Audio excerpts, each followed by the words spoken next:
Well, good morning, everyone. Good afternoon. We are at lunchtime, Central Daylight Time in the U.S.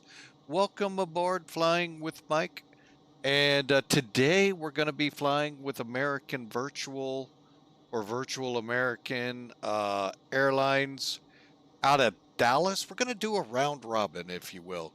We're basically going to go from here down to New Orleans, offload, reload, head back up to Dallas. Pretty simple, straightforward flight. They're about an hour or two on the, or hour to an hour and a half on the legs, and shouldn't. We'll see how things progress. Hope you all had a great time. Hope you enjoyed the run to Bergen, partially on VATSIM. What was going on in Copenhagen would have just, we would have still been there, I think. Just kidding. It was just not looking promising with VATSIM. So we took off without it, got on well outside the Copenhagen Center territory, and then came back online. It was just too chaotic there. And that happens from time to time. Folks, there's only one controller. In the real world, there's several controllers. So you can't do that with a group of volunteers. So, but anyway, I hope those of you that were online there were able to have a good time. And we're going to be online here shortly in Dallas for New Orleans. Headed down to what we call the Big Easy. All right, now we're in a special paint for American Airlines. The Allegheny. Now, there's a little history here. I'm not going to try to get too deep into the weeds with it, but basically, American Airlines was bought out by U.S. Airways. Okay, not too long ago. U.S. Airways was bought out by America West. America West kept the name U.S. Airways more iconic. More people knew the name, just like U.S. Airways kept American because most people know American. Well, U.S. Airways was born out of Allegheny Airlines, Piedmont, PSA, and I think there's a fourth, but that one just always eludes me. Those came together and formed U.S. Airways, who would then be bought, but you just heard the history. So that's where this historical livery grew from. One of the major U.S. Airways airlines that merged. Oddly enough, my father flew for not the Allegheny Airlines before U.S. Airways, but what emerged out of all of that, meaning U.S. Airways was the mother airline. The three that came together, possibly a fourth, I told you, were the regional carriers then. And he flew in a Dash 8. So I hope I did justice with that historical account. Folks, look it up. It's amazing. So, and there's actually a real immense amount of history within that U.S. or that America West U.S. Airways buyout. Wow. There's a lot to think about in that one, folks. If you ever get the time, look it up because that's an interesting one. All right. We're not here for history lessons. We're here for flight. Well, not even flight lessons. We're here to have fun and fly. Folks, grab your Airbus Zebo Best 737. Grab your aircraft. Let's head to the Big Easy, shall we?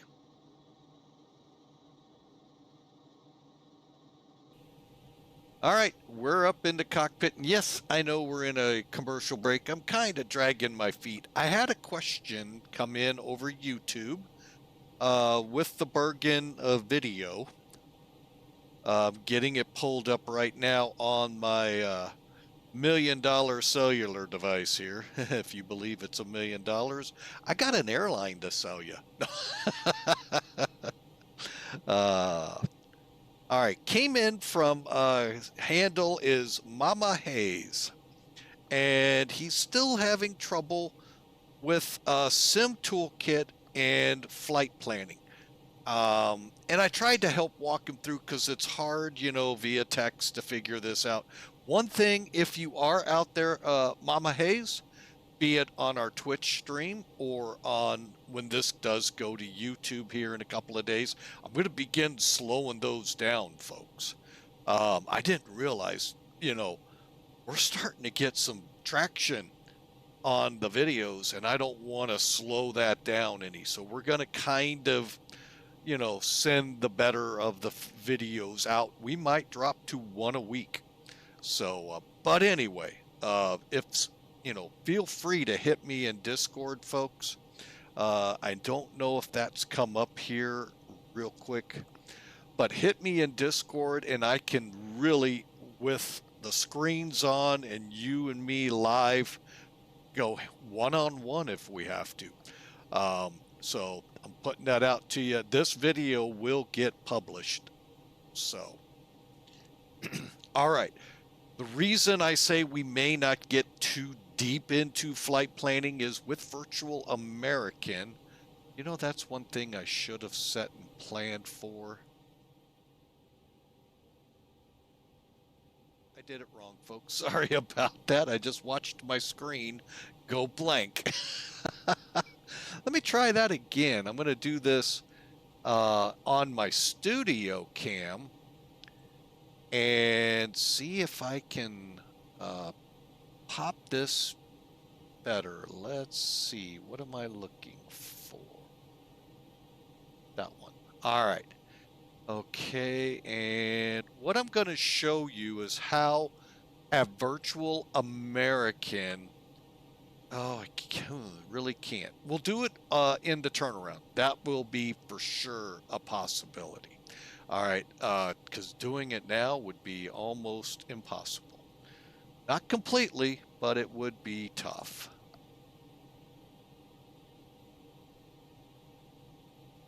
All right, just getting some things set up.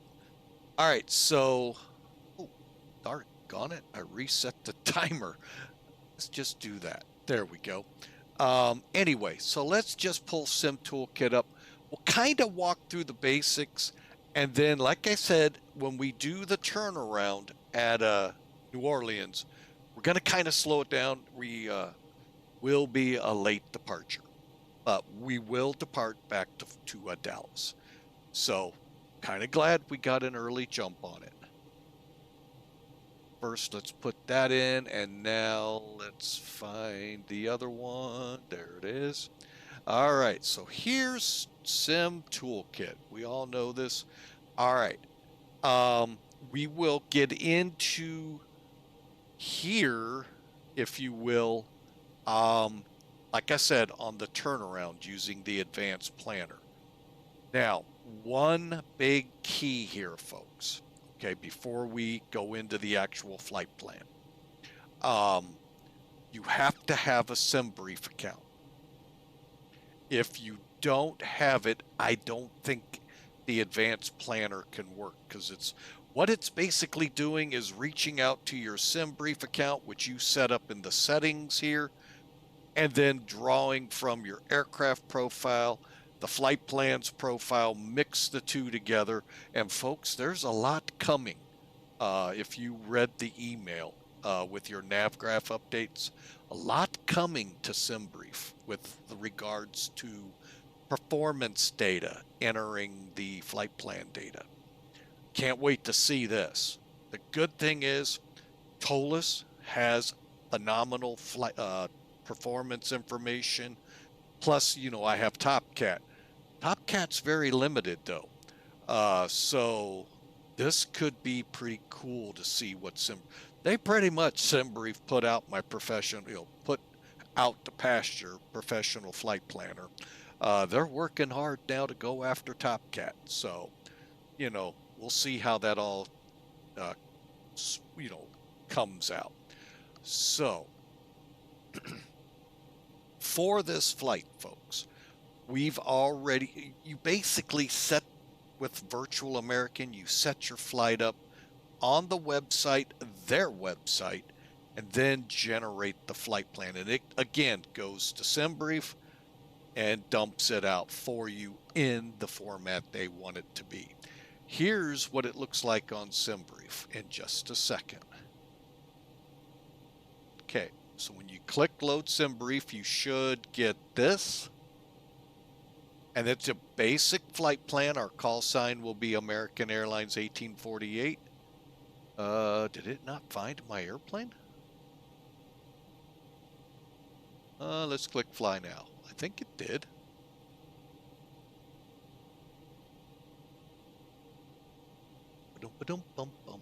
Hang on a second. I'm going to go ahead, file my flight plan, and we're going to file it for standby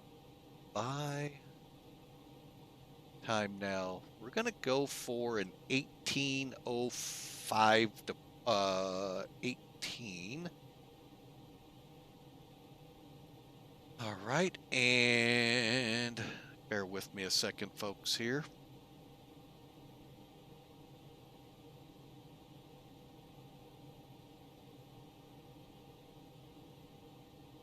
Really?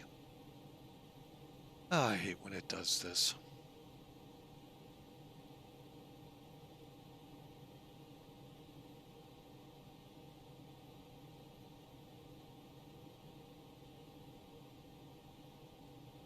Ruh-roh, I don't have this airplane loaded.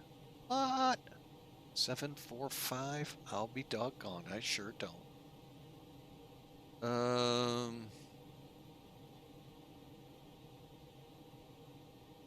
That would explain one question.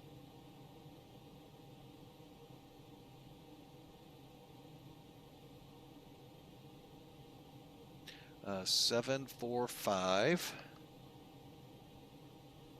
Sorry, folks, you're not seeing this. I'm basically just loading, oops, VJ, and we'll call it 745 on the tail.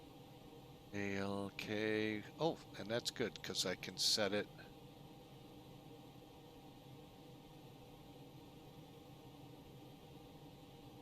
All right, and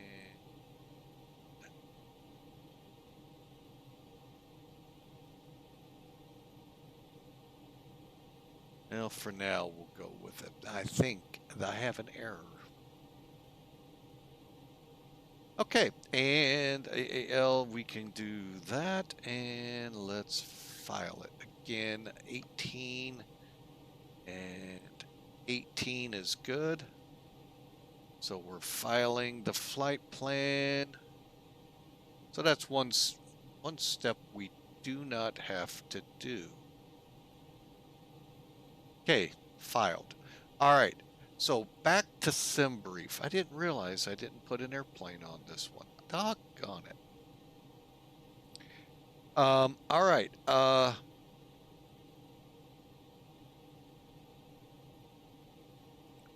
American.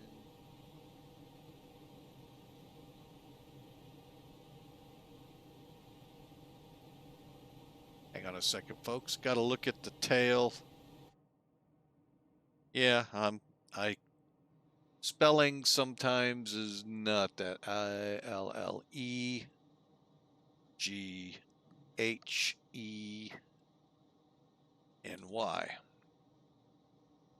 Save. Perfect. All right, we'll worry about the rest later. All right, view flight plan. All right, sorry about that little mix-up there, folks.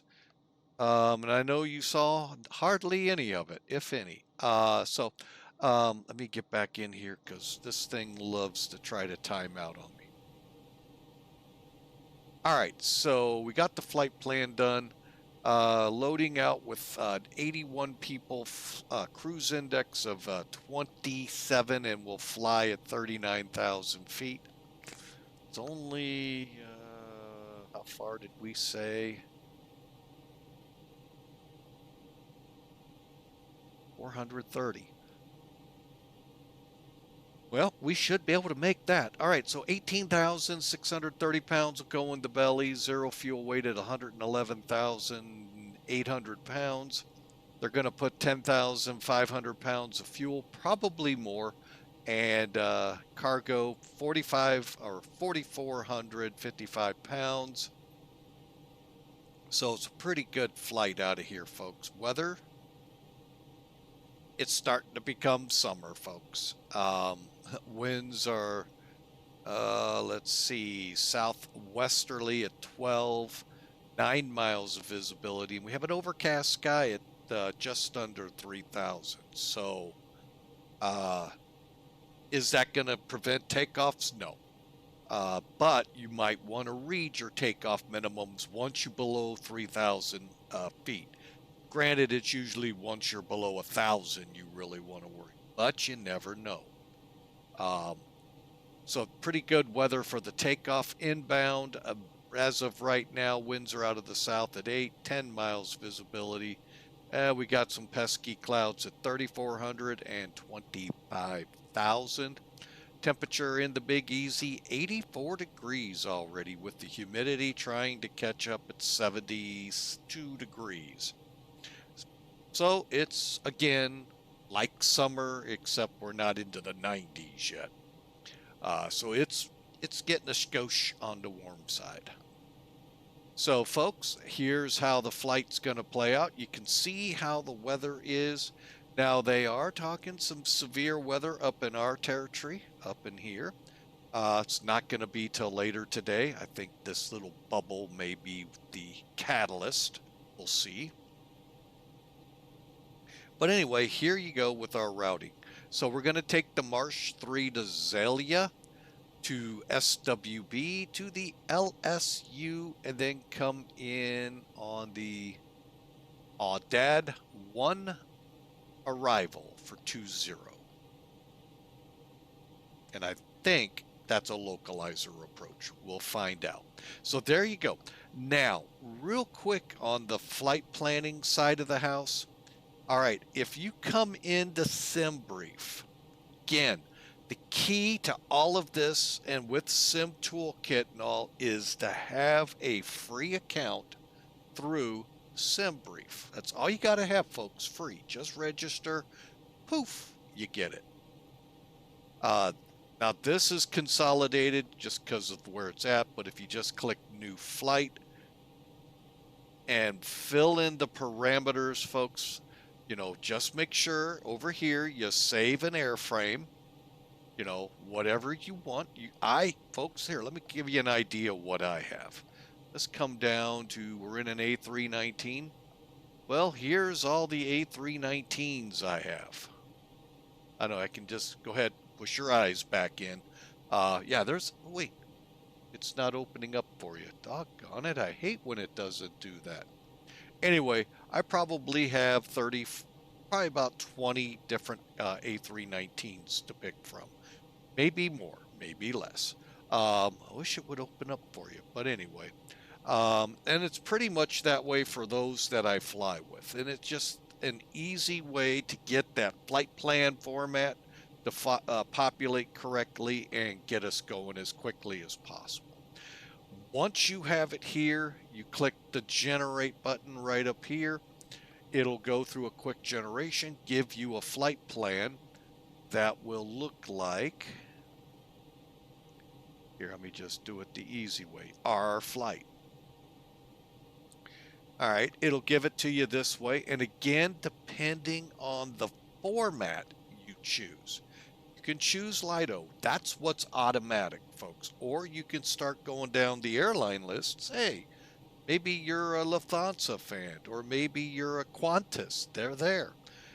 Click on them. See what kind of format you see there. From what I understand, they're pretty close. And blast off from there, folks. Now, one thing neat about this American Airlines format, which Virtual American kind of hinted at to me, if you go to details, this is the actual flight plan. You've seen me pull these up on NavGraph, folks. NavGraph is tied to SimBrief. So this right here is pretty much your hub for Sim Toolkit to work, for flight plans to auto load and performance data and such like that, to your charts coming from it. So a lot comes out of this. And by the way, NavGraph does oversee, I'm not going to go with owns it, but I'll say oversees SimBrief now. I could be way off and they actually own them. I don't know.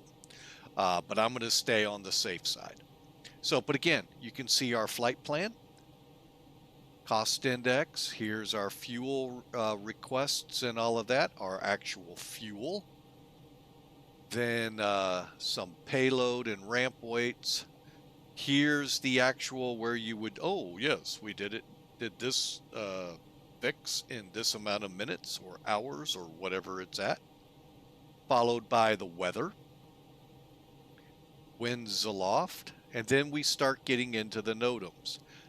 This format, though, if you go all the way to the bottom, what American did is reached out to SimBrief and added this little closeout at the end.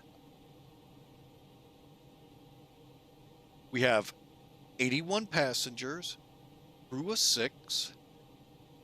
That's 2 pilots, 4 flight attendants, and in this case, no lap kids. So our total souls on board would be 89.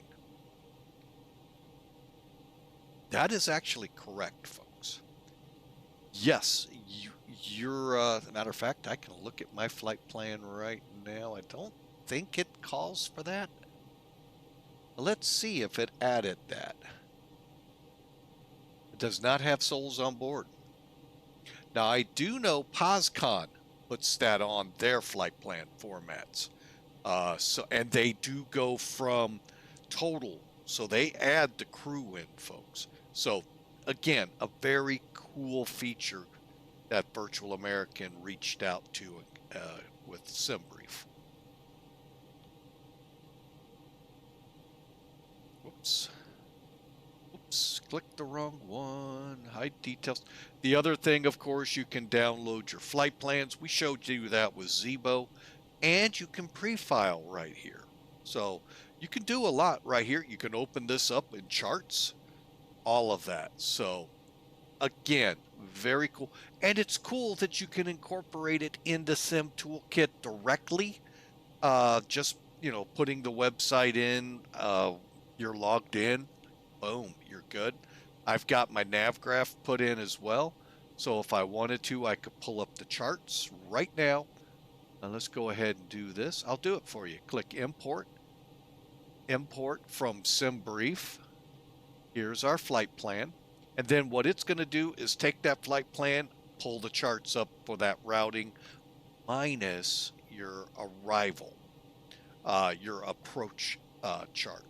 Why? Could change. So could your technical arrival, but for now, we're on the AUDAD 1 arrival.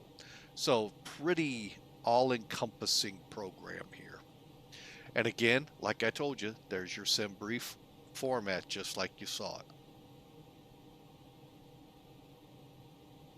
And another cool feature, that little pen allows you to write on it if you want to highlight or make notes out to the side and on charts.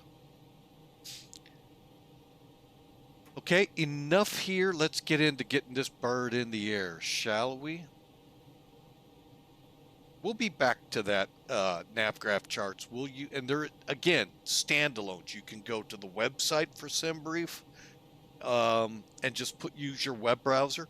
NavGraph, you can just download the program and run it on like an app on your phone. You can run it right here. Matter of fact, I think you can run it on your phone now. So, it's getting up there in the high-tech world. What would you expect? It's a computer. All right, so let's get going. The first thing I'm going to start with, since you saw the catering trucks there, I'm going to go ahead and disperse them.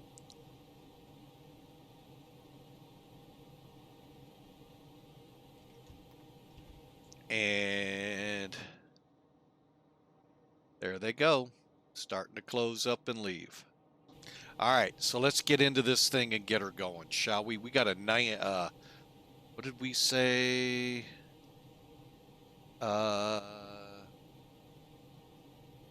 We leave at noon, so we're 40 minutes away, so let's see if we can make it. Many would say fat chance. But we'll see. All right, so let's do our quick preliminaries. Batteries. Let's go ahead and do a battery check.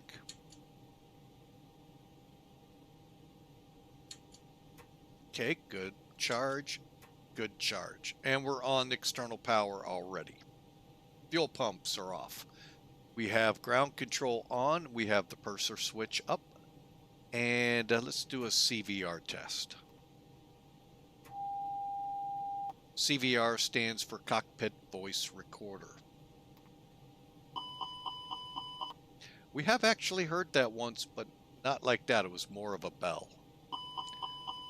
We did have a couple of engine fires on the 727 in the past. All right, so that's all good. All right, let's get down here, and we got the fuel pumps, like I said, off. Let's start fueling so we can get that APU back on and start cooling this aircraft off. All right, so what we'll do now, all right, let me kind of zoom in. So we have some switches down here. Call for our microphones, and then we have mechanics and attendants. Right, we're on external power. We have the chocks in. We have a pushback feature, and we have fuel. All right, let me go back here to the flight plan. Let me go to my little cheat sheet. I do recommend having these with you folks. You've seen some streamers actually put them on, let you see when clicking in and typing on them. I don't think I need to go that far, but you know, hey, I'm not going to sit here and knock them. If it helps them, great. Fuel for today, we said 10,482 pounds. That's what SimBrief came up with. Unfortunately, we can't get it down to that level. I can get it to 10,400, or I can do 10,600. I prefer more fuel to less fuel request. Okay, I'm going to stick my head back outside.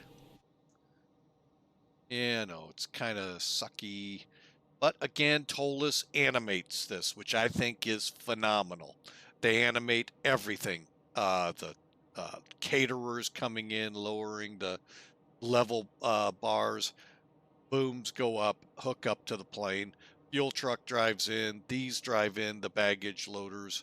If you are at an airport without jetways, you can have the air stairs come up. They drive up, settle. It's just phenomenal animation, ToLiss. And it's not really a bad frame rate hit. So it's actually, you can stay legal with it. So not like, unfortunately, I think that one gentleman up in Copenhagen either intentionally causing trouble. I try not to go there, but I think he may have been having a frame rate issue. However, it sounds like they intervened and took care of it, hopefully. Hopefully. All right, and that's yesterday. This is today. So we've got our fuel. Let me see. Whoop, wrong one. Let's go here. I'm going to leave it. We're going to go to 10,538. Leave it here. He should be done, Dennis. So if I look out, I shouldn't see a fuel truck. He's already done. All right. Now we get to some of the cool stuff. More cool stuff with ToLiss. All right. We already saw that. We're not done yet over there. So here's our weight and balance. We've got takeoff performance, landing performance. You can also run the checklist here, folks. Your call. I have a concise one. Gets us through it a little quicker. The only thing I haven't done is set our passengers correctly. So let me do that first.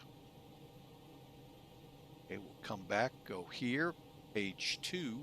It's attendant, page 2. We said 81. And then just click load. Okay. Now, up to the part with cargo, we're loaded. I think we may be backing off cargo. We'll see. That's kind of heavy, but we'll find out. Reset to current. Okay, we got our 81. We got our fuel. Now, what I do is look at my zero fuel weight from the trip. Our zero fuel weight was to be 111,000 pounds, 800. We're really close. We're off by 400 pounds. So let's come down here, click mechanic, the minus key a couple times, and then load. Let's see how that did.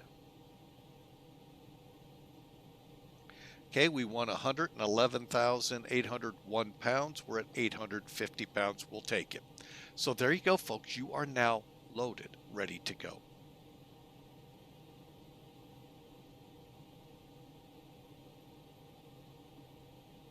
And I'm going to go ahead, while we're at it, get rid of the loaders. That's right, I can do that by just putting them in auto. They will actually come in, stay for a set time, back out. Just like everything will. Even the main door will close. So, all right, so let's continue on. So we're fueled. Let's get up top here and start the APU. And then we're going to begin boarding passengers here really quick. I got to clear the screen. All right, so here's the APU screen, comes up automatically, and we're waiting for flap open. There it is, and we'll start cranking it up. Come back down. Oops, went too far. All right, and we're seeing that it's starting to crank up. Let's continue on. We'll come back to that here in a second. So, cockpit lights. Okay, we've got them set to where we want. Let's check all the bulbs. Okay, they all look good here, here, all the way down.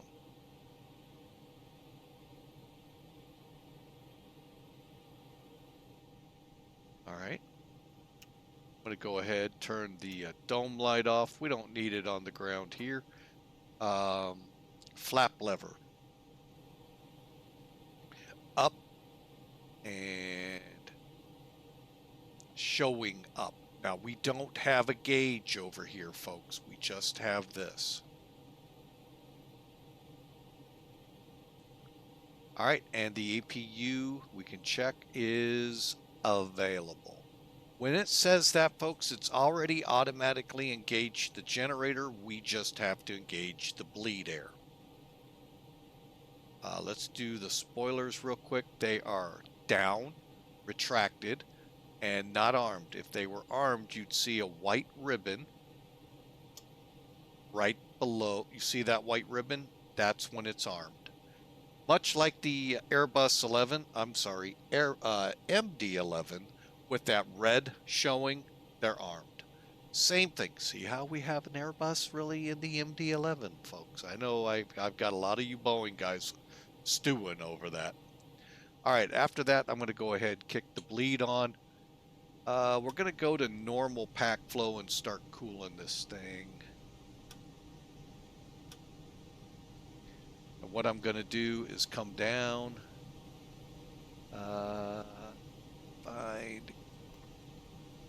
we'll get her cooled real quick, and then we'll get the passengers on board. All right, All right, speed brake, back up top. All right, probe heat's off. Air conditioning panel, we've got it right now set to cool, but all the switches are white, are not showing anything but the bleed. Cool. Generators, generator 1, generator 2, good. and external power. Now, with us on the APU, I can actually take us off.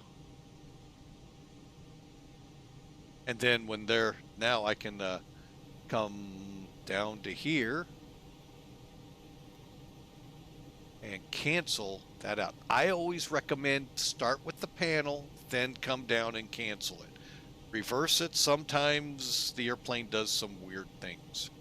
And that's any airplane, folks, not just ToLiss. Okay, ventilation panel is right here, all set. Airbus, folks, if it's a dark screen, it's either in its auto mode, best to show you here, or actually turned on when you click it and see the word. So we're all set, ready to go. Let's start our inertial navigation system up, otherwise in the Airbus called ADIRS. Take your display switch to STS so you know how many minutes to align, and NAV1 or IR1. Make sure the on-bat comes on and off. 2, I know, airplane companies forgot how to count. I get it. I'm sure there's a legit reason. What it is, I have no idea. No, just kidding.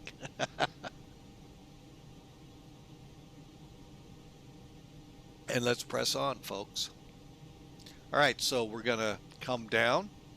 We've already tested the CVR. The captain purser switch is up.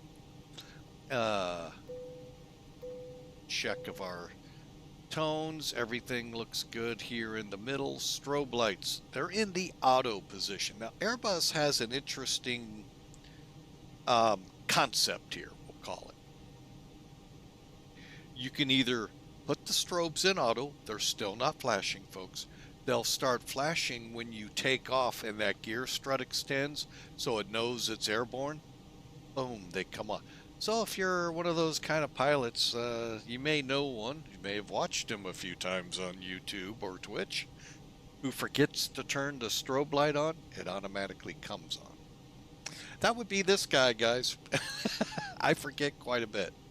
So at least it comes on, and more importantly, I forget when I land, because when you land, they go off.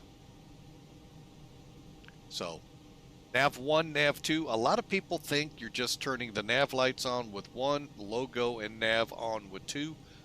No. You actually have 2 bulbs in the wingtips for your position report, your position. You got 2 green, 2 red. Depending on which one you have it set for is which one is lit. So when you do your walk around and you call the pilot and say, hey, the green light isn't working, switch it up to the next level. Okay, green light's working, we're cool. Now, if it wouldn't come on during your walk around, guess what? It's called to the mechanic, because that's a required item.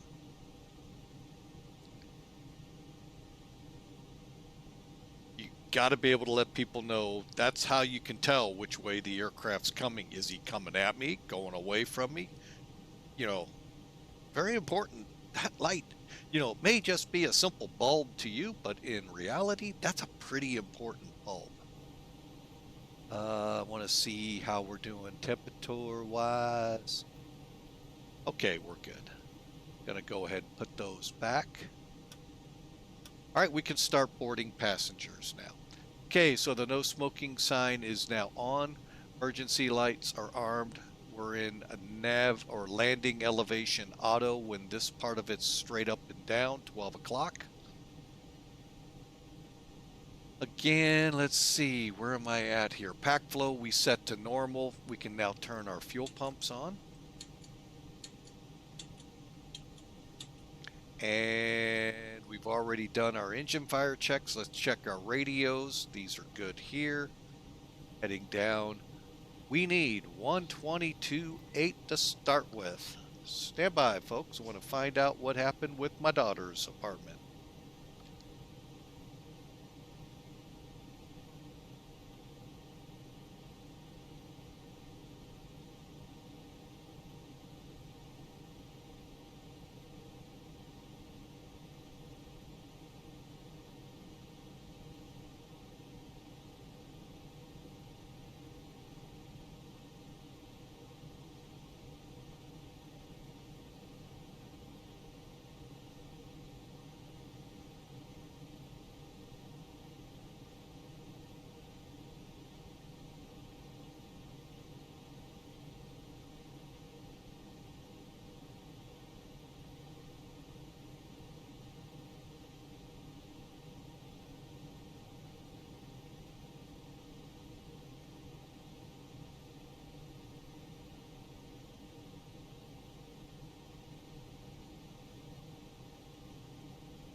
All right, folks, I'm back with you. Poor daughter. She just moved into a new apartment. Little things here and there. Y'all have been down this road, but still, oh, it hurts. She has washer and dryer hookups, and lo and behold, the receptacle you plug into your dryer was loose, and it's right now the dryer's not working, but the repair guy determined that's where it's at, because every time he jiggled it, the light would come on in the dryer. So the leasing agent has to come out, but to get the guy out there, it's money out of your pocket. Ouch. Oh well, but it's just never at a good time. Never. All right, so we left off, folks, checking our radio frequencies. Okay, we are in the U.S., so we will currently use CTAF. We'll wait till we actually come online, see first off if maybe some entity in Dallas comes up. If not, then we'll use CTAF. We'll come back to that. But everything else is almost the way I like it. Really hate that it changes this frequency, unless I'm doing it somehow some other way. All right, we'll get our transponder to the word on. Now, if you have XPilot or a pilot client, sometimes, if you do not, let me bring it up here real quick, because you know what? It's so much easier when I show it. All right, XPilot, there you are. All right, you see across the top here where it says connect, mode C, ident, flight plan, and so forth. If mode C, even offline, folks, hint, hint, you can check this before you come online. Check it. Two things you got to check here. One, COM. Don't care what your frequency is, but you need the TX and the RX bold and visible like they are. Just like they are for 121.5, you can hear. Okay.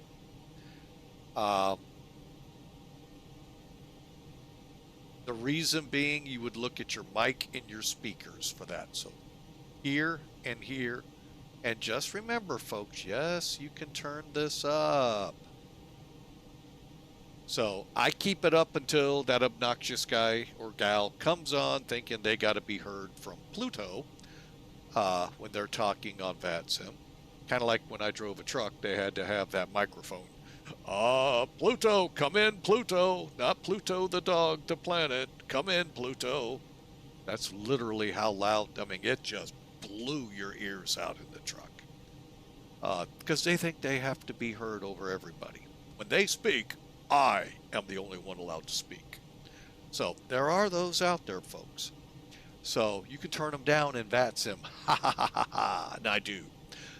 You don't have to go to your Windows thing and turn down the client. Turn them down right there. All right. So that's the first thing we look at is right here. Make sure your TX and RX are very visible. Not like this TX next to 21.5. Okay. Next, you want to make sure mode C. Mode C is green. In this case, let me zoom in. I am right now in altitude reports off. And it went green. I could fly that way, and the controllers would know no difference. Now, I won't see traffic. That's on me. But they're happy. That's all they want to see is mode C. Oh, he's on mode C. Ah, my happy place. That's all they want to see, folks. That's all you got to do. Make sure to turn it on in some aircraft. Make sure you move this switch either to X-bounder or the next, whatever it takes to make the green switch, because we have to cater to the controller. All right, so over here on the radar, I just go ahead, kick the multi-scan and GCS on, leave everything else as is. All right, let's press on and get this FMC updated, shall we? We have 0 minutes, so we're Little long there. So let's do it. Everything looks good. 13 June's our next update. So we got a little time, folks. Everything else looks good here. Go to the init page, init request. Init request only works. You have to do these 2 steps in order for it to work. SimBrief account. Again, see what I mean, folks? It is almost the most quintessential program to have for flight simming these days. And 2, hang on a second, let me get past this. Okay, I'm going to set our parking stand. Now, how do we do that? First off, we need charts. Secondly, let's get rid of XPilot. Okay, so charts. This is the standalone. This is that application I said, just like an app on your phone. You can put on your computer and run it and have, really all airports in the world pretty much at your fingertips, instrument approach wise, instead of hunting and pecking through the internet to find them. All right, now I've done this already once, so we're going to do it again. Import. All right, there's the flight. Let's go to the charts, to taxi, and then look for parking gates. Hang on a second. Parking gates and coordinates. The coordinates are what you want here. Click on it. We're at A38. Okay, A36 through A39, this is your coordinates. So 3254.1, 32, okay, up, down. 3254.1 north, okay. Then we're going to be 970203. First, click the key here to get the arrows over here. I believe we're going to have to go down. Yes. Up or down, get it to 970203, just like it says here.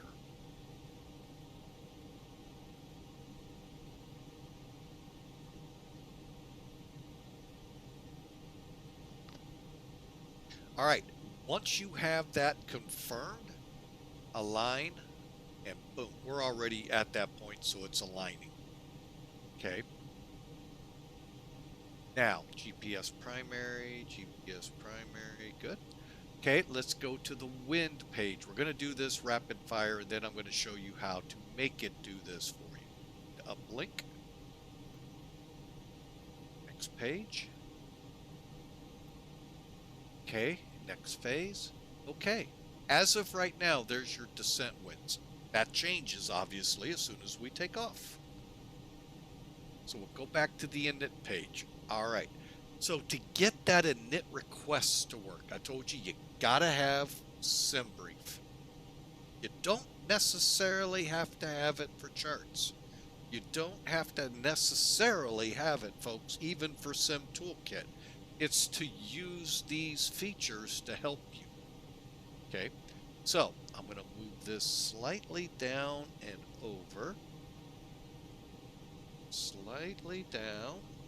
Okay. Go ahead and get rid of them. I'm going to bring in, now you have to go through plugins, ToLiss, and then open the ISCS, or Interactive Simulation Control System. Go to the add-on accounts. Now, in your SimBrief account, go to the settings account. You want your account information. All it wants is your numeric ID number. Not what you log in with, but the numeric ID that you have for SimBrief. Stick it in there. Read the manual to determine if you want, what each of these do and what you want. Copy the same way. I'm not even certain I'm going to keep this. It's kind of useless to me. Then click Save. That's all there is to it, folks. Pretty simple. And then I take it right back to here just because this is what I was working with. All right. That's how you get it to do the automatic flight plan load, which you're going to see here in just a second, and performance. It gets the wins basically to generate your performance portion of it. All right, along with what's already in the plane's call it simulated avionics banks. All right, let's go to page 2. Check our weights and our fuel. Compare it. 111.8 or 0.9. You can round up or keep it. That's fine. 28.5. That's good. 10.5. That's good. This is good. Go to the F plan page. All right. Now we'll go here. I'm going to pull this out. Move over. Now we're at charts. Oh, you didn't see that. Anyway, we were just comparing the EFB to our weights, to our numbers. All right, folks, here we are. So, there's our flight, and we're going to start putting the rest of it together. Or as Paul Harvey would say, the rest of the story. Our departure. Let me do a check here to see if anything's changed. There's a couple ways to do this. I'm actually going to SimBrief to see if, first off, there's anybody here in Dallas. No. Okay. So, from Sim Toolkit, NavGraph charts. This right here is your weather information. This is just showing you the winds currently and the current METAR, which is 28 minutes old. This is the meteorological report currently for Dallas-Fort Worth, okay, for the airport. Winds 190 at 15, 9 miles, broken now 3,100, overcast 25,000.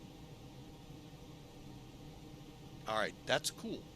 Now, the bigger airports, and there are a bunch, and growing, I think. I don't think they're, what the criterions are, but you can actually show the ATIS report in NavGraph charts.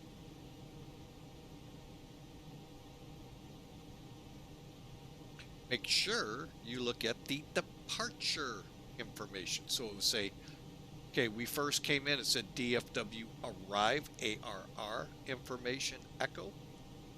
We want to go to DFW DEP, DEP, info, Fox. Special. Why it's special. 30 minutes ago. Not all that special then, is it? Just kidding, folks.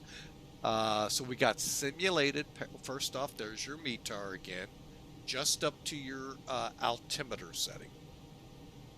Then it tells you simulated parallel traffic departing 18 left, 17 center. Huh? Let me show you. I just realized we're going to be taxiing Yankee to 18 left. I'm not sure why we didn't get 17 center. That may be a pilot and command decision. So simulated parallel traffic departing 18 lefts, 17 centered. NOTAMs, 17 rights closed. Why? They don't tell us. They're just giving you quick information that this tax. By the way, this is the real airport terminal information service report. 31 minutes old. Okay, it's what's, if you were right now on final, be hearing what you see here. So, just so you know that, this is what's being, how Dallas-Fort Worth is operating. Now, you can actually find this out for yourself in the flight sim world, folks. Yes, you heard it right from Flying with Mike. You just, and anytime you want folks come to here or and click exclamation DATIS, it'll take you to this site. On this site, up in the upper left, click select facility, select it. You can see all the different airports you can do this with. U.S. only. Anchorage, Honolulu, and San Juan, Puerto Rico. Those are the all U.S. airports, major, I'll call them, even though some aren't, I know. But for the most part, they're pretty big. Our airport that I used to work at does not have it, but a lot of them do. St. Louis does. Go there, click that, and it'll show you the ATIS currently in play.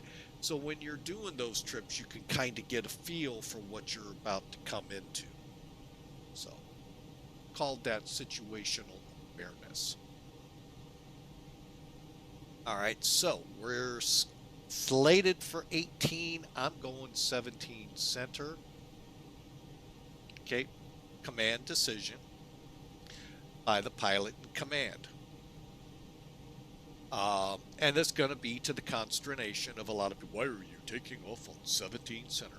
Why don't you read the ATIS? Then the funny thing is the next one comes out, 17 right may be open. It could be doing an airfield, could be fixing lights. Who knows? Who knows why they closed them? But they did. All right, so now we're going to look for the Mersch MRSSH3. We went too far. Uh-oh. See it. There it is. Okay. Now we have a couple of transitions to look for, and I'll tell you, it's right now ZALEA. Click it, and it's in. All right, so as you read, we're taking off 17 Charlie, center, Mersch 3 departure, and that loose nut behind the stick struck again and got rid of it. There we go. Mersch 3 departure, and we're going to leave it or transition off of it at ZALEA, just like our flight plan told us we would. Right across the ZALEA to SWB, over to, I thought we had something before the AW. Oh, LSU, there it is. I need glasses. Oh wait, I am wearing glasses. Okay, so that takes care of that. All we got to do is click insert. And now you can see it. Now you're going, well, why isn't it showing an ability to track? That's because you got to move, hang on, charts out of the way so you can see momentarily. All right, in order to be able to step through it, you got to go to plan up here. Now I'll bring charts back. And then, instead of Boeing guys clicking step here, you just use the arrows. I know another airplane that does this. Which one is it? Oh, that's right, the Airbus 11, I call it. Yes, we have fun with that plane, folks, because so many people had a lot of problems with that plane, and I got in it and I went, oh my God, it's just like an Airbus. Piece of cake. It was a piece of cake. I guess people don't like equating aircraft to an Airbus. Mainly because I think they're thinking it's a Boeing. It's actually McDonnell Douglas. Boeing inherited it with the buyout of McDonnell Douglas.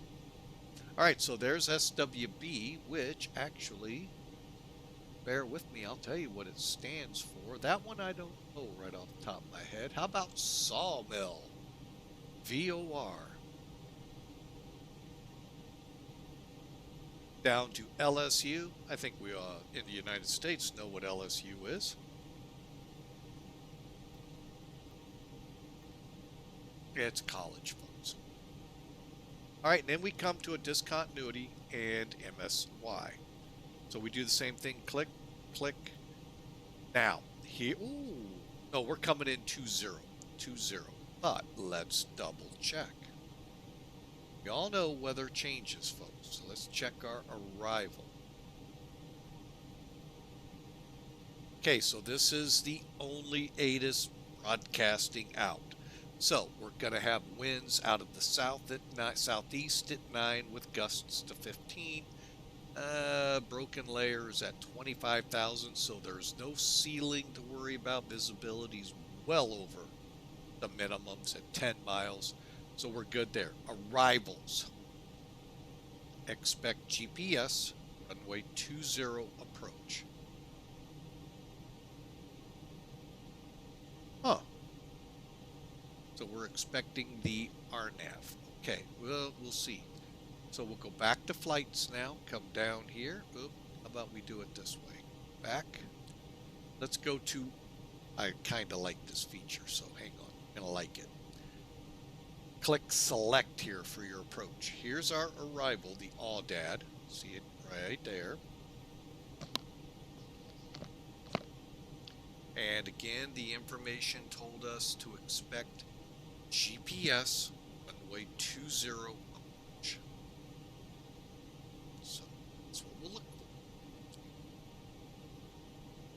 for. Of course, nothing says 20 like RNAV and local. I told you, most likely a localizer, but we could catch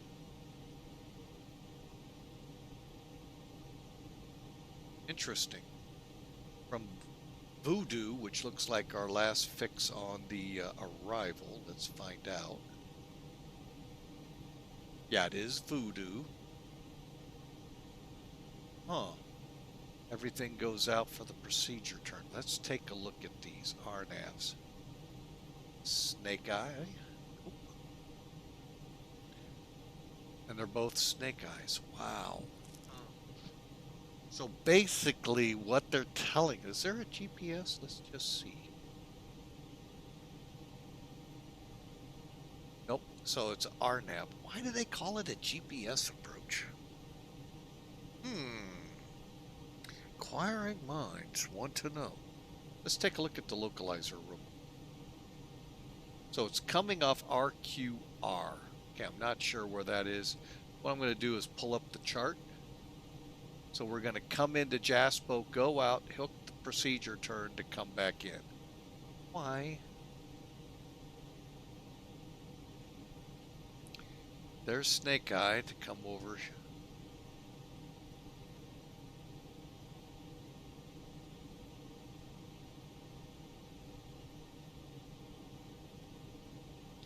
All right, let me take a look at the arrival one more time. Okay, so there's RQR. Okay, that's what we're going to do. RQR localizer 420. I'm very confused.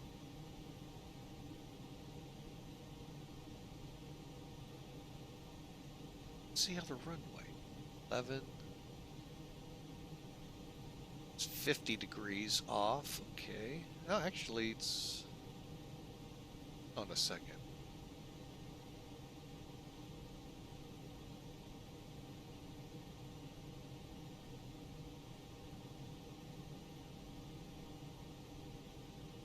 Now I really am confused. Let's cancel. I'm going to take a look at this one more time. Winds 130. 11 is only a 20-degree cross. Why is 11 out of the picture? Is there a NOTAM?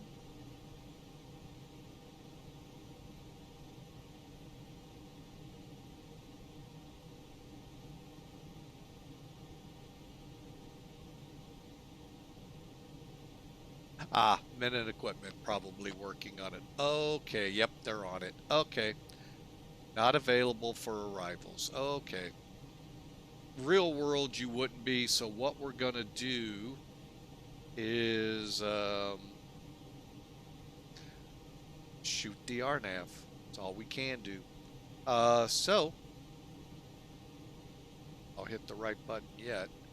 Let's just figure out which one makes more sense. Go with the Yankee to final. And we'll loop in on it and come in that way. All right, so a lot of work there to figure out how the heck are we coming in. RNAV 20 Yankee.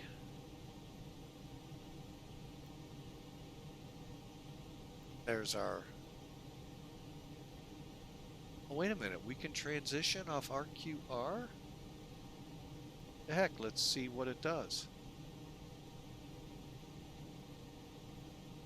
Oh, transitions. Transition, LSU. Next.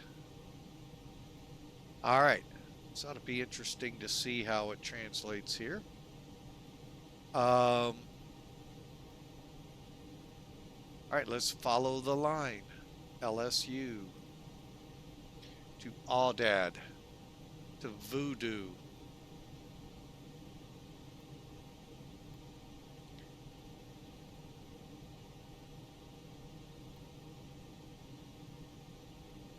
Oh, Lord, I took runway 11. Oh, I sure did. I just realized what I did, folks. Wrong runway.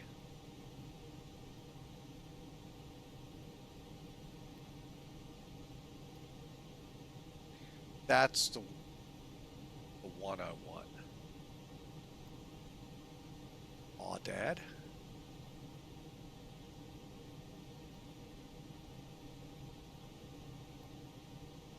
Okay, now things look better. Insert. There we go. So we're going to go Voodoo. Okay, now we're looking right. Holy mackerel. See, that's why you want to check these things, folks. Imagine flying this thing, and why am I turning for RQR and runway 11 when we're not even supposed to? Now, granted, that's real world. Now we're simulated. We could land on 11 if we... And if a controller comes up, they may say it's available. We'll play with that at the time it happens. Okay, so Voodoo.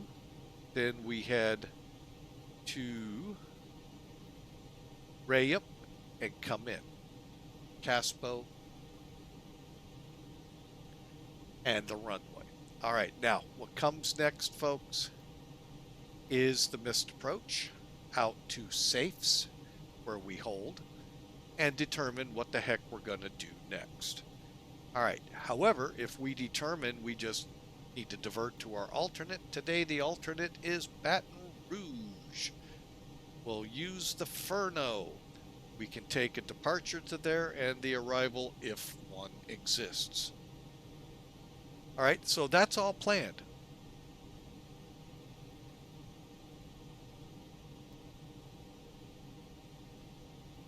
Oh, I was confused. It's hung on Furno. All right, so we are back. Go back to ARC. Let's push this thing on, shall we? Bear with me. I like to have these kind of... There we go. All right. Phew, that was a little time consuming. Sorry about that, folks. All right, next up on our check here will be the RadNav page, just making sure everything looks good in case we got to come back. Okay, and then we're going to the performance page. All right. We're almost there, folks. Sorry for the lengthiness here. Kind of anticipated. All right. Now, we can click uplink and go through the pages here, but I like to start here.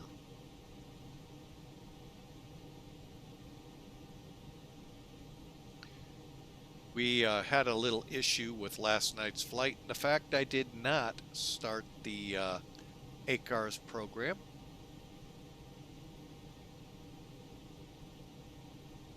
And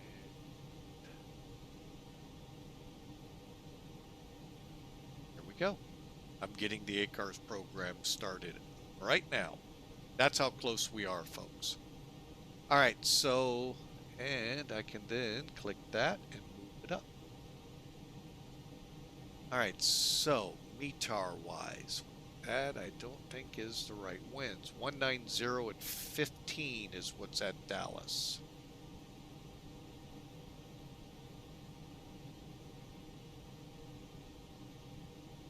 Well, actually, 16 minutes ago, 200 at 9. Let me pull the METAR. 16 minutes ago, 190 at 19.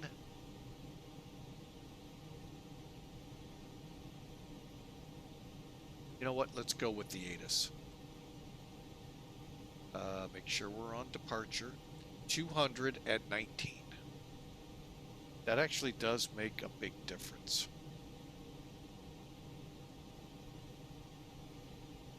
Very gusty to 26. All right, temperature at 17 minutes ago was 30 degrees Celsius. And our altimeter, 2976. Runway's dry. We won't need anti-ice, and everything else looks good. If not, you can always go back to weight balance. CG 28.9, 122.3.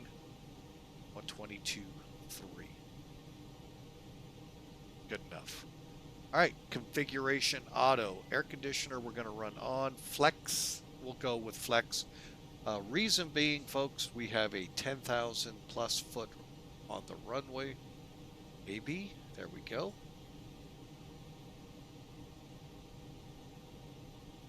Oh, what's going on? There we go. We actually have 13,400 feet. Plenty of runway. Compute gives you an idea how much we have left over. I'm going to run with these numbers right here. Go to uplink. Set your data. 29.76. The reason I didn't care about the temp, actually, let's see, can I change it? Thought I could.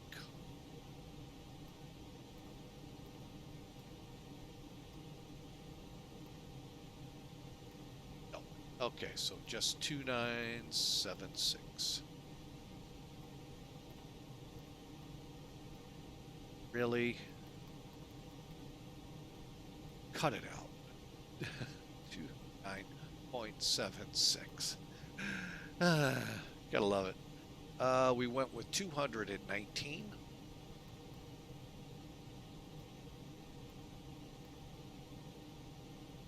Dry runway. And for this scenario, we're looking at flaps uno with a THS of up 0.4. Clear. .4.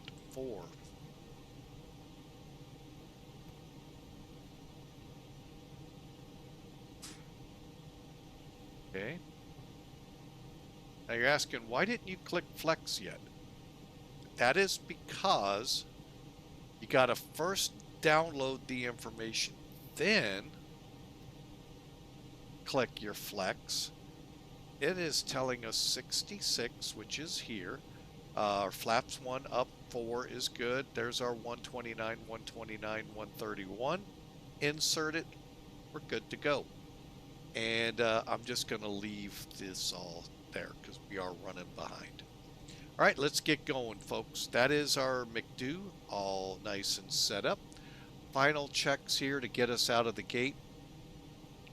Let's go down here and get the little baggage loaders out of the way. Oh, I think they are.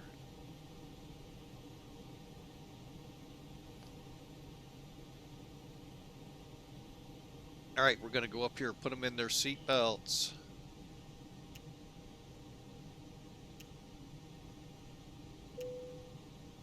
Okay, let's drop down here. Okay, see, flight directors on, LS constraints. ARC 40, I think we're okay because it's a straight out departure. Speed and heading are set for the computer to control. Initial climb out of here on the marsh departure is 10,000 feet, unless ATC says otherwise. Bear with me, I'm coming online with VATSIM now, folks.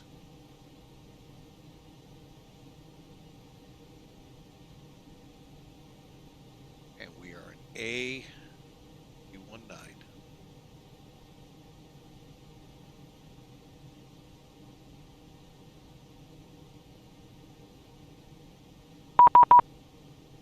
All right, they're telling us, okay, that tells me there's nobody here. 3455. Let's come down here. 3455. Punch it up to expounder. All right. Now we'll get our CTAF. Let me bring that back in so you can see how that works. All right, CTAF, folks, is what VAT USA only, I can't stress that enough, only is testing out. If there's no controllers here, you go on what's called Common Traffic Advisory Frequency, CTAF, okay, to announce your intentions just like you would on Unicom. The intent is to get many people off Unicom in the United States. Don't know if Alaska, Hawaii, and territories are included. However, all you got to do, if you don't know, it's basically at a controlled airport, the tower frequency. Multiple towers can get kind of confusing. Take the runway you're going to be on. Or the easiest way is .ctaf in the message KDFW. And if everything's working right, it will tell you. Unfortunately, it is not telling us. That is wild. So, I'm going to go up here. Find my, okay, that's not going to help us. All right, I'm going to bring in charts. Don't know why that didn't work. CTAF.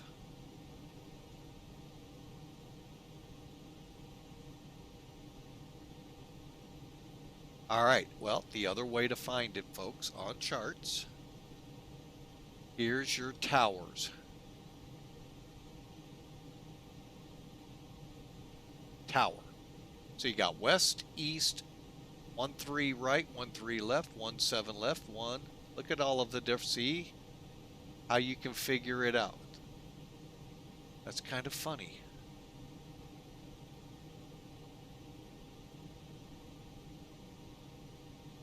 West, east.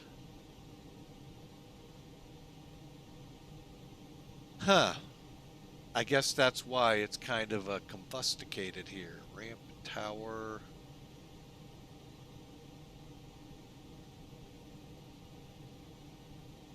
I'm going to go with 127.5.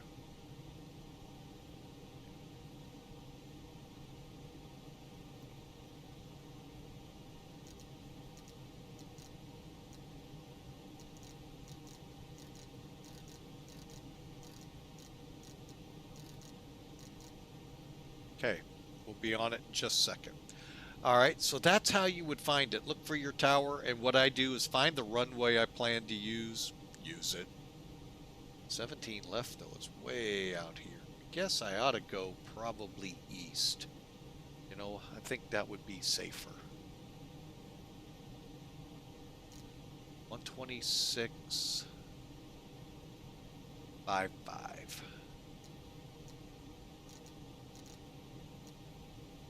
All right, let's hope for the best here. Worst case scenario, nobody will hear me, but then again, a lot of people like me don't even transmit. So, we'll see. Let's get charts out of the way. But that's how you do it, folks. .ctaf space and then the ICAO code for your airport. And that includes non-controlled. Believe it or not, they're not all 122.8, folks. There's a whole litany of frequencies they can be on. All right, but I promised you we're getting out of here, so let's do it. I lost my place here. So we got our speeds, altitude set, landing gear 3 green, brake fans are off. We'll set the auto brake later. Anti-skid nose wheel switch is on. Switching panel, all switches facing 12 o'clock, which is the correct location for auto. And let's close that main door and get this thing rolling.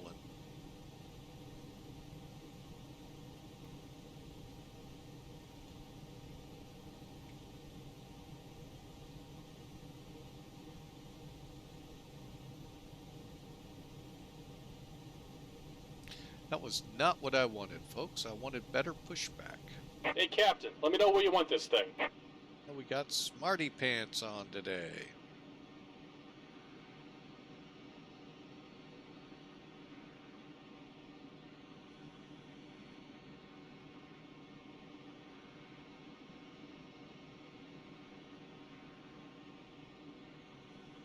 Great news, Captain. Your tow's coming. All right, we're just going to wait for him to blow through all the buildings and all of the totes out here to head over to us. Oh, yeah, and run over some cones, I'm sure.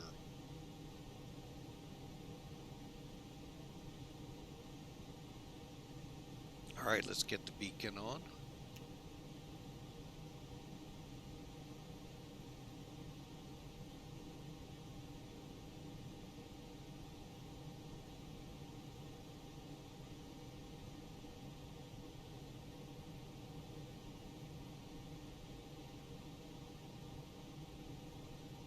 All right, folks, I hope y'all are having a great day. Hope you had a great weekend and your week is going great. We are getting ready to All right, blast looks like off the doors here. and hatches are closed and we're ready to connect.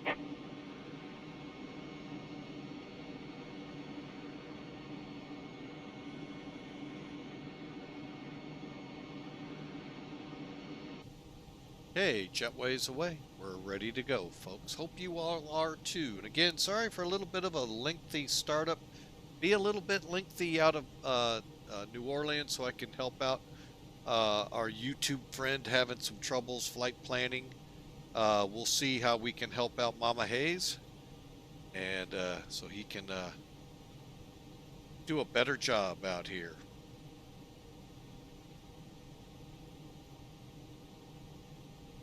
Welcome aboard, Captain. Tow's connected, bypass excuse fence me. inserted. Go ahead and kill the parking brake when you're ready to go. All right, I'm ready to go. I don't know about you all. Just take a quick gander around us. All right. Go. And beacons on. Oh, we can't go yet, folks. Hang on. You know, it always helps to get rid of the chocks. The nice thing, Flight Factor and Zebo, I believe they automatically pull them, but not in ToLiss. Here comes the pushback. Light them up.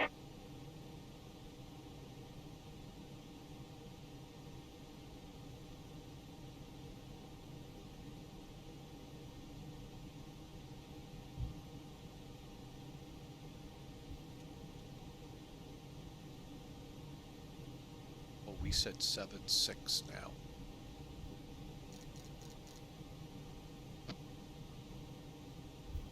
All right, we're going to go ahead and get ready to start the engines. First thing you got to do is move the selector to ignition. Basically, it's just one to the right.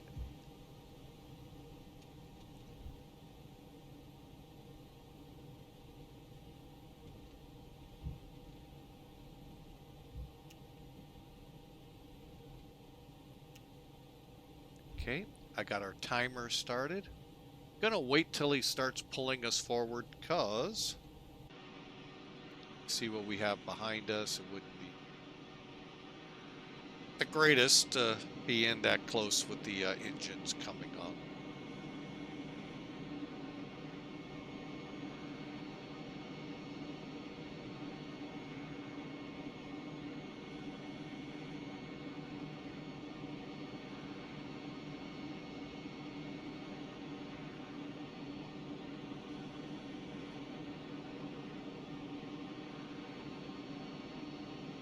All right, let's go ahead. We'll start number 2 this time, folks. It really does not matter which one you start first.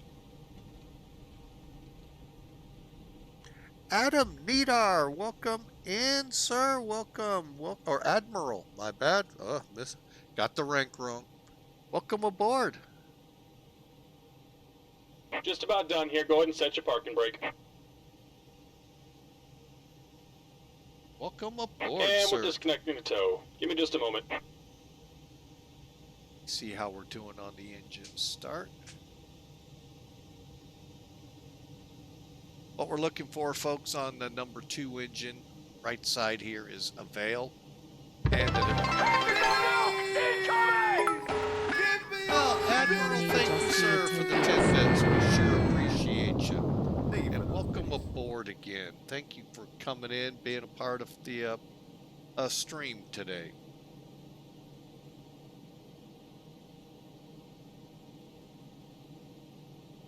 Okay, we just had the vAAL. Let's get number uno going.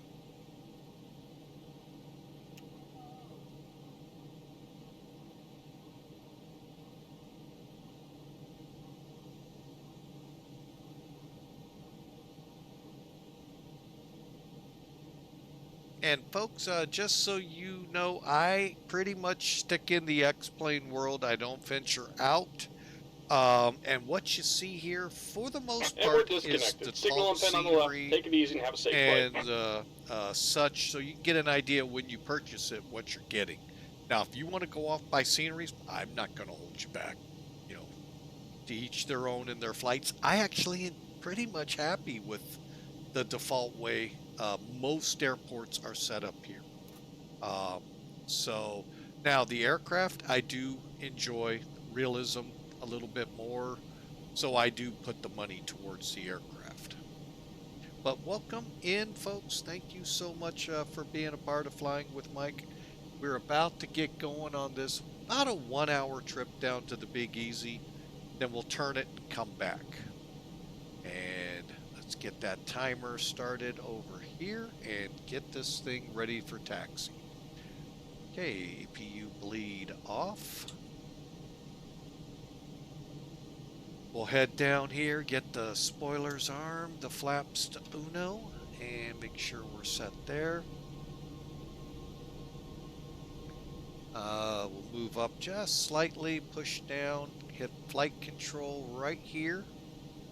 This is something I really wish Boeing would get away from that little, let's guess which one we're really at when it says 5.7 in your FMC to set your trim to. You got to guesstimate. Here in Airbus, you're right on track with what you need.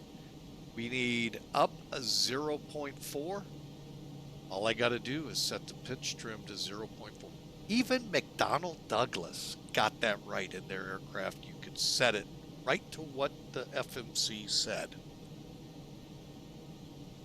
Whoop.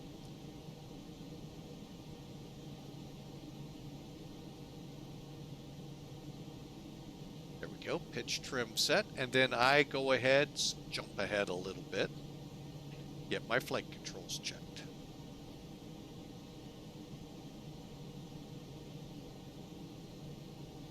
And boy, do I highly recommend this, especially in the real world if you fly, folks.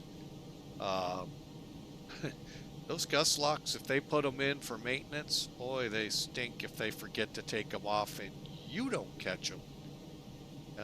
You aren't going to be able to pull the stick back or turn it left or right, anything, because they're locked.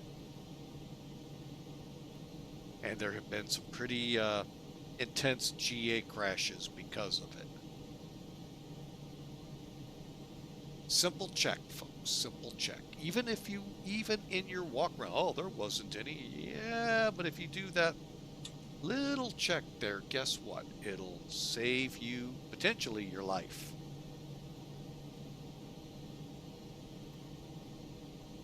All right, we're to the taxi procedures. Parking brake off. Here we go. Get up here. Get our taxi light on. Runway turnoffs on. Lapse time. Flight controls have already been checked, but our auto brake to maximum. That is RTO in Airbus terms. All we got left is the cabin and make the Airbus go through the test.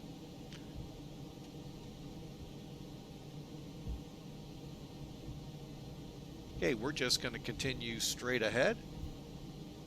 Come out, turn left on Kilo, follow it all the way down. Welcome aboard, folks. Close that off.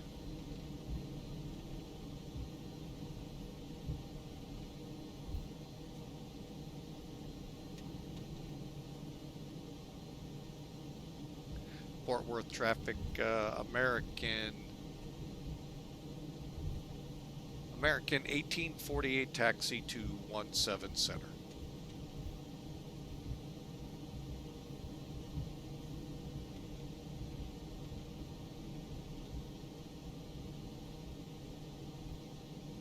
All right, let's go ahead. Flight attendants can take their seats now. And again, another look at that lovely Allegheny Airlines livery.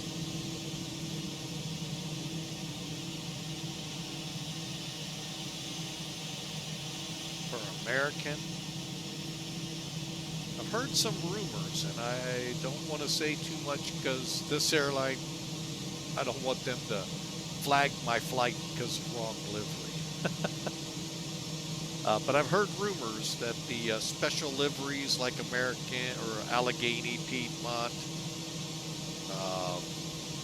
PSA aren't on the A319s anymore. But I can't confirm because well, I don't live close enough to see American. All right, so takeoff config. Here goes the test. It passed its test. Let's get the radars on, terrain's on, and turning on the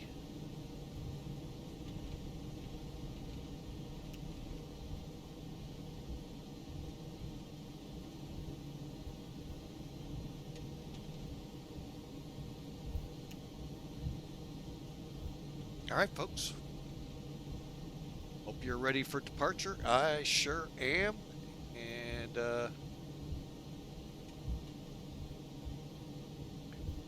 let's see here. Just pulling up here to see how we're going to. You know what? We could do Echo Golf. See how that translates here.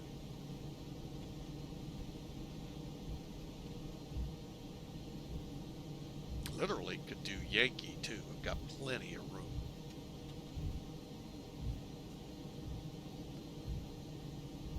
Okay, cabin's ready. Final checks. All right, chronos are on. Actually, I need to clear this one.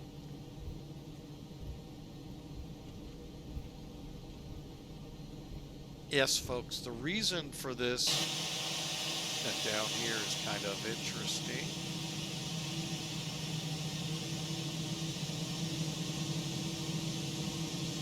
There is that much traffic here sometimes, folks, where they got to lane them up like this. And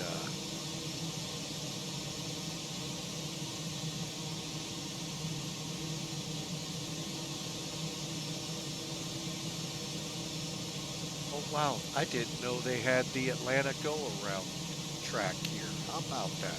What that is, folks, this taxiway that you see going around the localizer here keeps aircraft out of the safety area, out of the where they could interfere with the frequencies of an instrument landing, and helps move the traffic along faster. So they don't have to continually wait to cross the runway. They can just go around and come in. All right, here's where I'm gonna bail and head for the runway.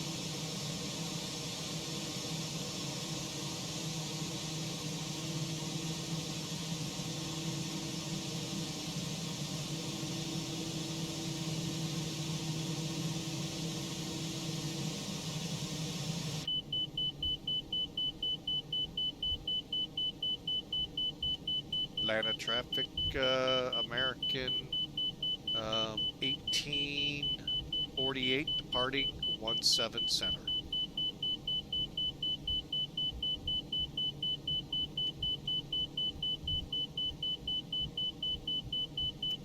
And that beeping noise, folks, is the enter marker.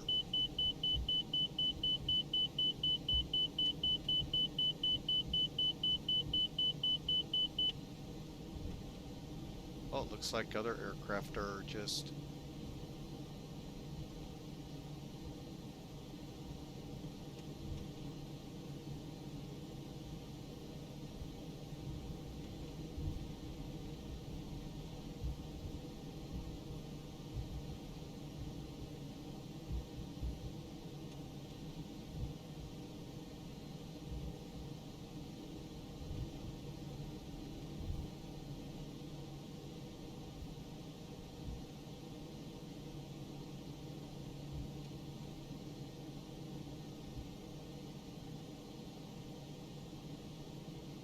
all right, well, we'll get the chrono going here in a minute as soon as Yemen gets out of the way. Yemena.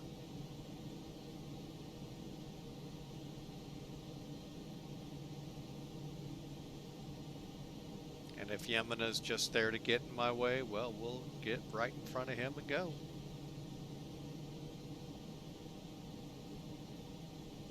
I've had that before, folks, believe me.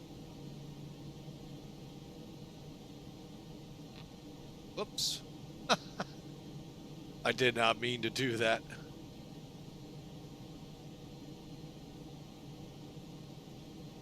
Meaning to click messages. It happens.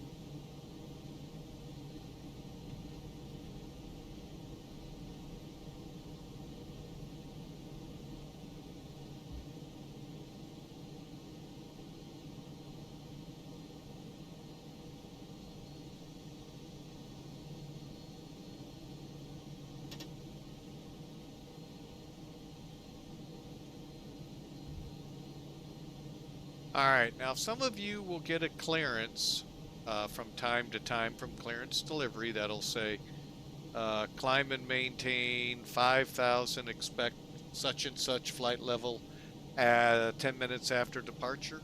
This is when you get that timer set. Going to give him about another few seconds. He's gone. Going to click the chrono. So if I was given that when this hits 10 minutes, I'm cleared to flight level whatever. In our case, we're going to 10,000, and then we're going to then level and then punch up. All right. Let's see where he is. And parking brake is off.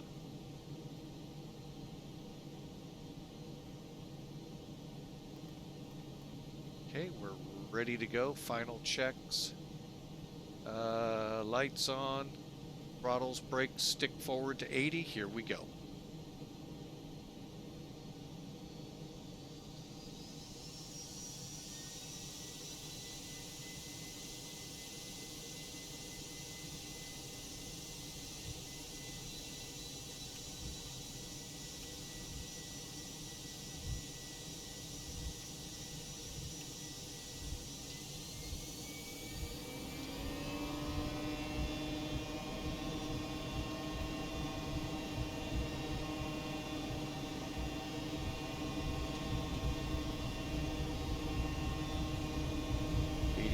Airspeed looks good. 100.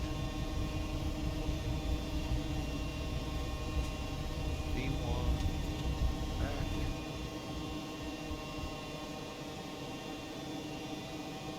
Awesome. Great. Up.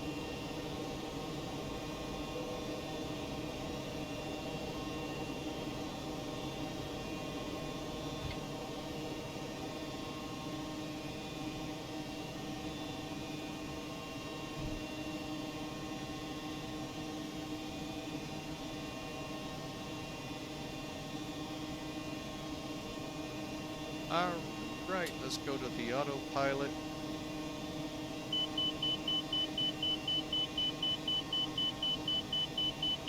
Yeah, we'll go through this a little bit, folks. Okay,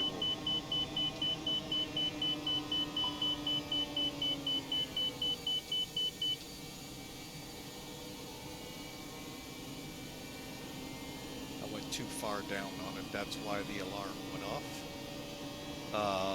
Now we're building up as it goes into climb.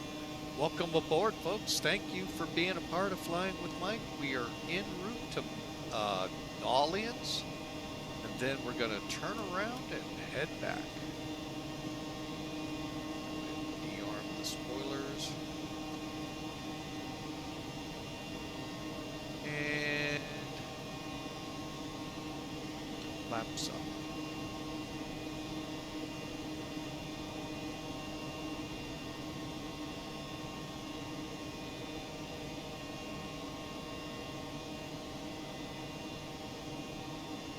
A little bit about me, folks. I know some of you are going, who is this character that calls himself Flying with Mike? Well, basically, I've been around quite a bit.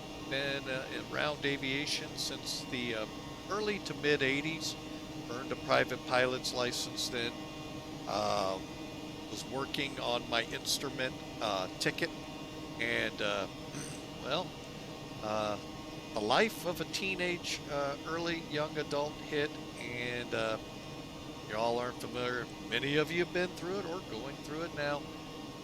Uncertainties and indecisivenesses, and for me, a bad check ride for intermediate, not the actual instrument ticket, but just working my way to it, made me really question my desire to fly.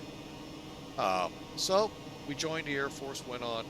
About 1999, 2000, we refound flying, however, through the flight sim. It's very expensive these days, folks, to actually fly real airplanes. I mean, it's $100 an hour in my area. So it's not cheap. And that's a Cessna 172. I'm not even talking retractable gear, constant speed props, any of that. I'm just talking almost a basic aircraft. So the flight sim saved kind of the day a little bit with flight sim 98 or 2000. One of the two is what I started with. From then on, I flew 2000, 2002, a century of flight. And by the way, folks, I still say and stand by my comments as that being the best Microsoft flight sim they ever put out. Then FSX, some would say the worst.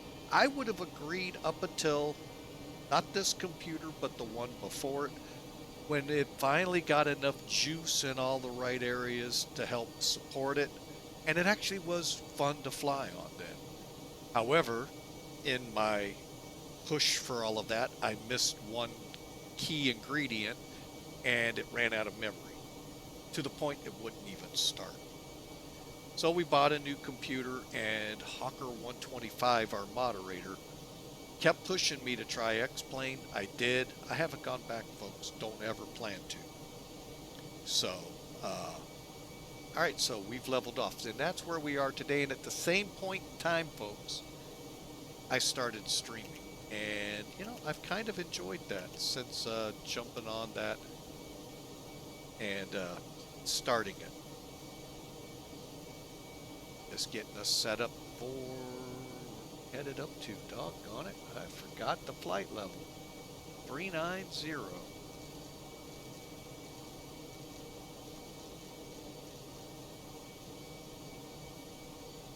Okay, there we go. So, and there you are, folks. Hope you all enjoy. Feel free to ask any questions you want. I'm not an expert on flying by any stretch, but I will take my best shot at trying to answer questions. We use on here Sim Toolkit, Sim Brief for flight planning, NavGraph charts, so I can really help out there. We fly ToLiss, we fly Zebo, we fly Flight Factor 767 and A320. We fly the Caravan from, geez, I can't remember the name of the company. We've started dabbling in the V-Flight Aero. That is such a cool plane. And you'll see us in the Citation 10 every now and then. So I hope you all check us out. Enjoy. I also go into the 747-200 from vAAL. Hope to get back into the Sparks 747-400. Just haven't flown it in a while and need to get my get reacquainted to it.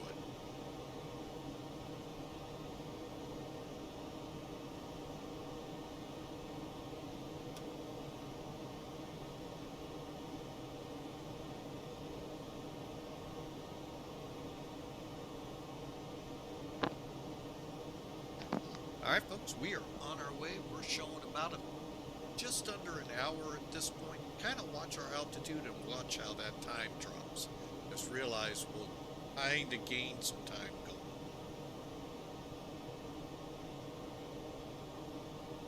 But again, welcome aboard, and thank you so much for checking us out. We hope you like what you see, like what you hear, and you'll click follow us on our next adventures.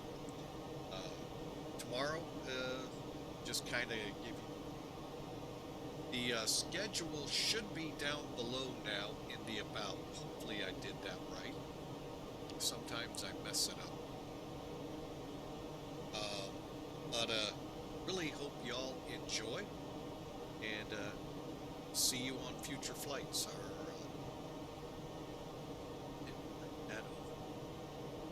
Still.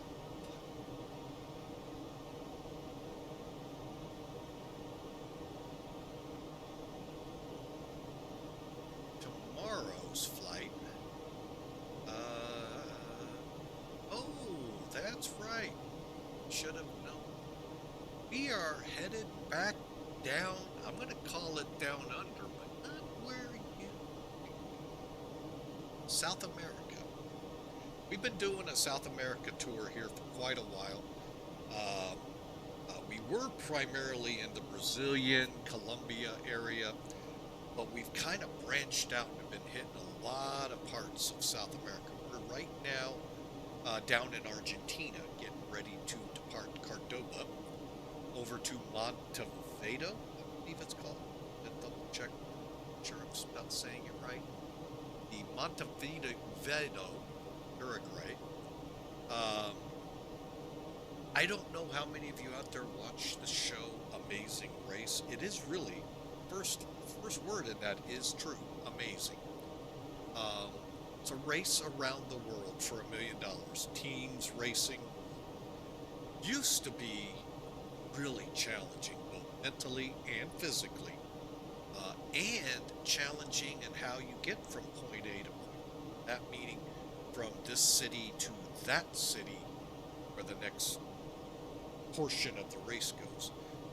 I'm pretty sure airlines aren't appreciative of what these people do. Hey, I would too, man. It's $1 million on the line. I'm going to find the fastest way to the next point in the race. And the cheapest, if possible. So they used to have to budget. I mean, it's still really cool to watch, because navigating a different country, folks, different language. Oh my gosh, how hard would that be? Let alone all the other stress of other people racing you, that $1 million pot waiting for you at the end of the road. Yeah. Anyway, this year they were in, for the most part, South America. So they ended up in Cordoba. They went to Montevideo, up to Barbados next. Now, I'm trying to figure that leg out. I'm trying to trace it here in the sim. And they throw that kind of curveball at me all the time. So, but it's kind of fun. So, that's where that genused out of. And it just kind of makes things kind of interesting. That way, tie it to something else. So that's why and how the South American tours have been going. We started it in Europe, but then they got way ahead of me and I couldn't keep up. So, and they're doing the same thing here. The show has already ended for this season. But it's always interesting. I like watching it to see the different cultures. In the beginning, they weren't afraid to go to places like Bolivia.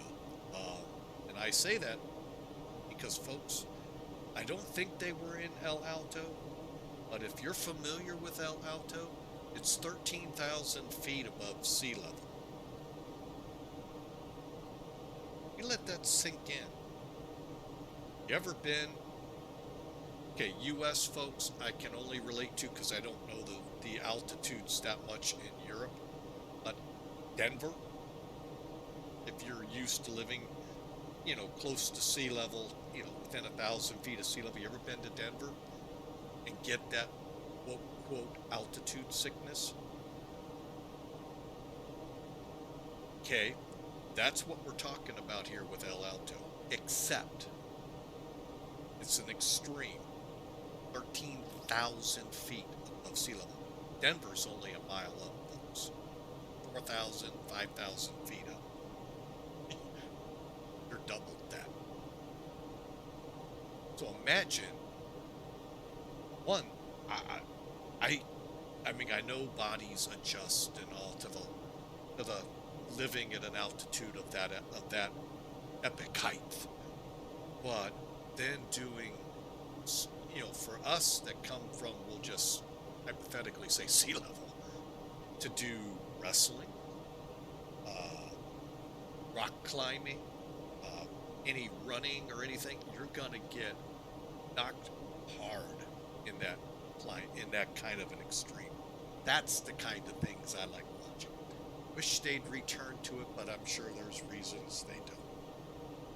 But anyway, that's a different thing. But that's where the South American tour is kind of right now jetting out of because of the Amazing Race. So, great show. I would never last more than 10 minutes on it, folks. But anyway, it is a neat show to watch. So anyway, we're on our way to the Big Easy, Orleans. Y'all enjoy. Matter of fact, where are those aircraft ahead of us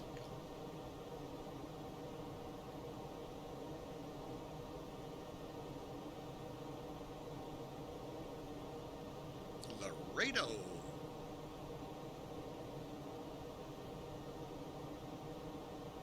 Then there's little old me headed over to the Big Easy, New Orleans. What's that? Like an MD-11.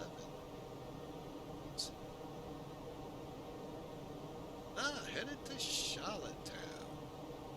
Watkins, alright. Yeah, I just happened to see it when I went over to SimAware. See what kind of traffic and where things and people are. Like I said, we're going to get into New Orleans. We're going to try and do a quicker turn, get ourselves back to the Big D, and we'll wrap up there, folks. So, hope y'all enjoy. Got a great day of flying ahead. Weather looks spectacular. Just, where's this 47? San Francisco.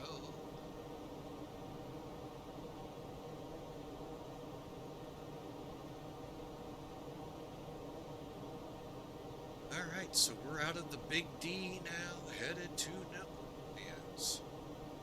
Like I said, any questions, folks, feel free to hit me up in the chat here. Also, hey, welcome to DM me over on our Discord channel. Show you the invite. Love to have you there. Just looking at my radios real quick. Believe I'm back on Unicom because I don't think that 126.555. Let's try it one more time. .ctaf KDFW. There. 655. Oh. Off. Oh, if you notice, folks, it's 126550. Dummy. All right. I must have put it in wrong. But anyway, that's how you do it, folks. .ctaf, just like you see that. It doesn't have to be capitalized. A space in there, and then the ICAO. I must have misspelled something. KDFW. And that'll get you what the CTAF frequency is for that airport, if you can't figure it out. They're not real hard to figure, but I get it. Some people, you know. All right, let's head over here, see where we're hiding.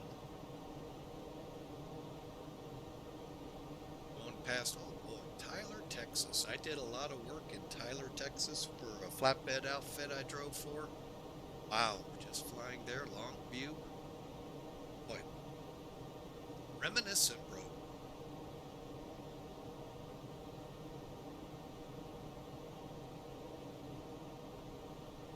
I'm going to keep for the yesterday and the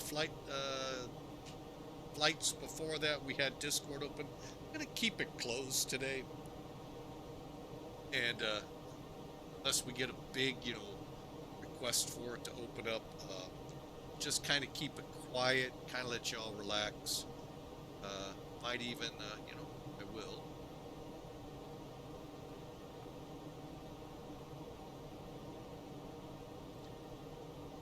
Let's click that one. Start the music.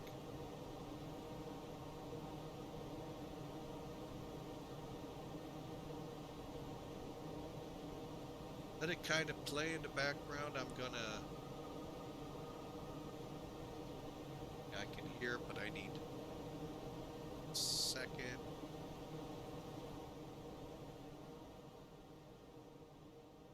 Down here a bit.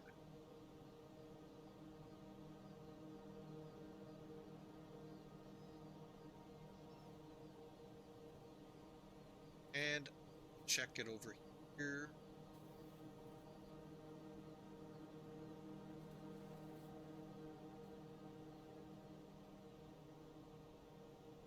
Perfect song to check it on. Nice and quiet. A little bit of a quiet start to Ascent. Goodbye Gravity. And lets me know how it's playing in the background. So, all right. Well, we are currently 30 minutes out. Let's take a look at that arrival. Actually, let's first make sure we haven't blown the top of descent.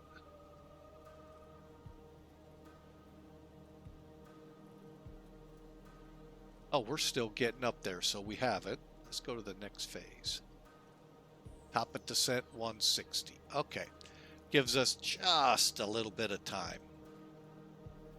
All right. So 7 miles will be at 39,000 feet. Let's do a quick system check. Now, what in the world is a system check?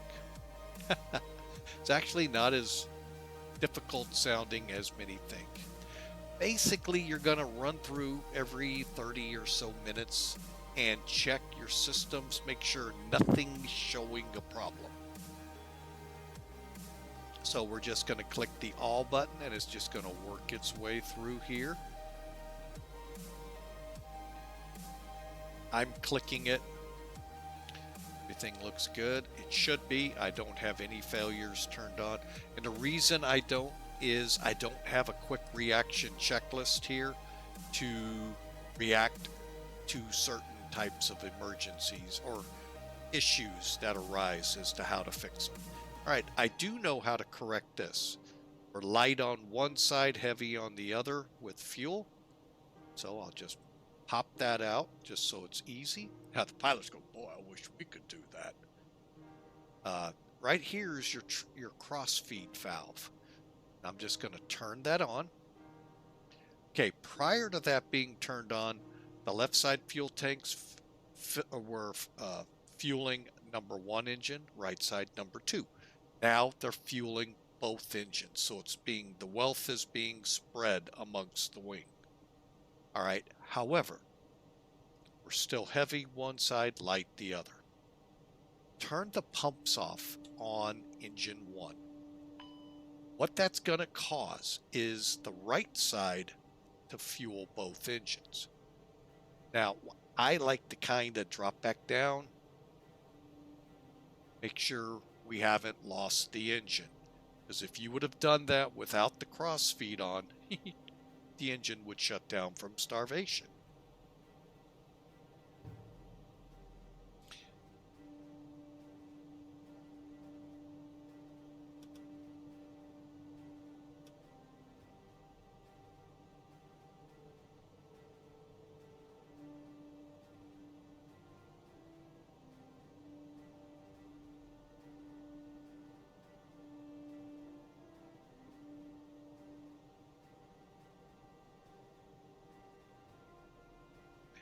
And basically, we're just waiting for them to equalize. Now, it is not transferring it into that tank. No. It is simply this side, the right side fuel tanks are fueling engine number 1, engine number 2. That's why it's going down. When the two equal, then we're good. Now, there is some spillover that occurs, but once they're together, we can then get the pumps back on. And we just reverse the process. Pumps, get the screen back up, and then the crossfeed.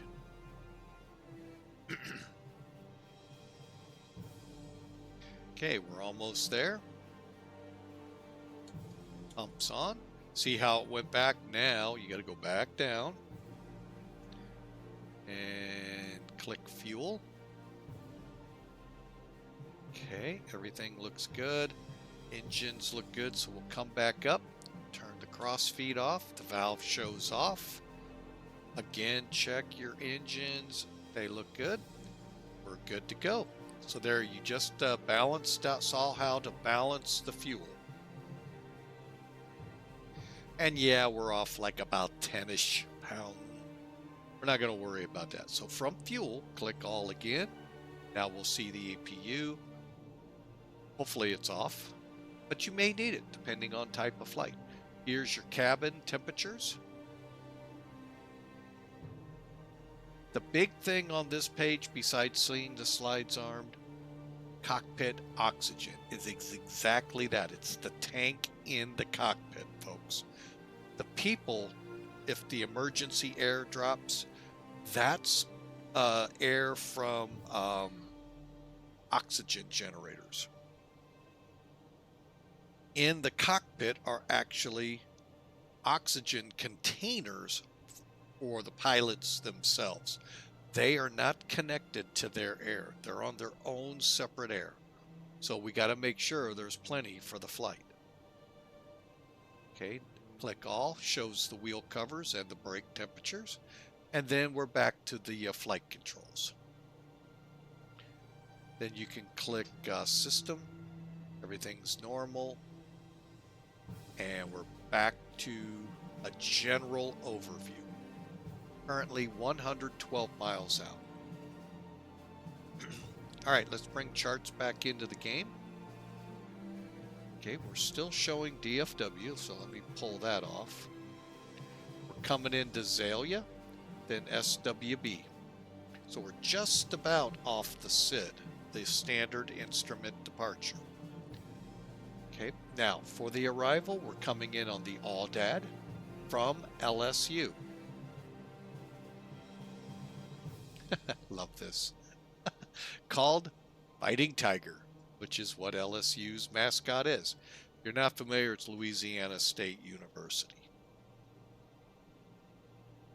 Okay, we need to cross at below 23,000. Okay, headed down to AWDAD. Got another restriction here. Landing at where we're headed at 11,000. If we're landing every other airport, 13,000. Okay. Then from here, we're headed to Voodoo. Ooh. From there, we head to the ILS 4 runway I'm sorry, correction, the RNAV for runway 20. All right, so intercept the, and this is if we're going to fly the ILS in on 11. We're not. In the real world right now, it's not usable. All right, so here's our RNAV. So from Voodoo, we just kind of zoom it in. For those of you learning, please don't go by my narration. Like I said, I was only a private pilot, so please go with what your instruction, your training is telling you. But the top line here is your frequencies. Most likely that's our common traffic right there. It's an RNAV, so you're not getting a frequency, although that is a frequency, automatically tuned in. The approach course is 197. JASPO, we got to be at 2000 MSL, which is the above sea level number, or 2001 above the ground. That's what it is. You look over here, you find out why. Kind of spooky, isn't it? Yeah. Touchdown zone is actually below sea level, folks.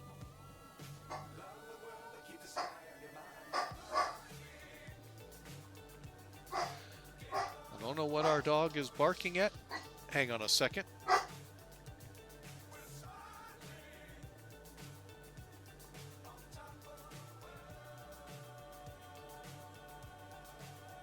Sorry, folks. Got a delivery coming to the house, and you heard the mascot just not knowing how to keep his yapper shut. I know, it's a good thing.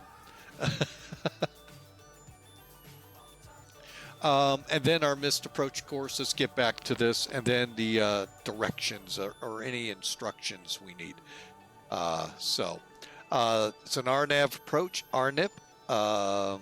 Transition level, like everywhere in the U.S., is 18,000. And then for today, item 2 here at RAOP, procedure not authorized, for arrivals northbound. Well, we're going to make it. Oh, thought we had thunder. It's a fighter taking off. Sound of freedom.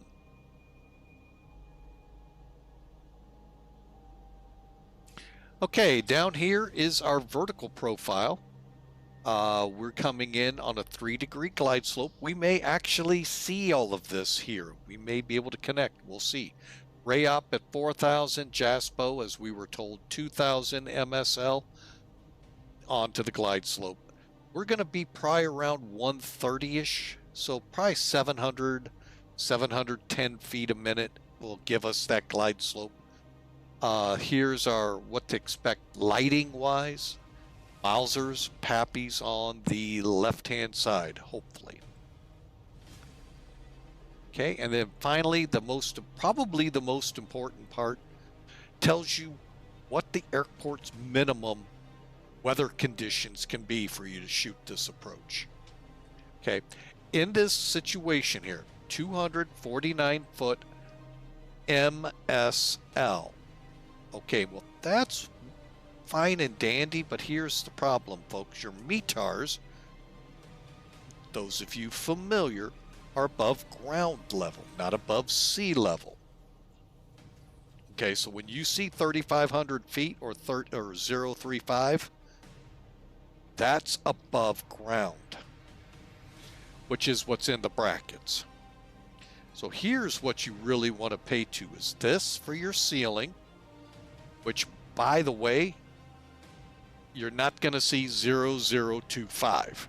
You're either going to see 002, 003. So you need 3. Just go with the 300, folks.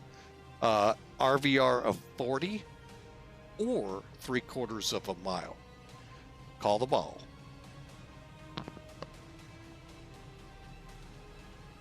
Sorry, folks. Top Gun came back into mind as soon as I heard 3/4 of a mile. Nav called the ball.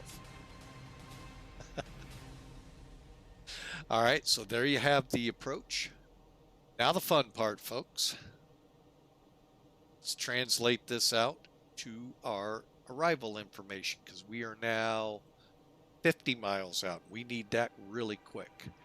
Let's go to landing performance. The nice thing here is it gives us the METAR, the latest that it's running on. So let me go to METARs. 1853 Zulu, perfect. Actually, mine's different than theirs. Interesting. I've got 215. You know, if I didn't know better, folks, I swear to God, we're having an air show. The way these aircraft are sounding. And there are no air shows planned for our side of the river here in St. Louis. You know, the Air Force Base can't get any aircraft. You know, kind of silly, I know.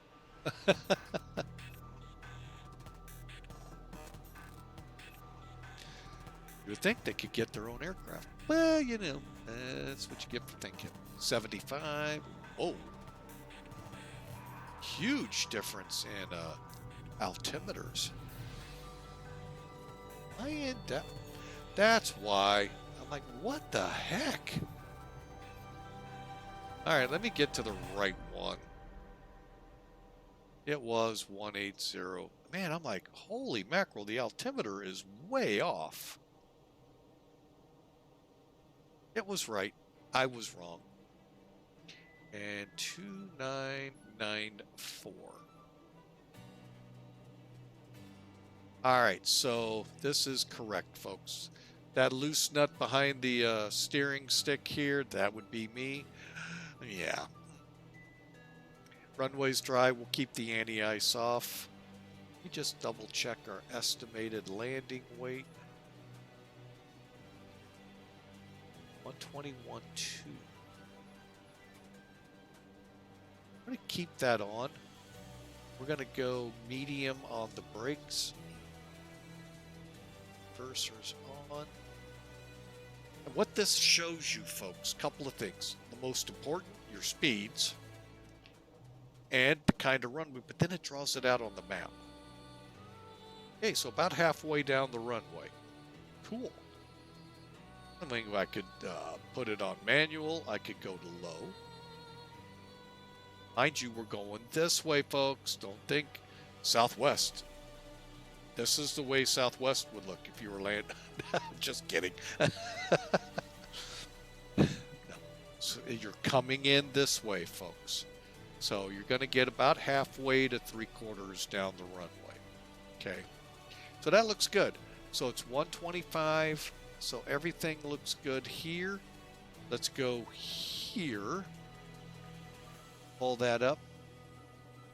Enter our data. Okay, QNH 29904 29.9. And you can change this, folks, as weather changes en route. 2994. What are we at? Temperature 29.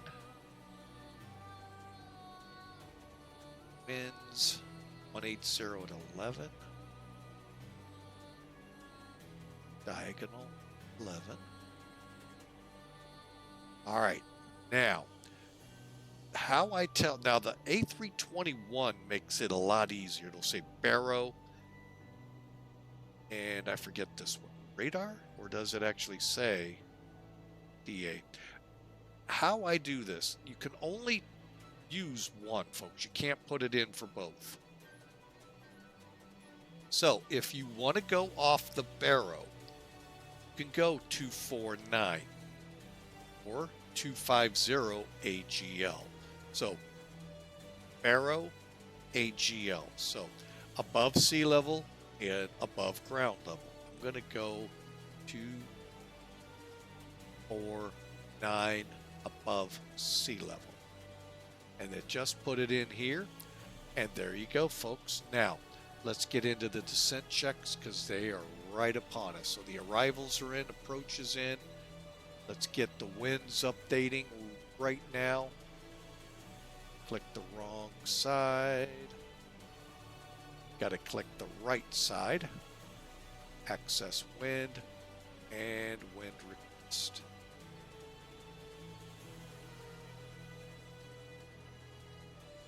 They are updated, and we are very close to top of descent. What did we say? 11,000.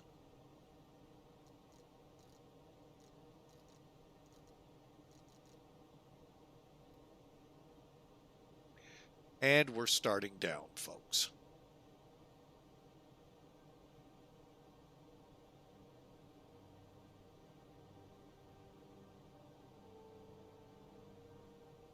Again, our big one is LSU, 23,000 or less. And you're going to be pretty close. Interesting, the actual routing for the Audad 1 arrival expect the localizer for runway 11, not going up to the RNAV like we're doing.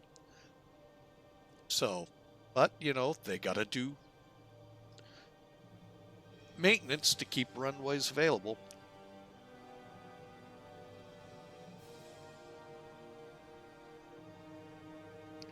So again, I hope y'all are enjoying the flight, and should be on the ground here in about 20 minutes or so.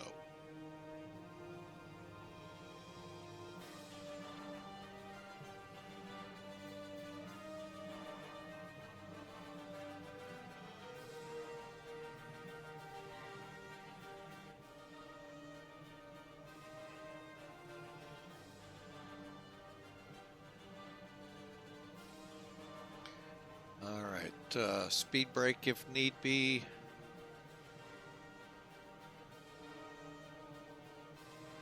We are beginning to steepen our descent. This little blue squiggly line, folks, is where will be optimal descent, which is right between these two lines. Right around the 3.7, you see the green dot, it'll rest in between there if it's on the optimal descent. Otherwise, we have to adjust.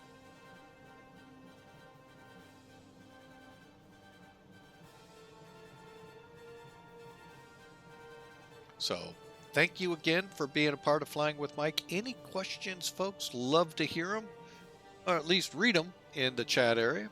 And love to have you aboard on the next flight, which will be the return to Dallas-Fort Worth.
All right, folks, we are through 31,000.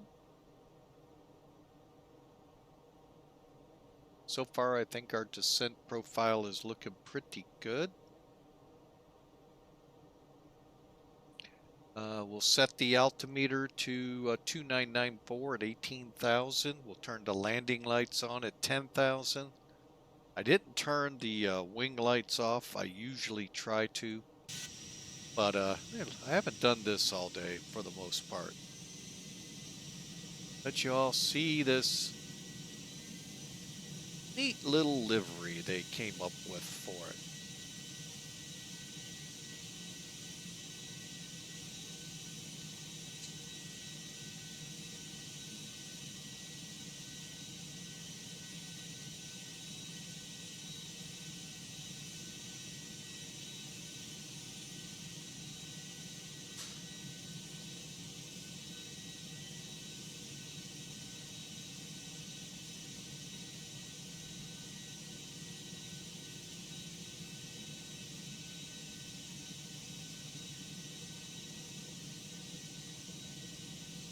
The A319, just one of those aircraft that kind of, you know, it's so short and stubby, but yet when you put it up next to an A320, sometimes you can't tell the two apart.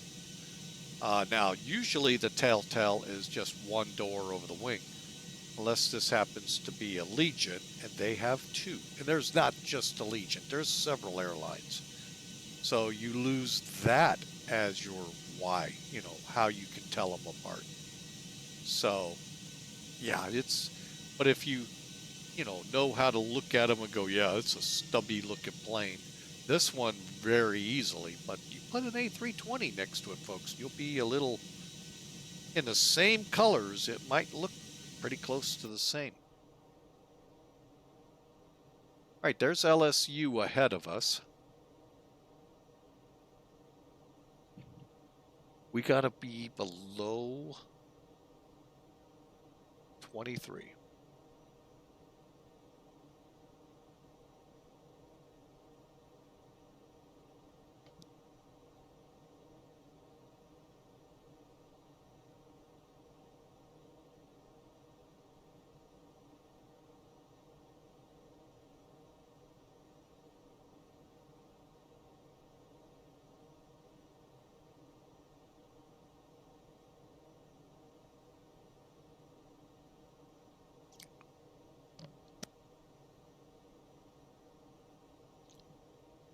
All right. I think we're going to get below 23.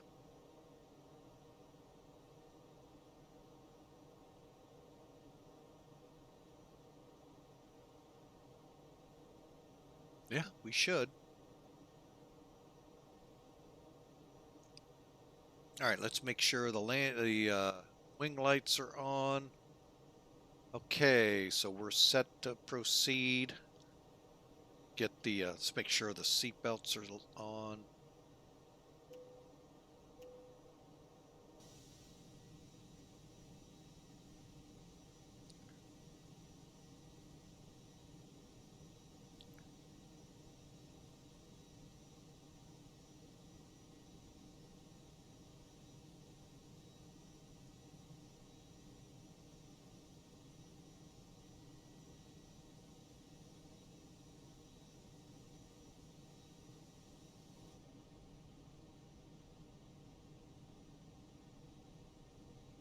Give you a little bit of wing view.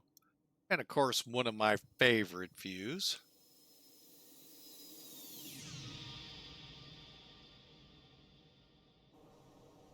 I'm going to go ahead and turn that volume up a little.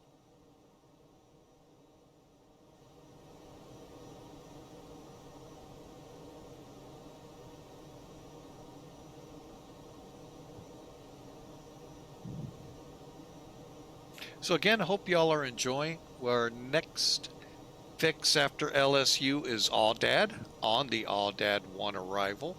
From there, we'll head to Voodoo and then up to the RNAV for runway 20.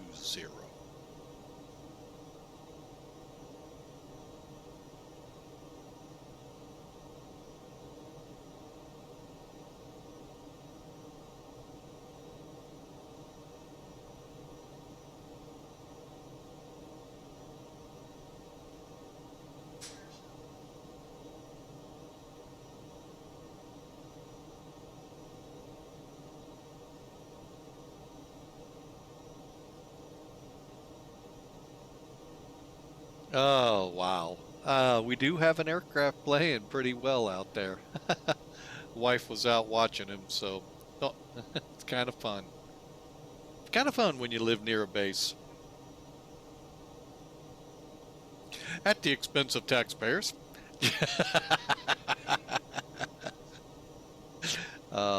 But anyway, folks. All right, so we're coming into Audad next. That's about 28 miles ahead of us. We've definitely under 23,000, so we're doing good so far. Now let's see what other kind of checks we can begin to do. All right. Now, normally you turn on your LS, your constraints, even on an RNAV, because you could, like I said, get information. Hang on a second.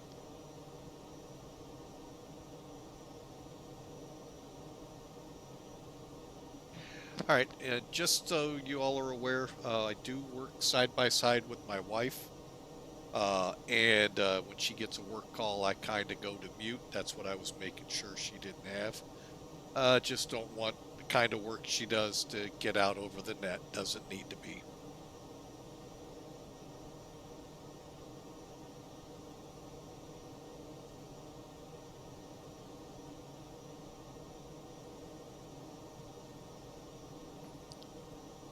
All right, we're just about to transition level.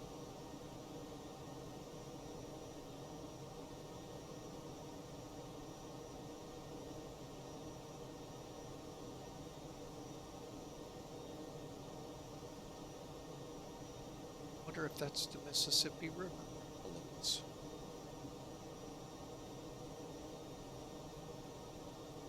Kind of not how I envisioned it coming into New Orleans.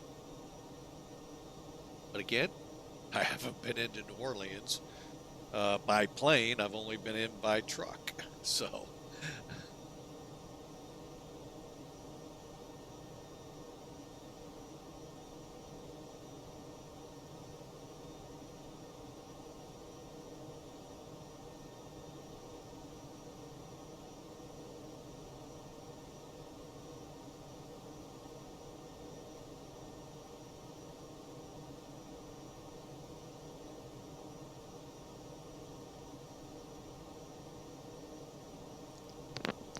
All right, let's set that altimeter to 994.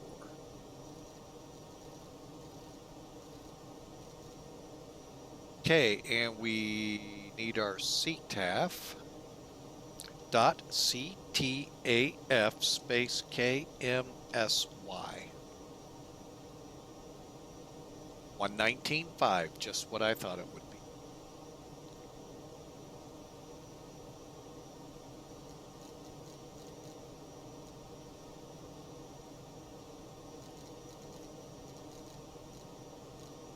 Go.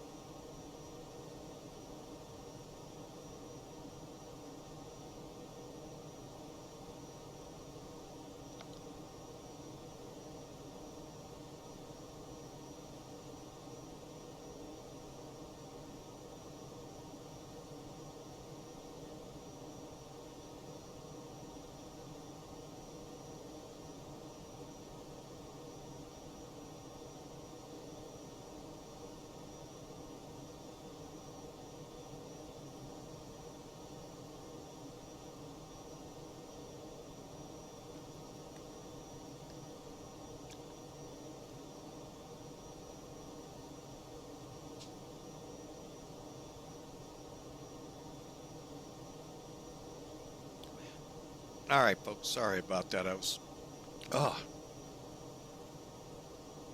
just trying to clear my throat there. All right, so we're coming over Audad, headed to Voodoo for 11,000.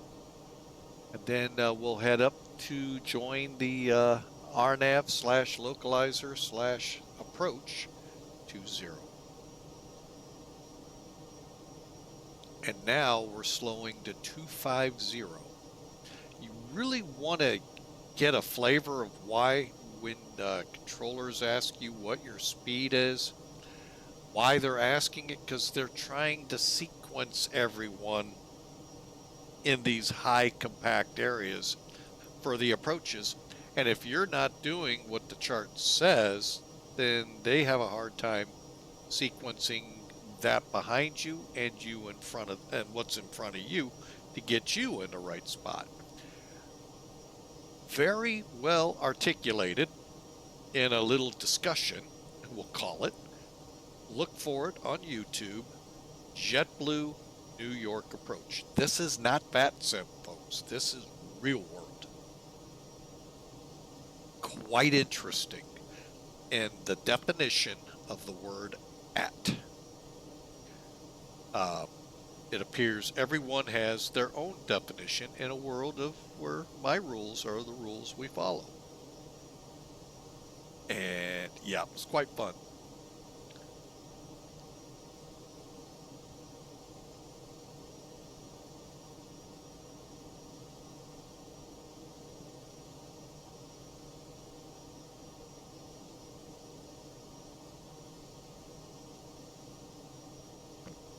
Because like right now, I'm at 250. Problem was I wasn't at 11,000.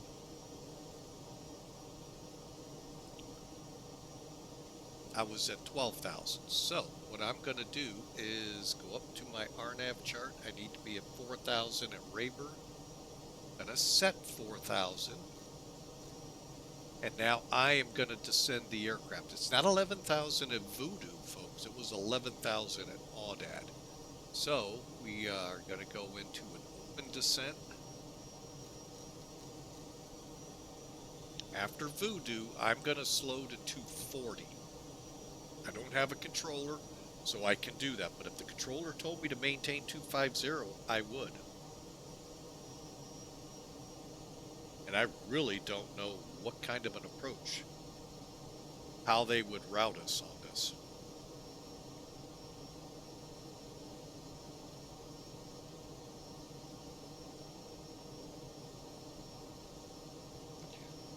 Now, how can we tell if we're on the profile? Right there. That's where we'll make 4,000.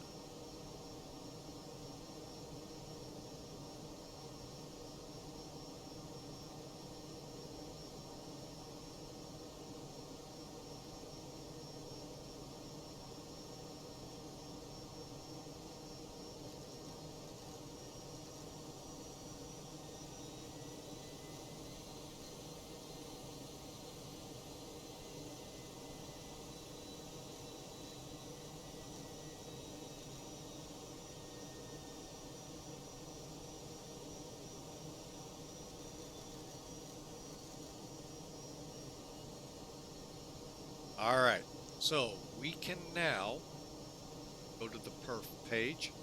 Now that I have control of the speed, I would now click, I'm going to go ahead and activate the approach phase. Reason being, if this was still managed, the aircraft would slow to 139.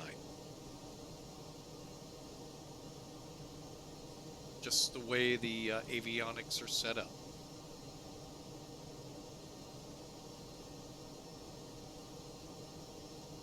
Right, now let's start getting set up here. All right, speed brakes. We determined, did we determine? Oh, low was good enough for us, okay.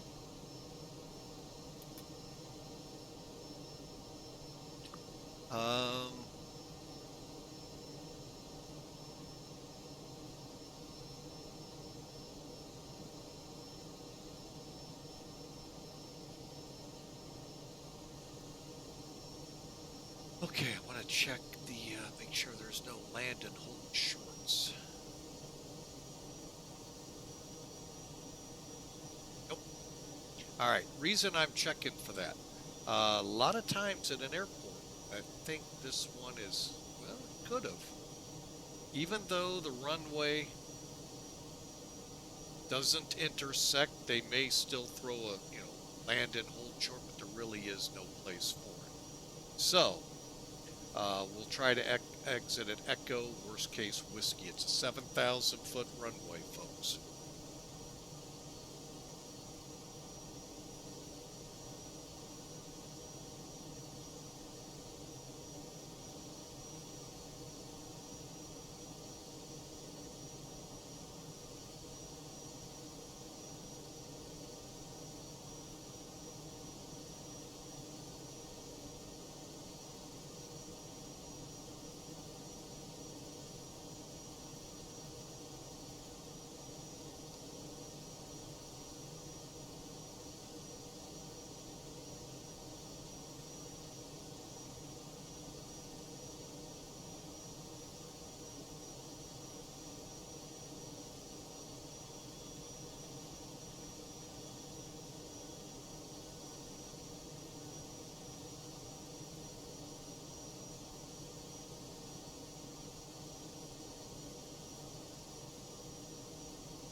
All right, here we go, folks. Oh, I'll be right back. She has a call.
All right, folks, we're back with you. Like I said, we work side by side in here, so when she gets a work call, I go silent.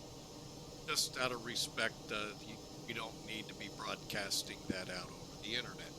All right, so we are in the vicinity of our airport. What I'm doing is vectoring us so that we can make a decent approach, basically, to our initial fix.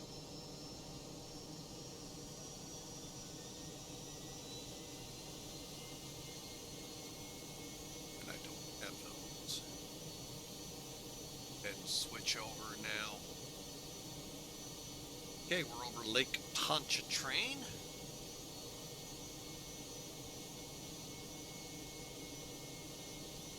As we turn in,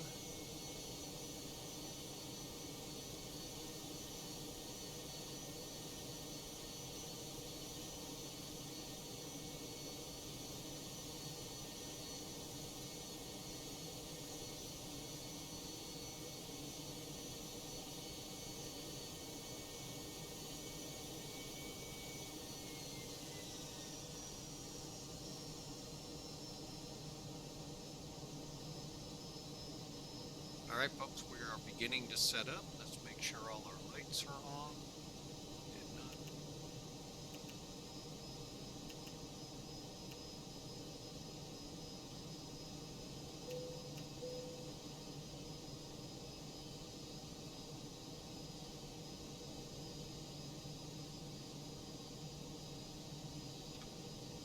Get flaps 1 out.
Jaspo is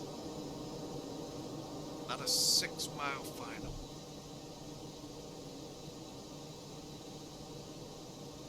I got nothing.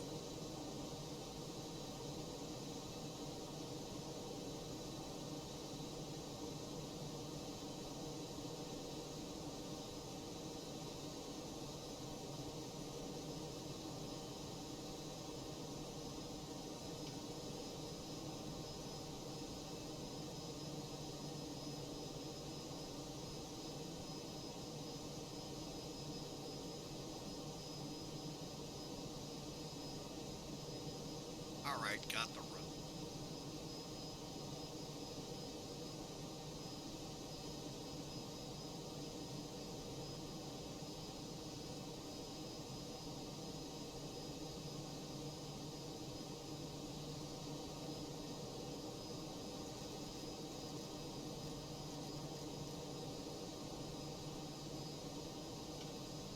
Lamps are full, brakes are set, spoiler is now armed.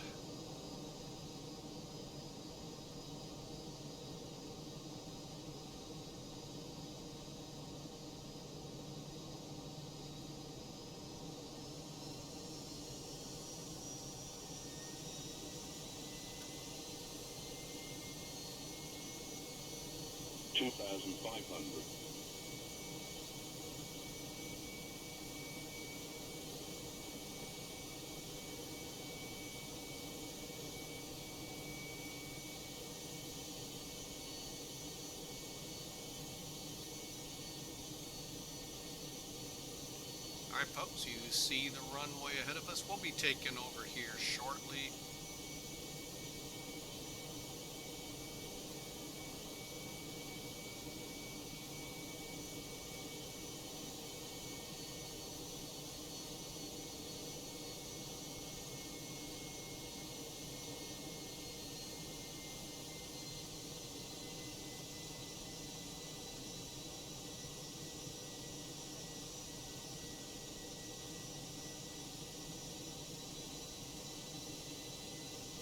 Matter of fact, I'm taking it right back. 2000.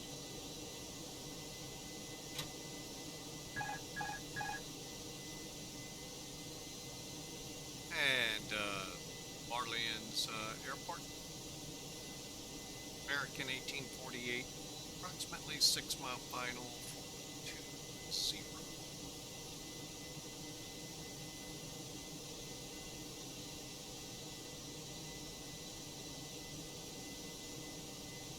Oh great, look, our winds are coming in at our tail.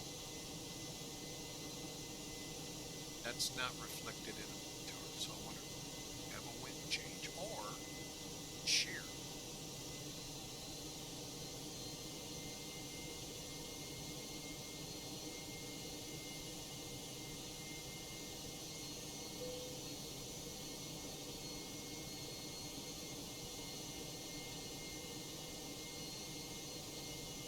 Hence why we're now lined up on the taxiway.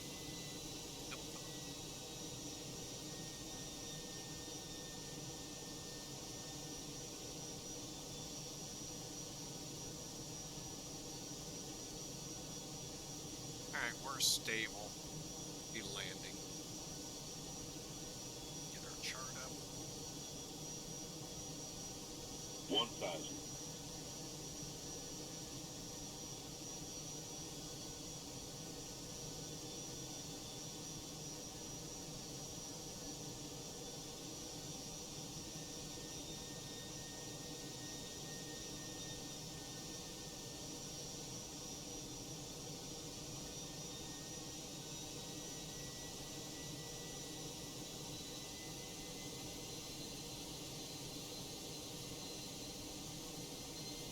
Actually, we're still a little high, according to the PAPIs.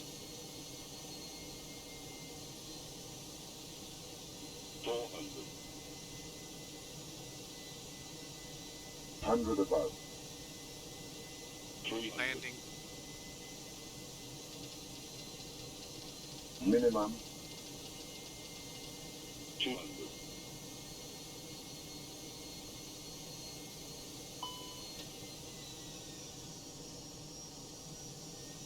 100.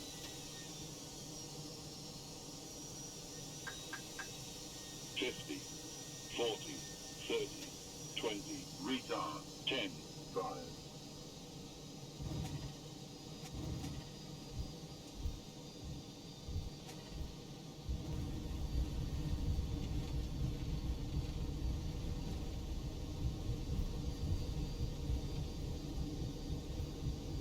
Out first.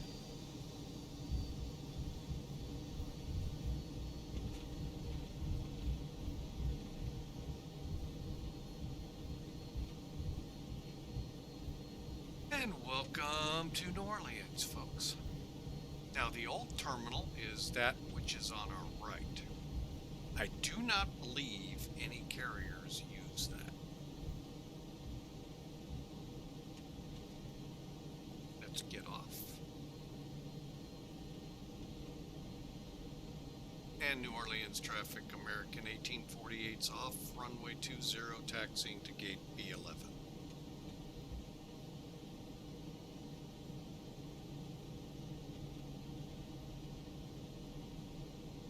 Okay, first thing we'll do is kick that on, landing lights off, it's auto. Start. Okay, radar's off.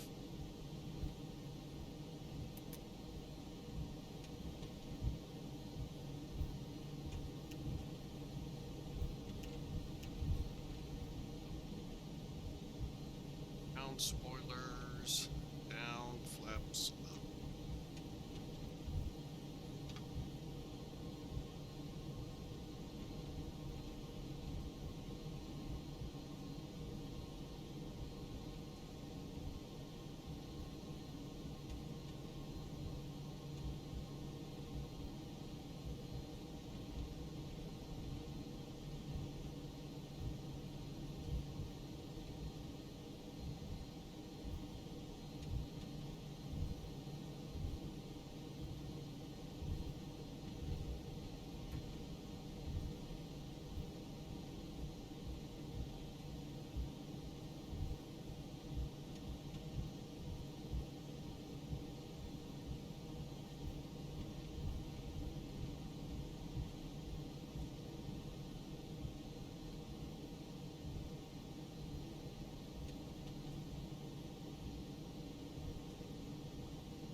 Alright, just running through this checklist here. Spoilers, engine mode normal.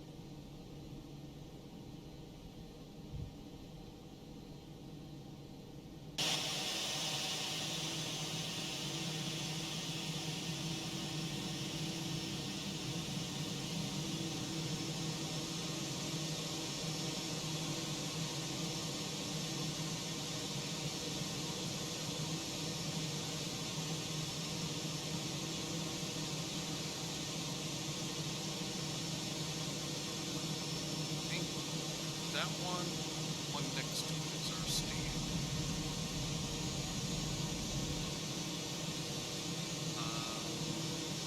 Shit.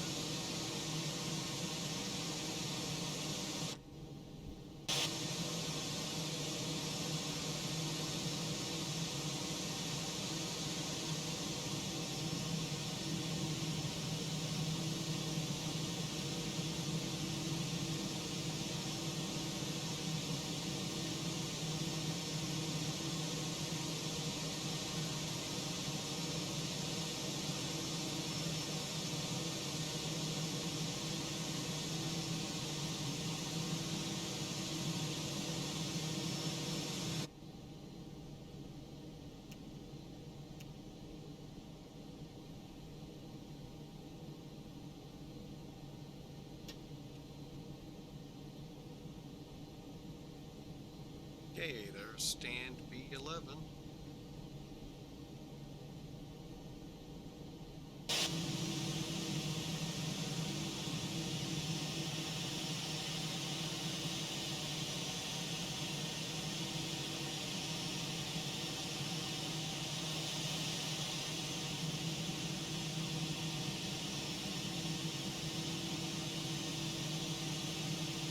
Brakes are touchy, touchy, touchy.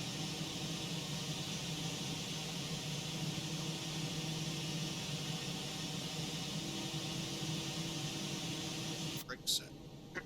All right, final checks here. All right, EPU's on, terrain should be off. Let's double check, and weather radar off. Go ahead and turn potential wind shear along.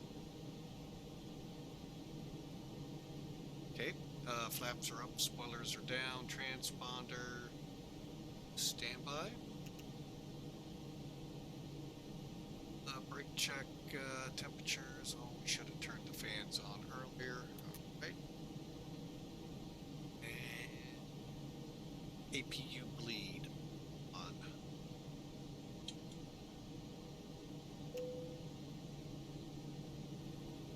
Chins.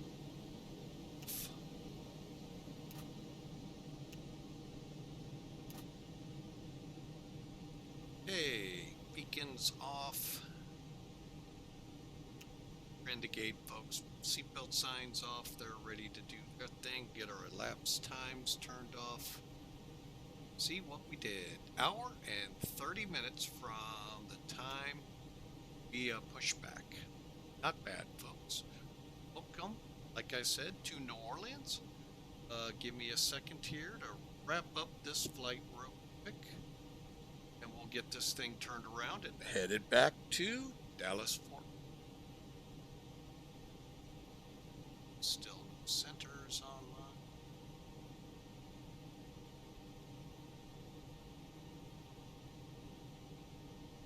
Oh yeah, there's starting to get to be some weather west of Dallas. Alright, so that'll turn into some fun. Okay. First thing I want to do is take a look at this here. They got us at 74 feet a minute.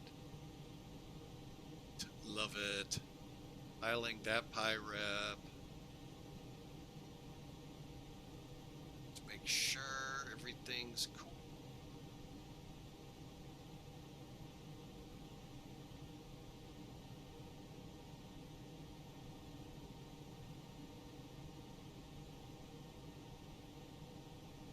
All right, and this is, by the way, a destination of the month here. They got, how come it says 181 feet a minute? This one says 70. Huh. Oh well, still take either one. 81 people delivered, and like I said, we got at the destination of the month, Focus Airport, bonus points. So yeah, we're doing good here with them. All right. So that looks good. Be back to that in a minute.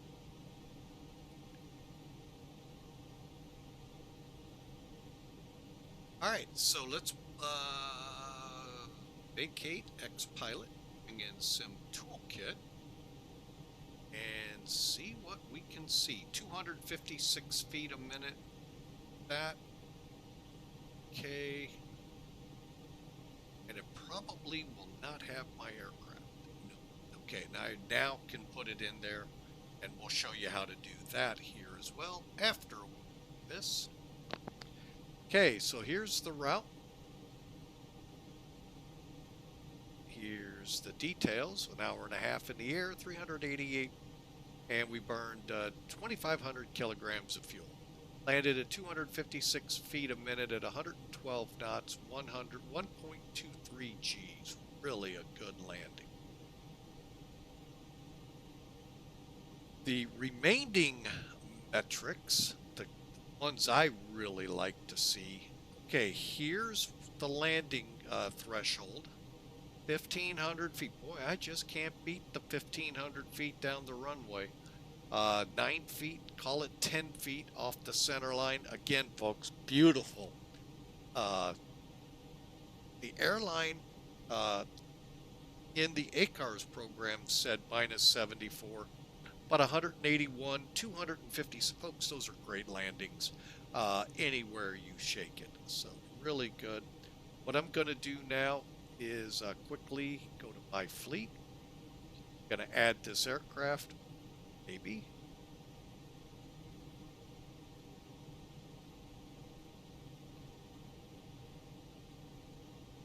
He says cautiously. Let's see. New.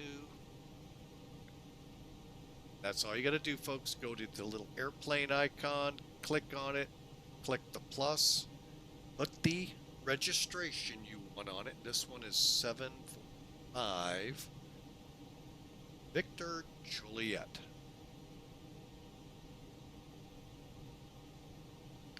And okay, it's not showing it the way mine is, but there's an A319 for American. Let's put it here. KMSY. Now. Oh, I gotta click OK. Now the SimBrief ICAO. Click on here. Now go to your SimBrief account.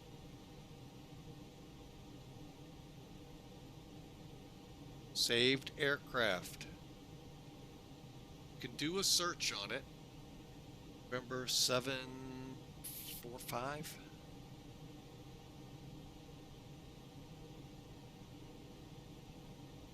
There it is. Click the edit button, and then right up next to aircraft info, you'll see internal ID number. There's a little copy button right at the end. If you click that, you can come over here, paste it. Okay, now this aircraft's in here. Won't affect the flight you just flew. I'll show you. But the next flight, it will throw American Airlines up here. All right, and there you have it, folks. We have completed leg 1. Almost. The jetway.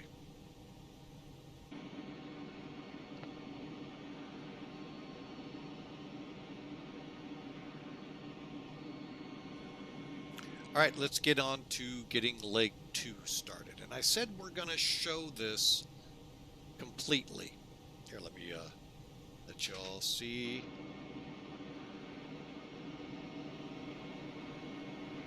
Okay, so let's get into it. So I am going to go here to sir. Okay, now that's my sim toolkit. I'm going to go next door, and we're going to bring in American. Let me make sure. Okay, it's showing up. Okay, so from Virtual American, drop down here to book a flight. Back to Dallas. Make sure the aircraft you want to fly is listed. Book a flight. I'm just going to take 1470. Then we're going to drop down. Hopefully this will show. Okay, it is. And then look for your aircraft if you're so inclined. Otherwise, just go any. Oh, there it is. 5V Victor Juliet. That's him. And we're going to have 103 people, 2029. You seriously talking that?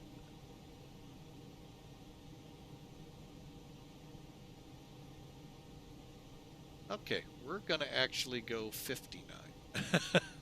And I'll explain why. It's going to take a couple seconds. Okay, so now we've done the basics here with American.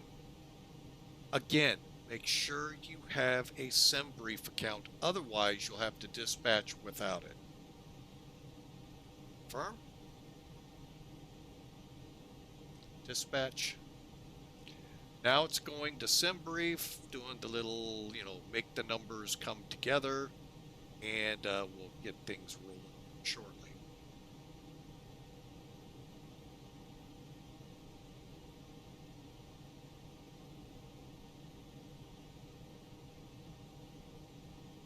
All right, and now it is ready, folks.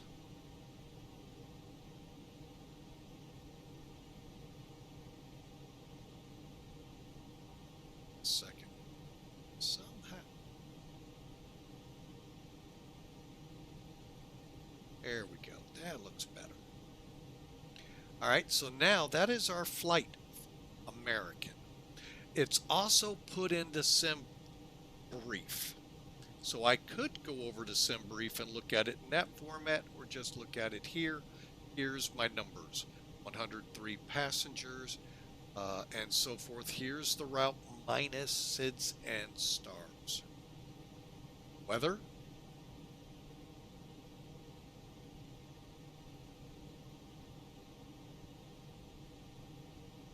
We have thunderstorms moving northeast, so we'll kind of pay attention to that.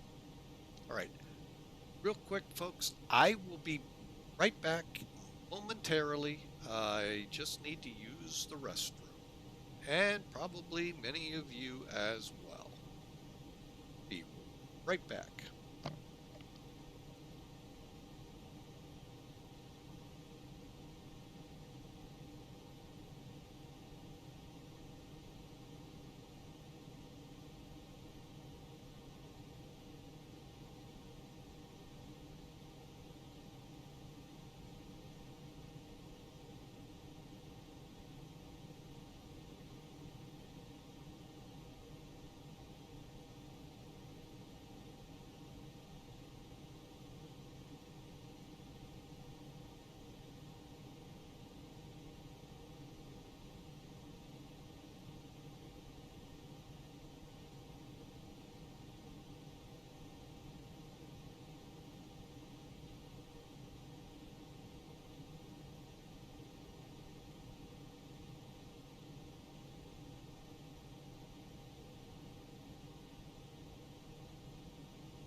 All right, folks, we're back with you.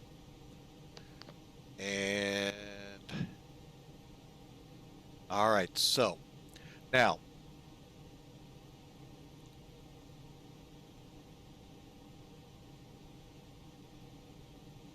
bear with me a second here.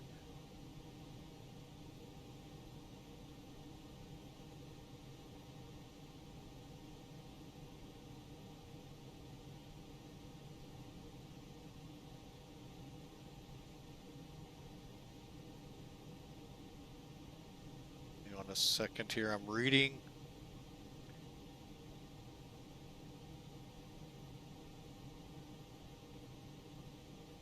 All right. Well, let me shout out here, Mama Hayes 9721. We are going to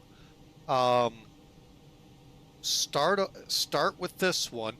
Now, granted, like I've told everyone, and our YouTube question knows we got to have sim brief. That's how all of this works, folks. This automation now that's come to Flight Sim. You got to have that sim brief account. You got to have aircraft to help it.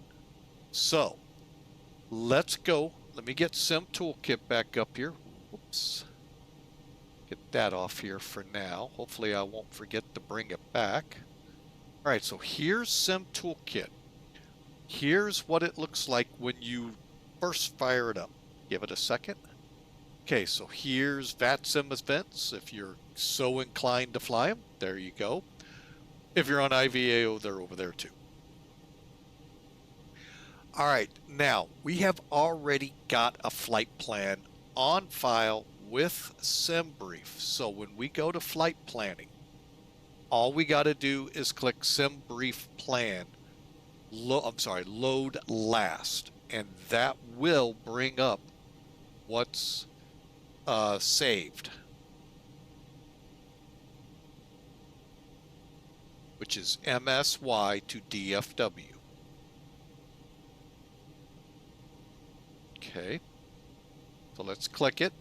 Now you want this page to come up. Here's the aircraft. Remember that was missing when we left Dallas? Now it's loaded in, so it's there. Here's our route. Again, it does not, well, it does have the arrival. There could mean there is no departure. So I am going to click Fly Now.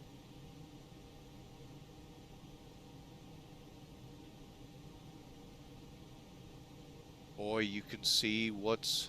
Oh, they've already passed the Dallas area. Well, that's weird. Hang on a second here. You refresh. Oh, that's funny. SimAware has them west of the airport. Sim Toolkit has them east. Gotta find out. All right, so we're gonna fly to Alex, then on to the PNUTS arrival. I call it PNUTS. That's what it says, arrival. All right, so first thing I like to do is what's our loadout? 103 people. Basically, I'm verifying my flight. So 103, okay. Payload. Where are you on here? Okay, that's not showing. Cargo is 5,600 pounds. We'll check that out. Ramp fuel, 13,441 pounds. So the rampies will uplift that. We should come out of here with 116,861 pounds of zero fuel weight, which is right up here. Cool. And 27 on the cost index, 34,000. Alex to the PNUTS Bree 2 arrival. So we're not flying the PNUTS.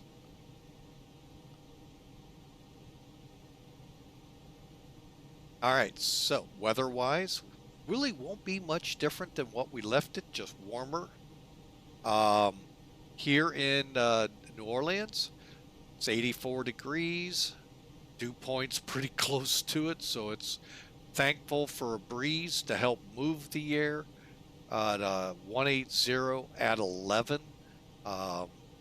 Dallas, we're going to be landing probably on the 17s, not the 18s. 200 at 15, 30 degrees Celsius, 86 degrees, 71. Again, the dew point's charging after the temperature, so it is muggy. Okay, important note, lightning in the distance southwest of the field. CB's distance southwest to northwest, moving northeast. Then that would mean this line should be over here. Unless they're talking about this. So we'll kind of play it by ear. And then finally, let's go ahead and put in a new, you know what? It's what we can do. Disconnect. We got our VATSIM plan up. We said 2059. Our alternate is Houston. No, we do not have a problem, Houston. Doggone it. Put it in this time. Nope. Oh, I tell you, all these little delays. My apologies, folks.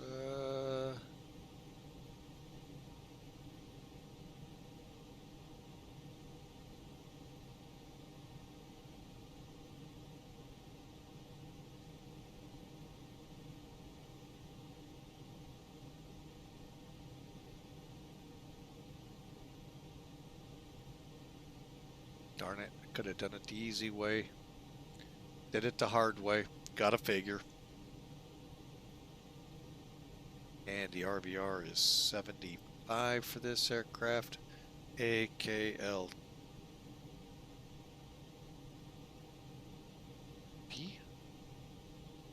And that should be it. All right, go. All right, folks, we got about 45 minutes to get this plane turned and ready to go. So what I'm going to do for you there, folks, I am going to kind of come on. We've got a couple of days where I've only got one flight. We can really work on flight planning. All set. Let's come back online. 1470. Connect.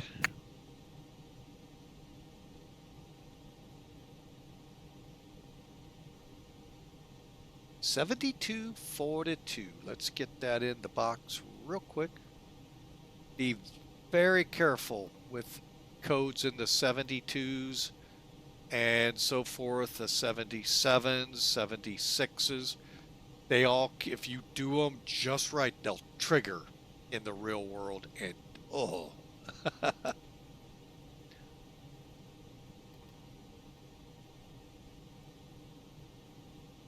All right. We are set to go there. All right, I'm going to go ahead and get rid of Sim Toolkit. And we're going to get to the checklist and get this thing fired up. All right. Maybe. Why is it not moving? Oh, we're going to be crashing to desktop. Are you for real? We certainly did. All right, well, hang on a second, folks.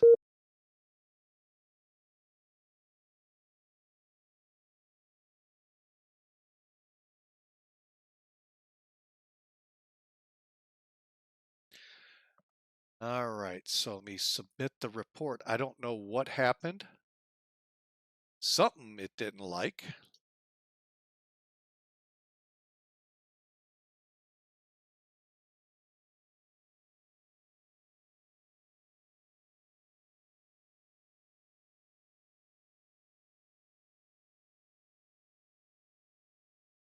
So bear with me here. We're refiring the SIM as we speak.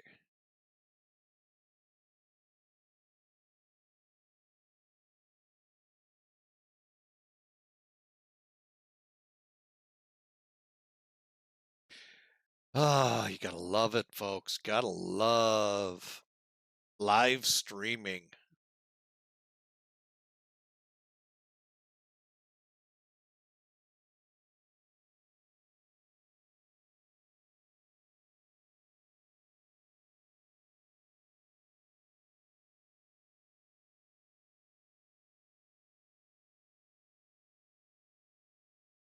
All right, so let's go new flight. Same airplane. Let's go to KMSY.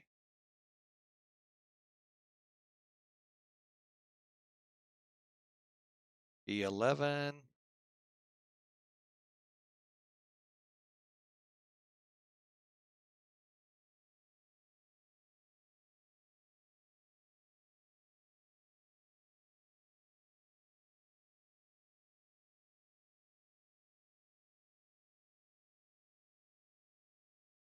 All right, we're just waiting on the sim, so we'll go through the whole checklist here to get it ready to roll.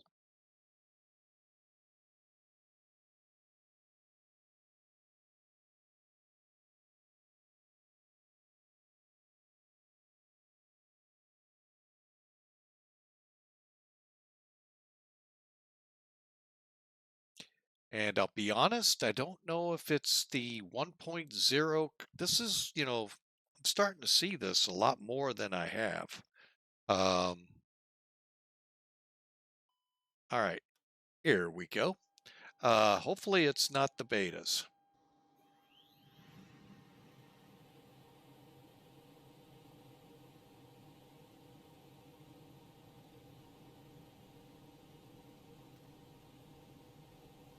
All right, take a look outside. All right, everything looks the same. Just a couple pieces to get going here.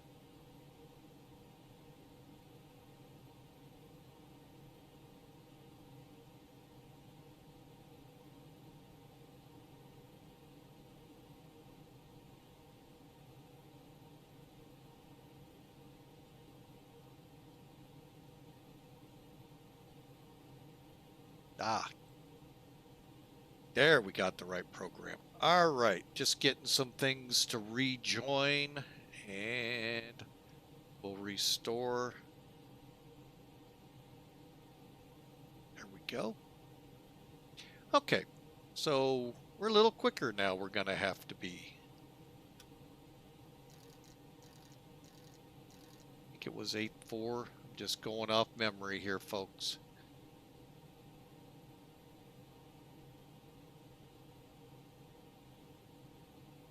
Now it's 9.2. Okay. Pressures are just going every which way but loose. All right, so let's do it.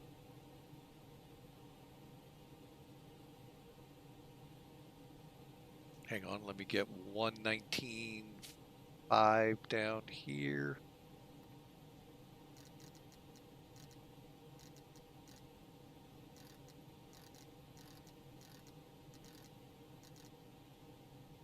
Believe that's it.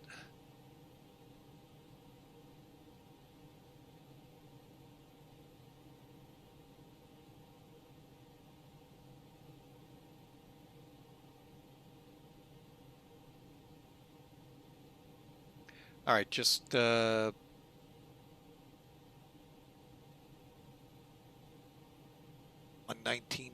Okay. All right, folks, let's see if we can't get to Dallas-Fort Worth. Clear, clear. All right, so we got to make sure. Let's head up top here. Batteries. They're in auto. We're on the external. We'll turn the fuel pumps off. And folks, I'll be right back.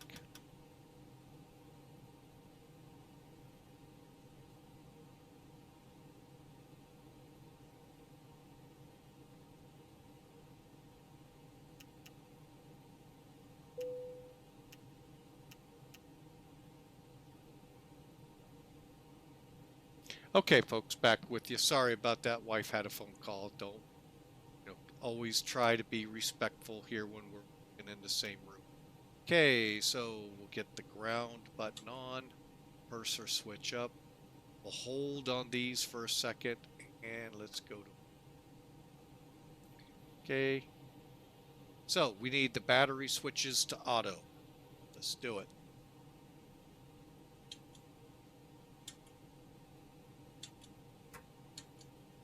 Okay, battery check good. Ground control good. Check the CVR. Cockpit voice recorder. Cursor switch up. External power's on. Fuel pumps are off. APU fire check. Engine 1 fire check. 2 fire check.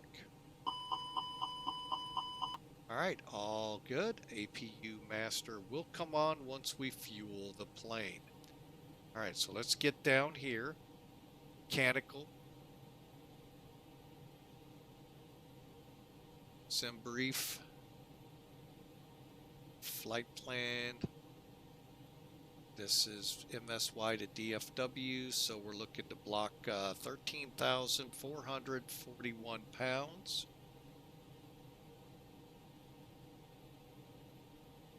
Okay, so 1, 2, 13,040. We'll request the fuel truck.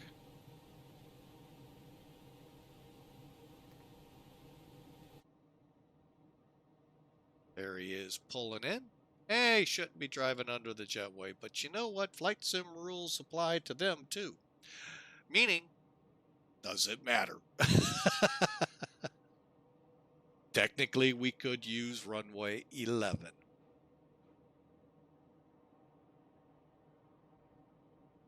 All right, he's up to the plane. All right, next up, let's load some peeps. So we'll go to the next page. We need 103.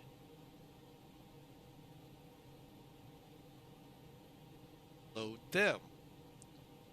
All right, now with that, let's head over here to the weight and balance. 13.6, 13.4, that's good. Reset the current. How close are we? CFW of 116,651. We need 200 pounds. Okay, so let's put it in the forward compartment.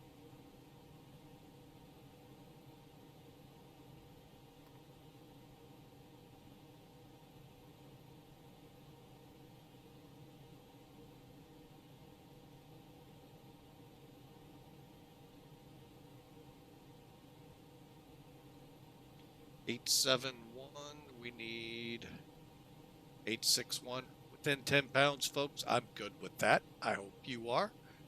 If not, tough. Here we go. Let's continue on. We're loaded. Let's get the APU firing up.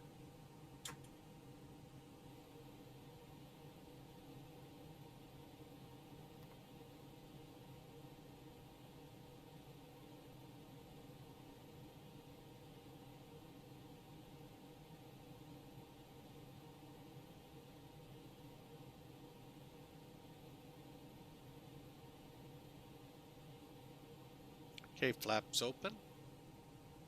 Starting it up. And there it goes, firing up. We'll continue on so we can keep this moving. Cockpit lights and McDo's look good. Let's head up here real quick. And check our lights. Okay, the light bulbs seem to be on.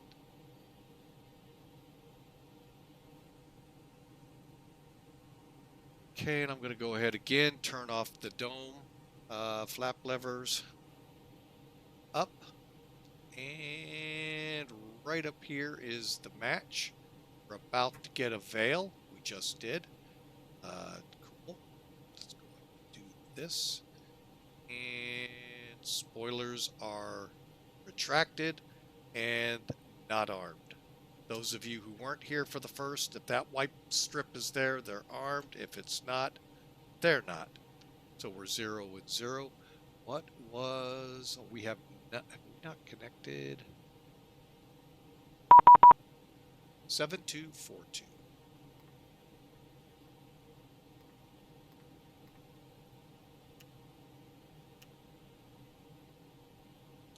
All right, now we're back to where we were. Okay, and pressing on. Probe heat off, APU bleeds on, and control will get the thing off, and generator fault lights are on, and ventilation panel is set.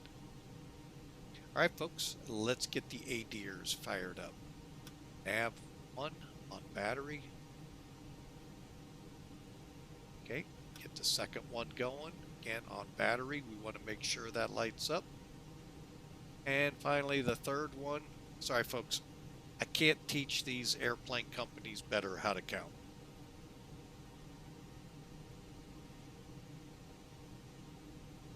And the on-bat is out. Okay, pushing on.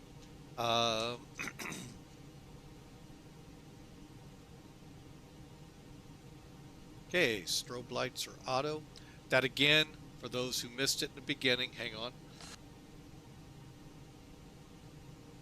Didn't want to cough in your ears.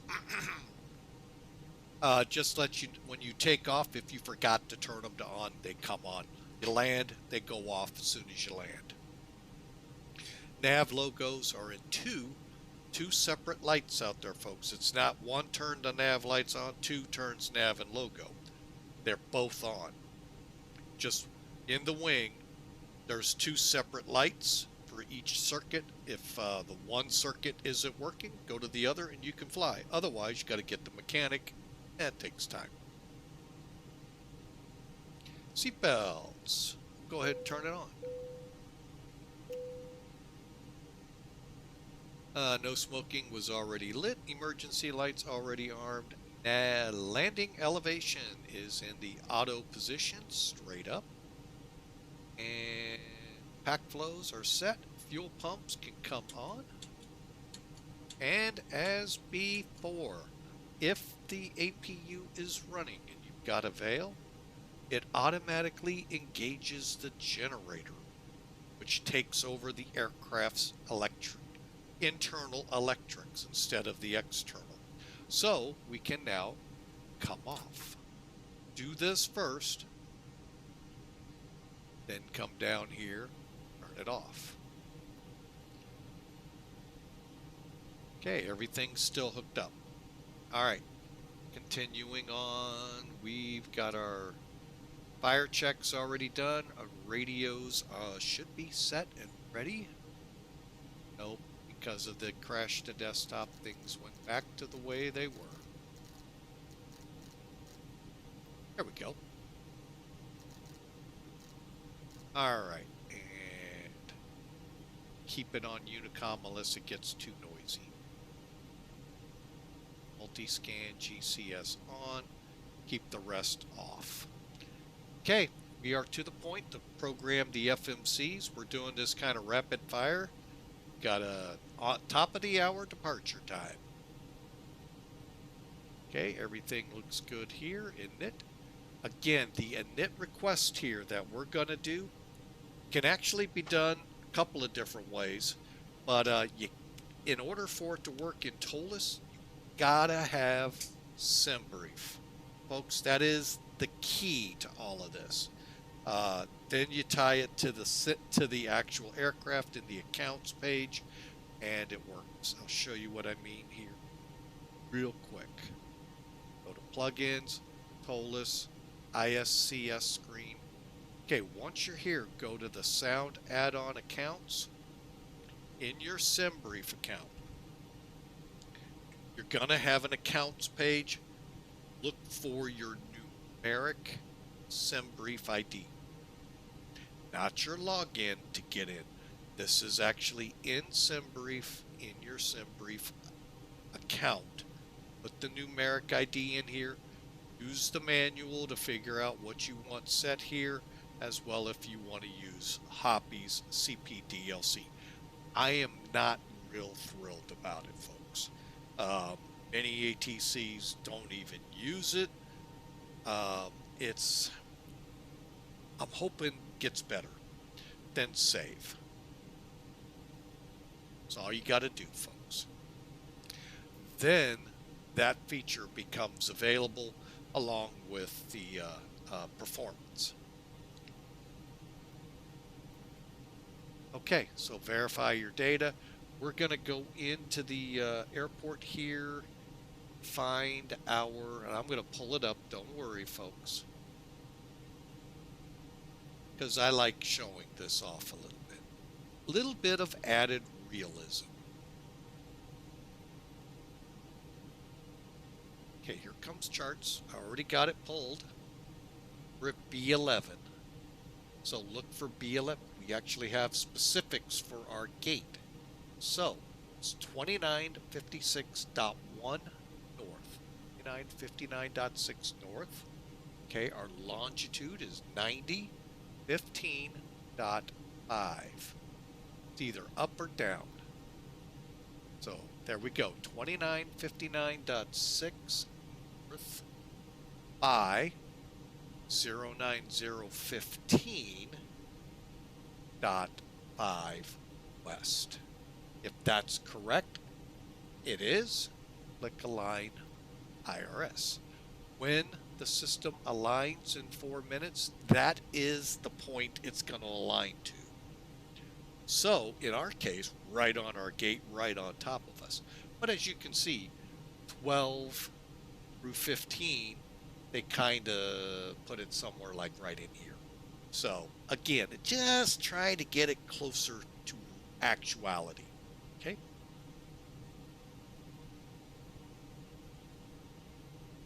All right. I'm going to go ahead and get rid of this for now, keeping this available for us. There are no departures, so that's why we're going direct Alexandria via vectors. Okay. All right. Oh, and everything's closed up, so they are waiting on us now. Okay, so with the init page, let's go to page 2. Use the left arrow, and we're going to come over here, get rid of charts real quick. For a moment, what we're doing is we're verifying that 116.9er is our zero fuel weight. Round up, it is. 28.5. We're 28.2. So what we'll do here is slash 282. Fuel 13.6. Let's put that in there. 13.6. All right, and you see how that's adjusting numbers here? I'm okay with the roundup here, folks. Some will say 16.8 is good. I'm going to go ahead and let the roundup happen. Okay, so we're good here. Just going to double check our flight time. 16861.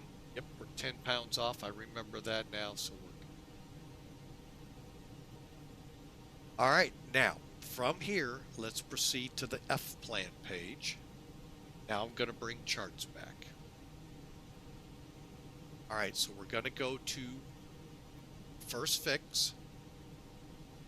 I'm going to switch over to here, pull this up, bit over. 2 minutes to alignment. We're going to go to the plan page. We can do this while it's updating. Go to the departure page. Okay, this is where things can get a little confusing.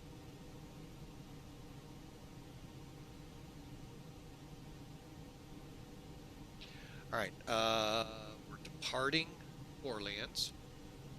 VATSIM, that means we may actually have somebody. Oh, we have Houston Center up. Okay, well, we won't be on the frequency we're on. Let's go to 34,425. We'll get that set real quick.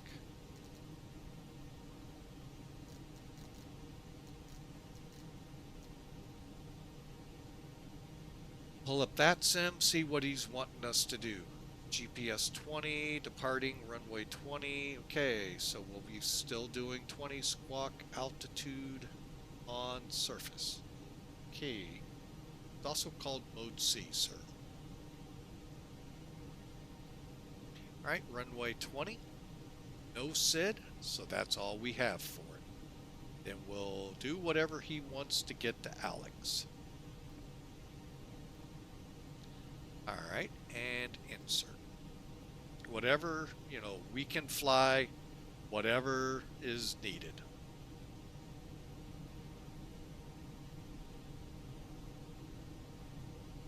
Glad I looked.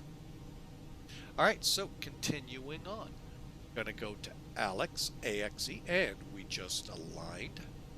There's our little airplane. And real quick, let me grab the other one.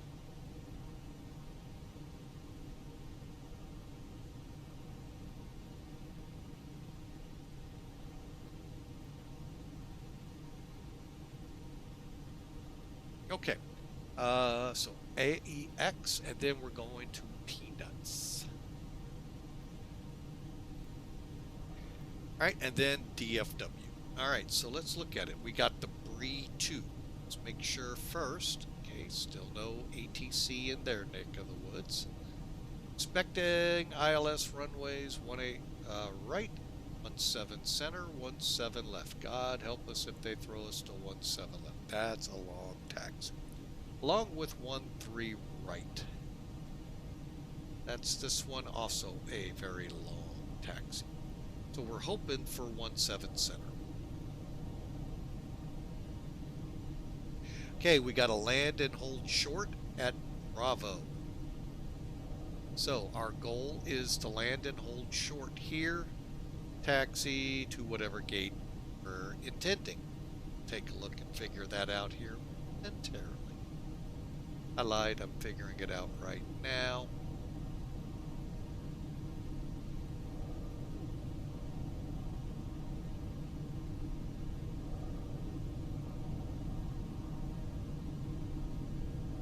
Sounds like we got an airplane near us. Things delayed, okay.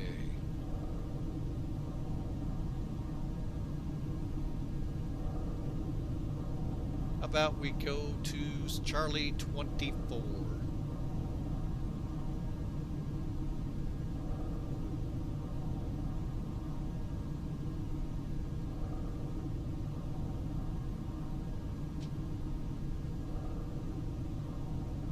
Okay, so DFW. Arrival. I'm gonna do, I think the ILS 17 sounds like the best.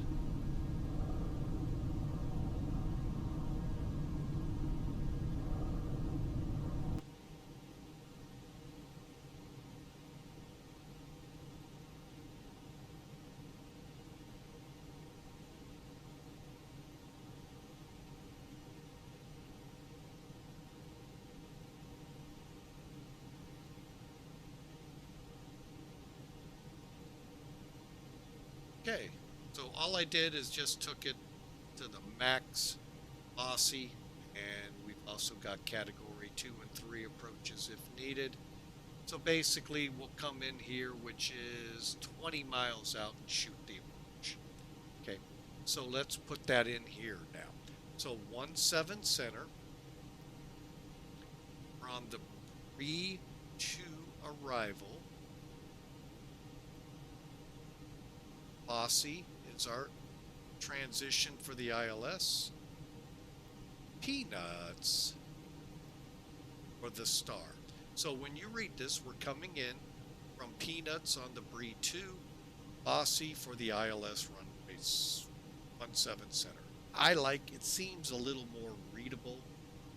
And just go. Okay, looks good. So let's just run through it real quick. Alex, PNUTS, and then let's look at the arrival. PNUTS to Clue, Popsy to Muzzy,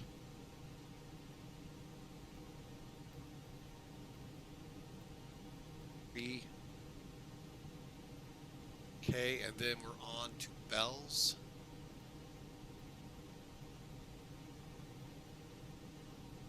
Tackle, birds, seats, and then and Heidman. Okay, looks good. Now we're gonna have this is considered a vector, manual flight discontinuity. So technically we'll vector until told to turn. Probably be able to turn anytime. The Bossy. Okay, hang on, let's switch over now. Bossy, Penny, Zing, Jiffy.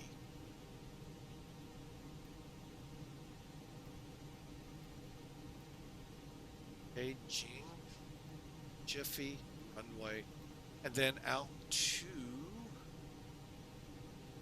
Jasper.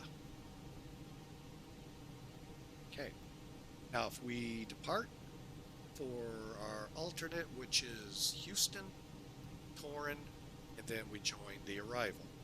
Simple, looks good, folks. Let's do the RadNav page.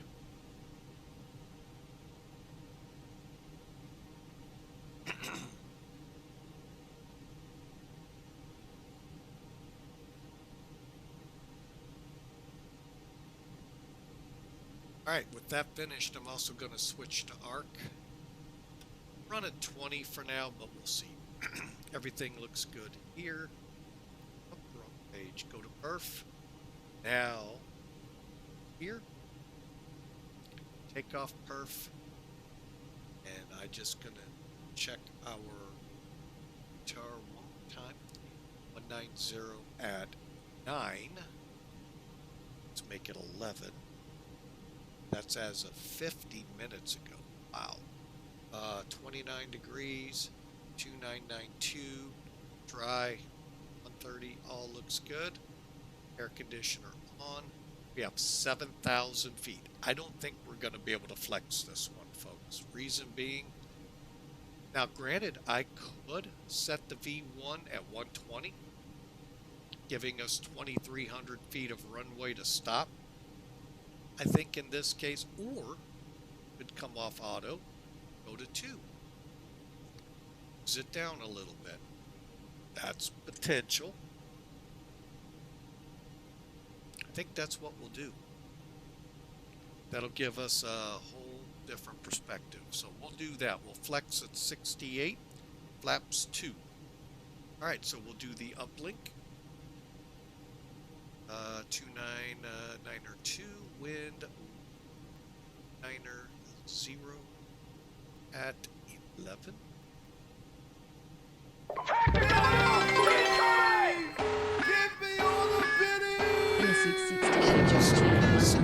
Thank you, sir. Past bedtime for me, but saw you're on. I missed the CPH flight. Would probably have joined you on the Scandinavian adventure. Blue skies and safe landings, Captain. Thank you so much, sir. We appreciate you coming in. Appreciate the biddies at any time. Oh, thank you so much, sir. What a day we're having. Okay, now we told it flaps 2. We actually do it correctly, 2, and then that was up 04. Yeah, that was a fun flight yesterday for oh, that event was unreal there in Copenhagen.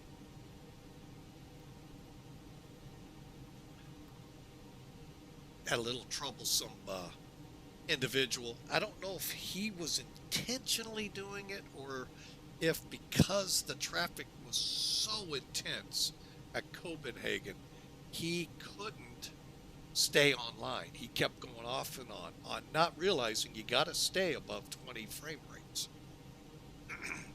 Poor guy. I hate that because JFK does it to me all the time. Okay, there's our receive. Let's flex it. Okay, 68, 292, 127. No, we're not going to do 27. 109. We'll do 127. Rotate 130. And, oh, they got us up 0.5. Sir, clear. Let's do, how about this? 1, 1, 2. That'll move us up a little bit, not much. Rest is fine. All right, we're ready to go, folks. Just about.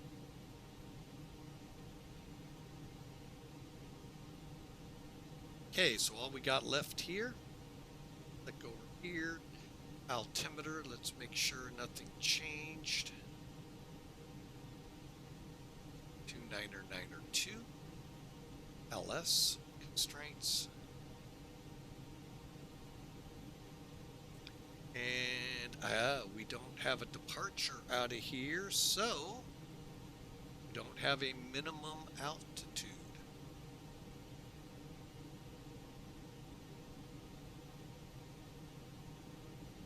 So we'll have to go with what ATC tells us. So I'll kind of leave this blank for the moment. And then LS constraints. That all looks good. Good. And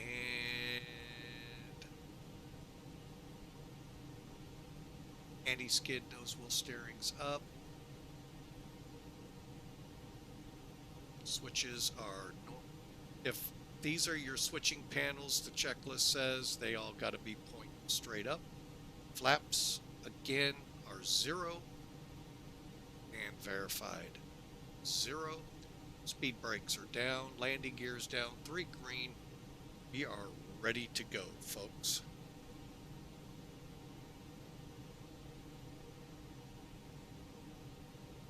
Houston 1325.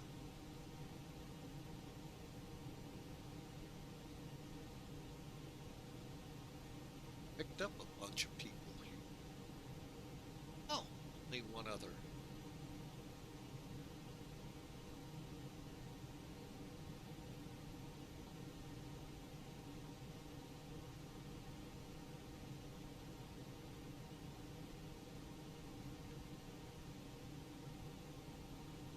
Okay, nothing else, so we'll be going to center. All right,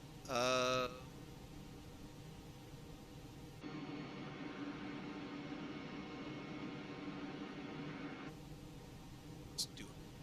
Checks, we are. I think we've already pulled the external power. Have, okay. These are closed. All right, let's switch over. 425.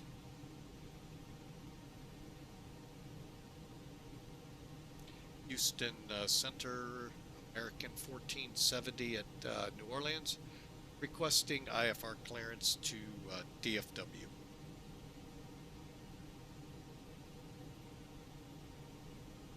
American 1470, stand B11.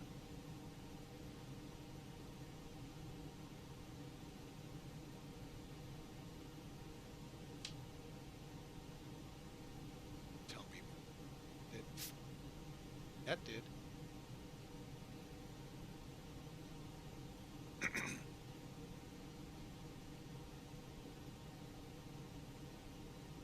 And did you copy Houston Center?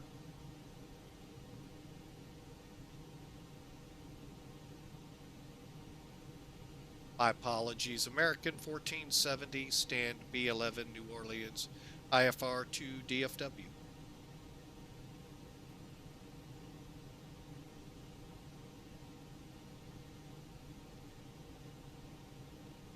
We'll be watching for it.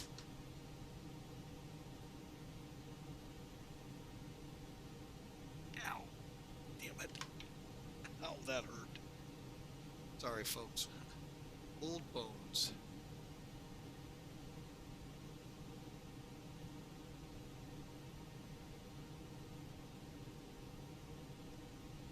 No, sir. We're not receiving any clearances. Oh, wait.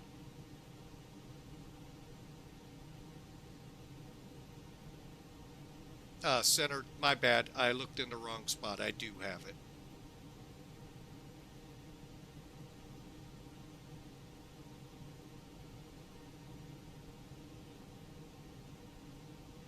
We'll let you know if we need to get on golf for the pushback. American 1470.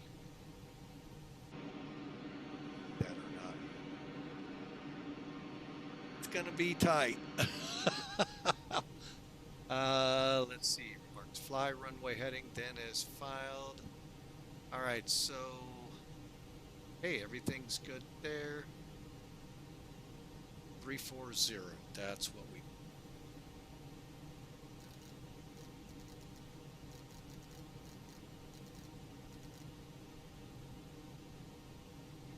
Oh, disregard. It says 4,000.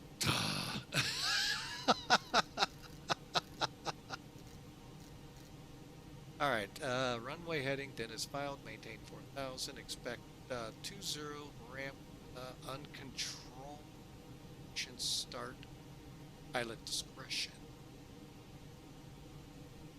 I see what he's saying now. Oh, okay.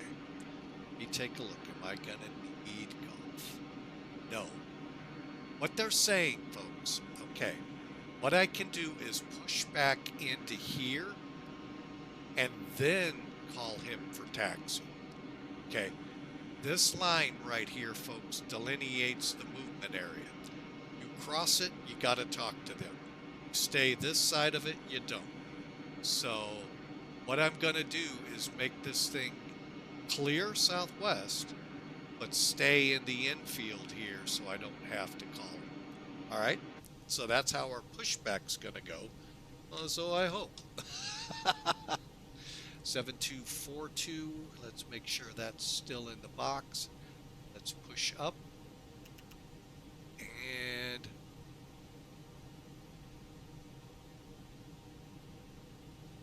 yeah, you got to watch these notes, folks. I didn't, for some reason, didn't hear it.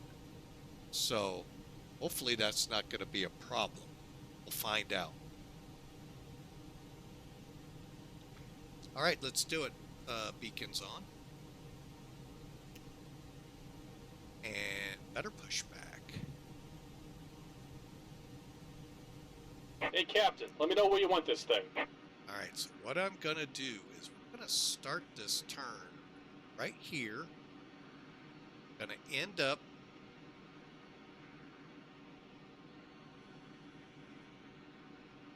right here. Right here, and that will keep us. See that line, folks? That dotted line right to my wing by the green outline?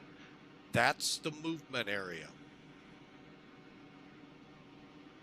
So long as I don't cross that, that'll be the taxiway golf that he was talking about. I am perfectly safe. Great news, Captain. Your tow's coming. Sorry, that's a little loud in my ears. Hopefully not.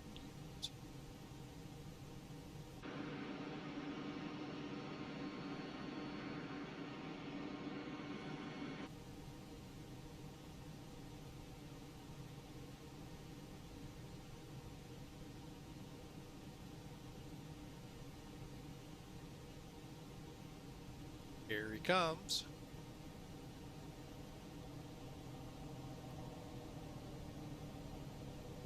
Before killing the chocks, always make sure that is set, and it was. Okay. We're ready.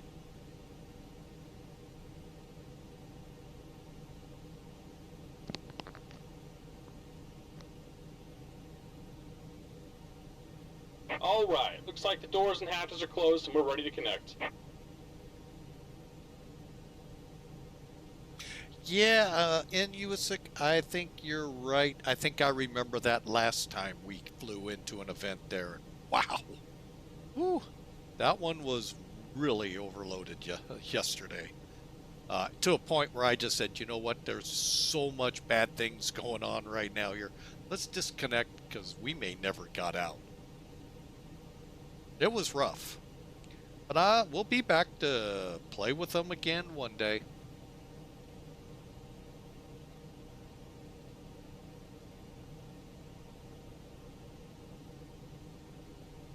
Welcome aboard, Captain. Tow's connected, bypass pins inserted. Go and kill the parking brake when you're ready to go. All right, we're ready to go. Brake off. Keep us in. Here comes the pushback. Light them up.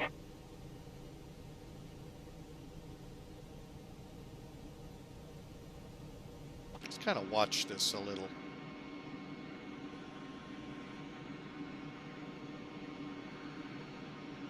A little short, stubby plane. Alright, we could have started kicking over already, but there he goes. Okay, I'm going to go ahead. Let's go ahead and start up engine.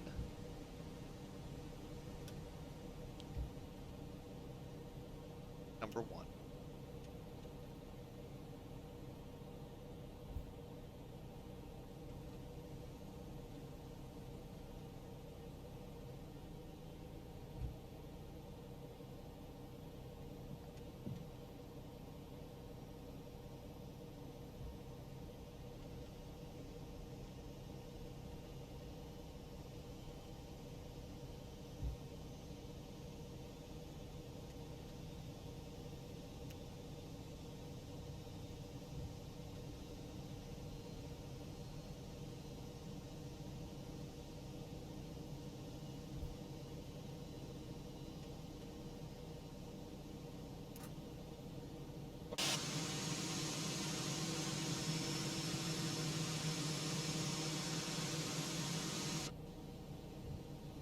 What is that taxiway gonna be?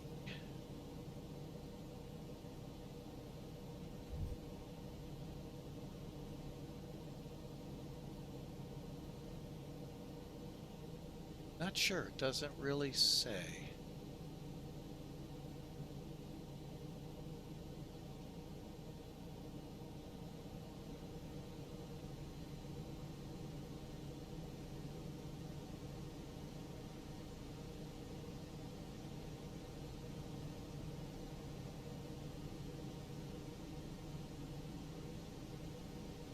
Okay, let's go ahead and get number 2 cranking.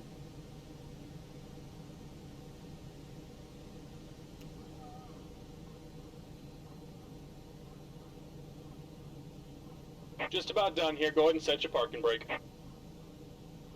Brake set. And we're disconnecting the tow. Give me just a moment.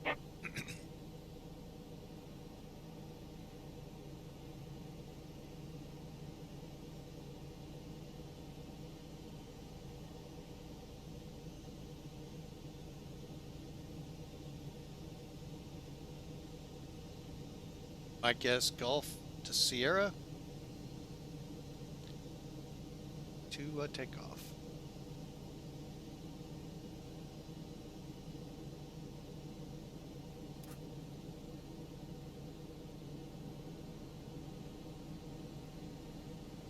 All right, we're ready to go. Okay, APU bleed off. Ground spoilers and flaps set. And we're disconnected. Signal and pin on the left. Take it easy and have a safe flight. Thanks for flying with Mike. Hitch trim.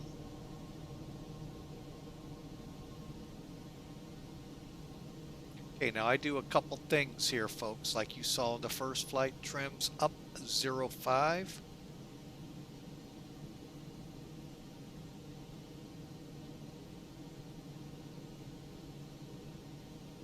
Okay. And I also do my check of my surfaces to make sure everything's going to work when I want them to work.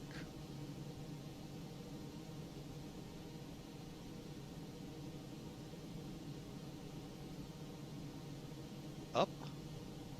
Rudder.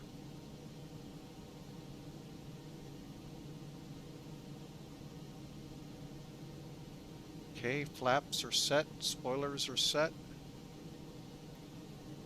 APU, we'll get that in a second. Attendant.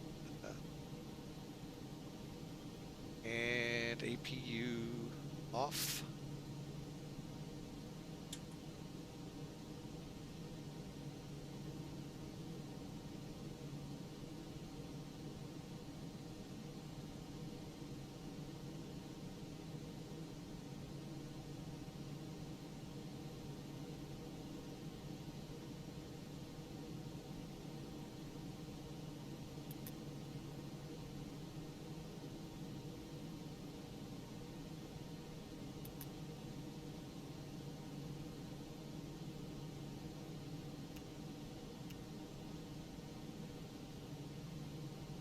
Okay, we're ready to go.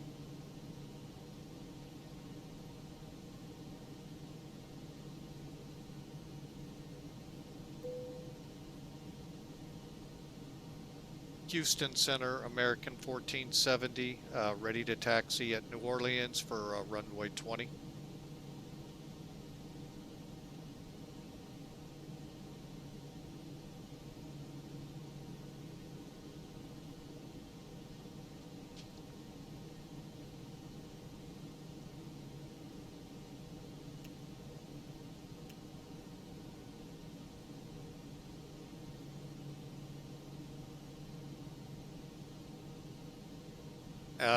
Center, this American 1470 over at New Orleans, ready to taxi for 20.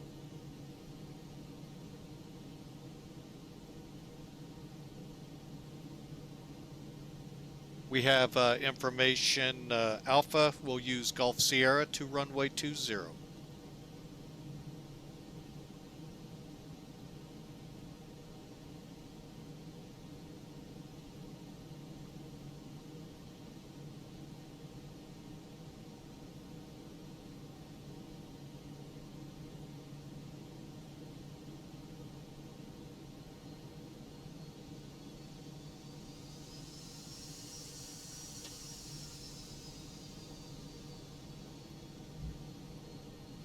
Okay, the aircraft has to pass the test, and it did.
Okay, while we're going here, let's get our takeoff set. Transponders on Terra. Brake temperature's good. Engine mode as required. We're going to go normal.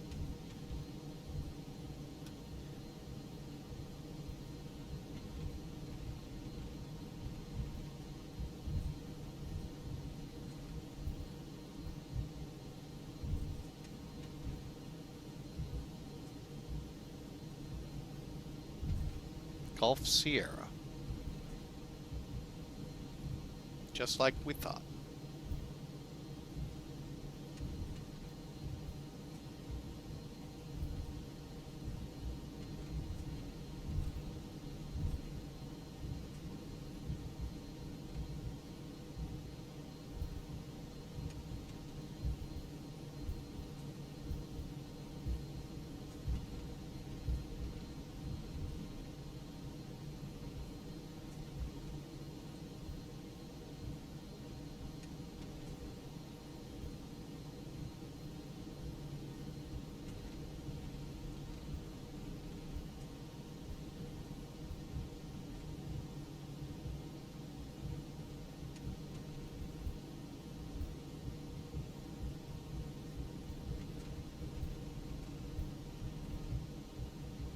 All right, folks. We're ready to go. So hopefully we won't have a long wait for takeoff.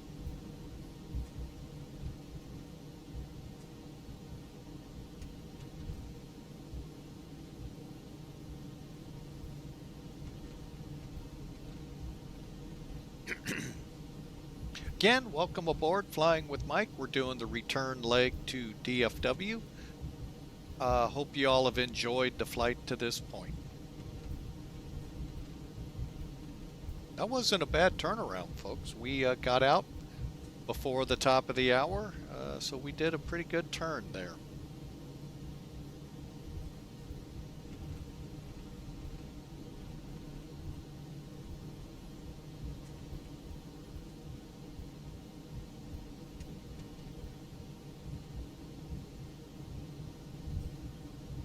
Center, go ahead for 1470. Come on. Center 1470, go ahead. Sorry about that.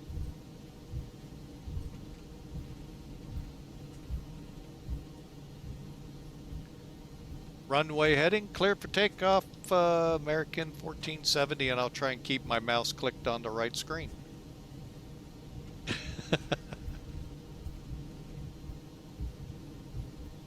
Oh, I hate this.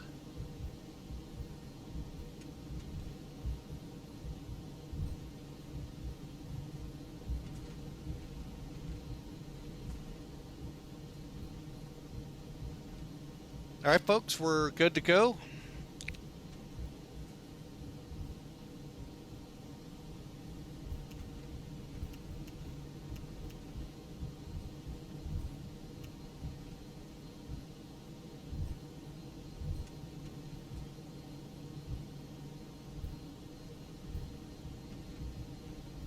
All right, we're going to be doing a roll and takeoff here, folks. So let me just kind of...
Center, American 1470s off New Orleans through 3000 for 4000.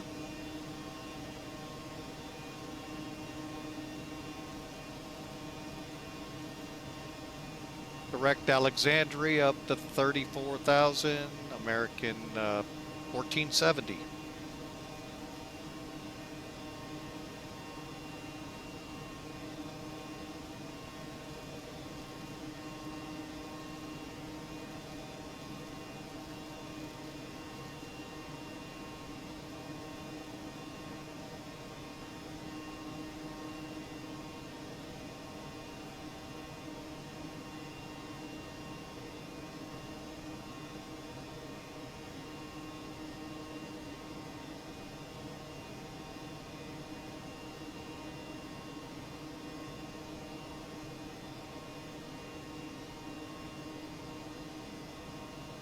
All right, folks, as you heard, we're now turning direct to Alexandria.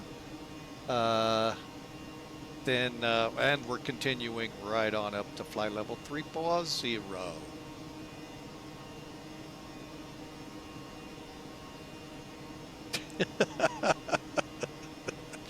Where? I like this guy. Oh, you know.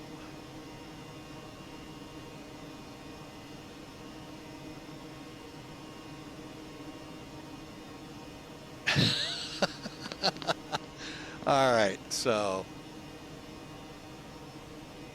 flaps are up.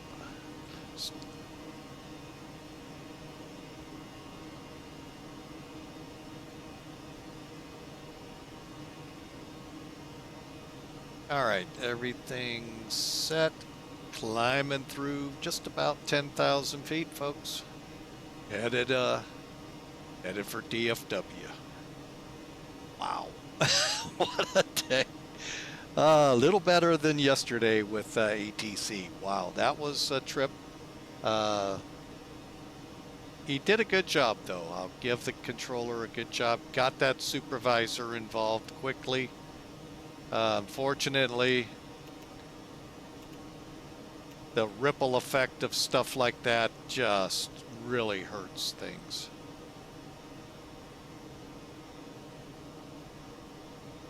Bogs the ground up big time, let alone past bedtime for me. Yep. All right, sir. Well, we appreciate you being out here. Hope you have a great time. I was just reading your little message with the bits.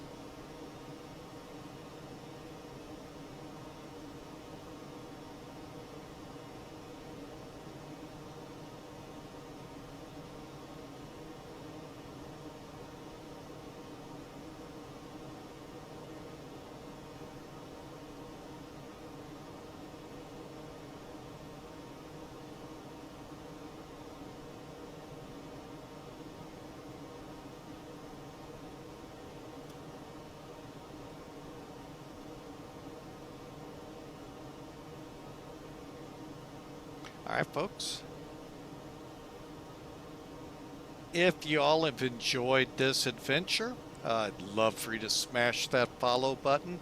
Lets us know we're doing a good job, but also gives you the opportunity to find out what we're doing on our next flight, which, by the way, is tomorrow. We're going to be back down in South America. We're going to fly from Cordova, Argentina, over to Montevideo, if I'm saying it right, in Uruguay. So, and then we'll see what's available afterwards.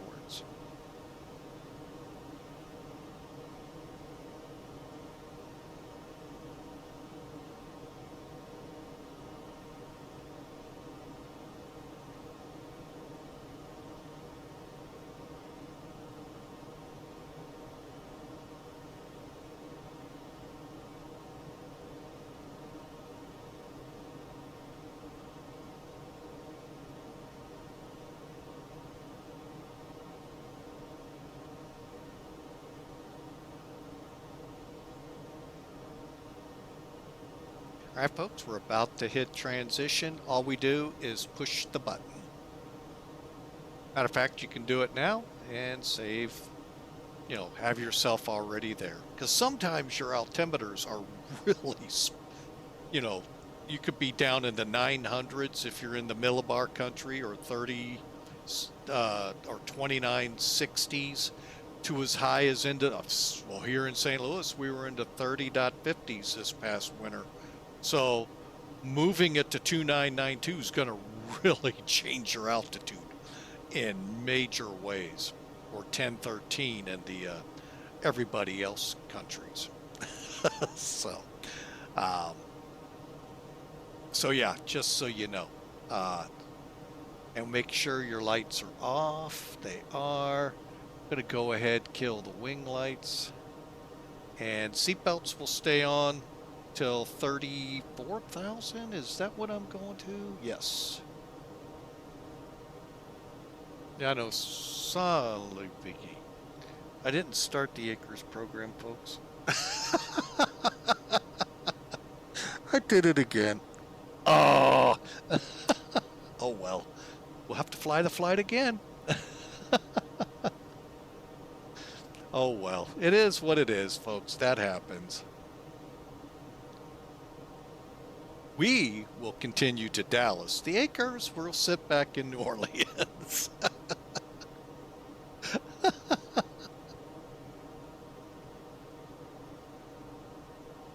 Ah.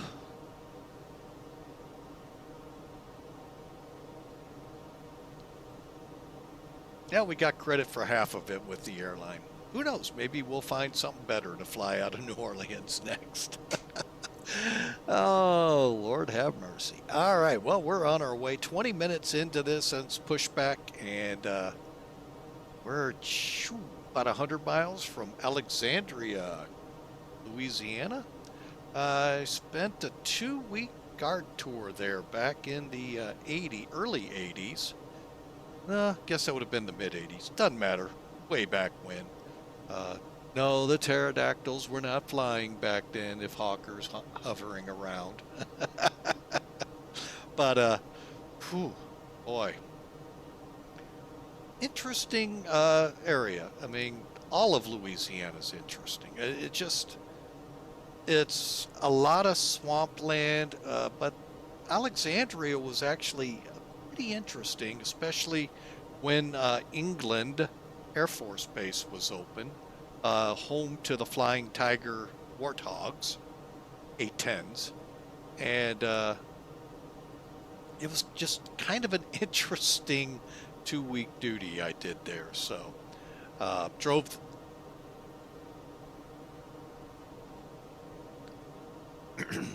So, but it wasn't it, I can't say it was really bad and horrible.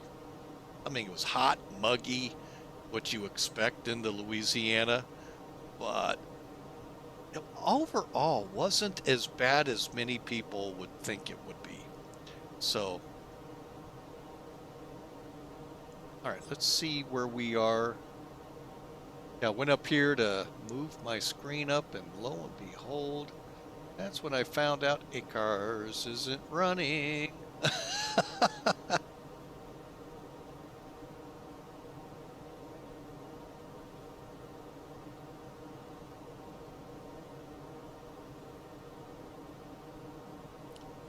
Yep, I totally forgot. Doggone it. Ooh. Wow. Just happened to look on the radar. Wow. Big line moving out of Kansas City for St. Louis. Ooh, doggy. Good thing we're going to get this flight done early. Well, unfortunately, we won't get credit for the airline we're flying with on it, Virtual American. We'll just fly it another day. But that goes with our Barksdale to Altus, since we forgot to turn ACARS on for that one, for that airline. So, par for the course this week, getting 1 out of 2 flights logged. That's perfectly fine by me.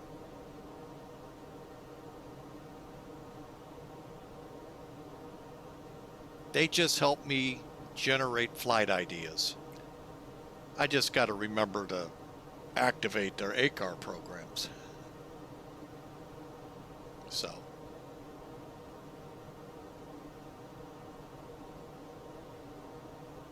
Well, dang it. Let me get over here, cancel that flight.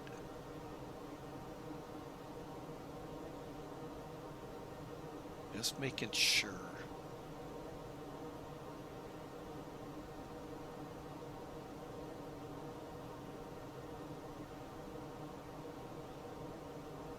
Yeah, I'm definitely not online. Okay. Oh, and I meant to cancel it and didn't.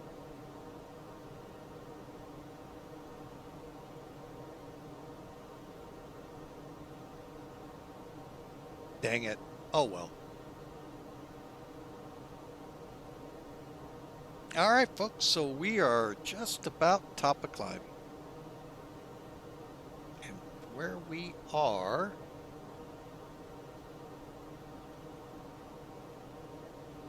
Still a good 80 miles from Alexandria.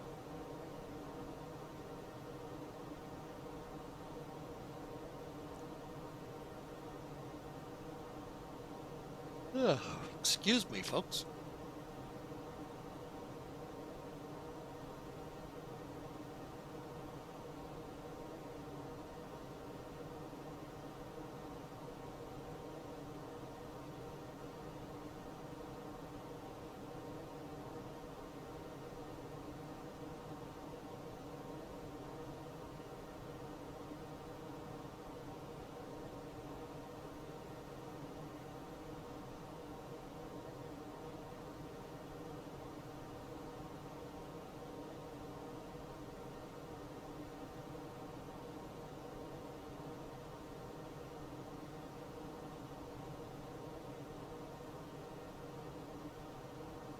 All right, folks. Hitting top climb, 74 miles from Alexandria. And on course. Hope y'all are enjoying. A little bit comical here. We had a crash to desktop. For some weird reason, I didn't even think to check the log. There in New Orleans, when after we landed and shut down, starting to get ready for this leg. So hopefully things will go a little better in Dallas. Give us a little bit more time to see what's going on. I see what he's talking about. What the? Hang on a second. Oh, I see what he... Miami Center up? He was... If you all were here just about 10, 20 minutes ago, he was talking about Jack Center. And it's like they got 3 sectors now. There's one up towards Myrtle Beach, Charleston, then the middle chunk handling the middle part of Florida up to Savannah, Albany area. And then there's another chunk handling the eastern or western part of Florida in the Panhandle. Really interesting how they've been able to break that up like that. Huh. I have not seen that in the U.S. like that. In places that would be really good, like Los Angeles, they could break up very easily like that to make it a lot more, I don't know the word I'm looking for, more functional, because there's just way too much traffic to overload one individual. So that is really interesting how they're doing that. That might explain why sometimes I don't get called. So, all right.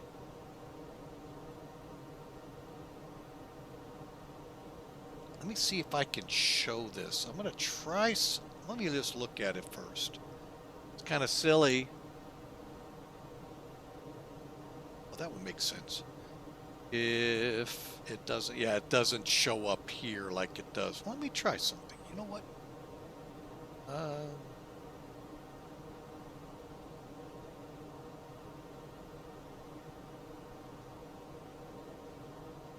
All right, here's the SimAware map. Okay. Bear with me. Now, here's the Jacksonville Center right here.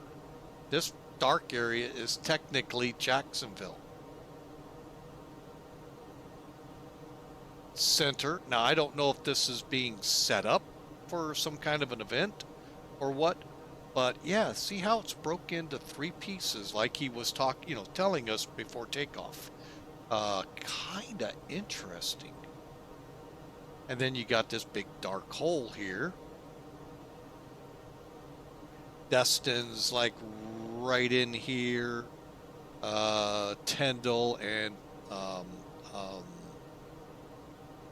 oh, what's the name? I'd say Fort Walton Beach, but that's up by Destin.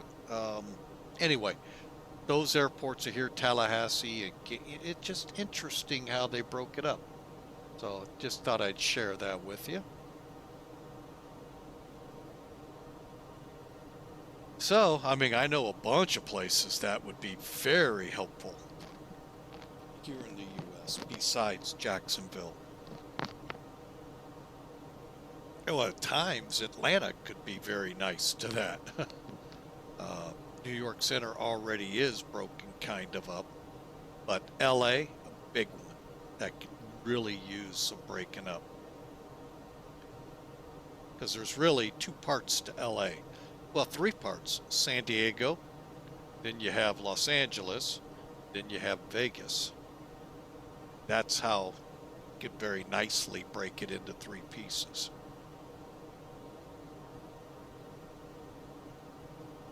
But anyway, very interesting how they've done Jacksonville.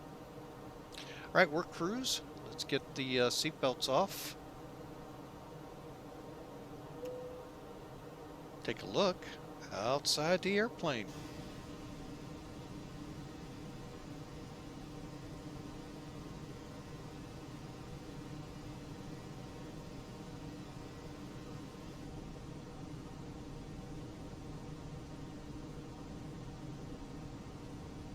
As we roll through the bayou up towards Alexandria, Louisiana.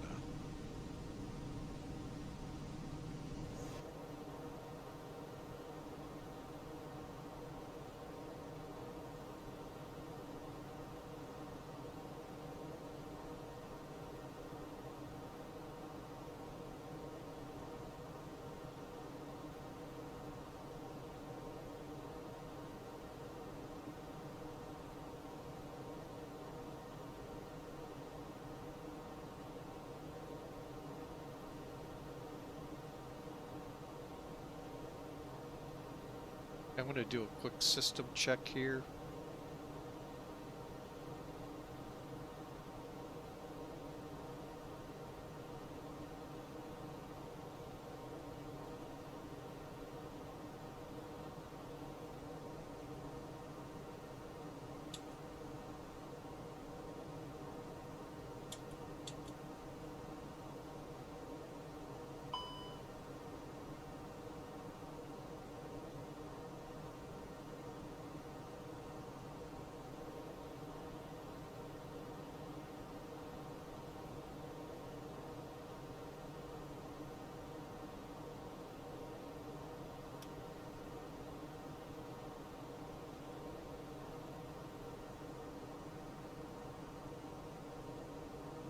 All right, we're just balancing the tanks again, folks. That's because the APU ran so long. But again, welcome in, folks. I hope y'all are enjoying the flight. And yours truly just totally forgot to start the ACARS program. And oh well, we'll just fly out, not get credit. We'll just have to fly it another day. Or fly somewhere else out of New Orleans. So. I hate when I do that. Okay, we're there. 90, as soon as we get to 70, we'll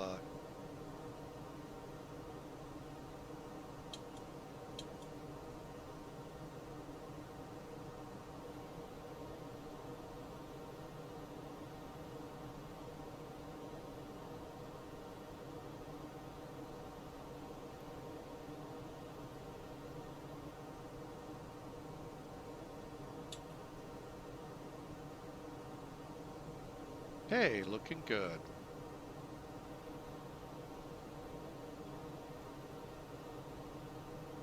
All right, let's just finish up.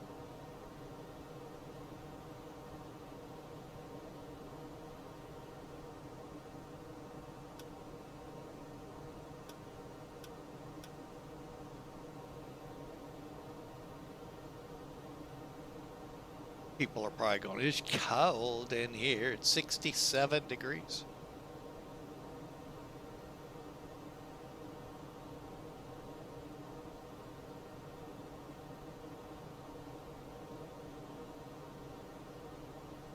Okay.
All right, folks.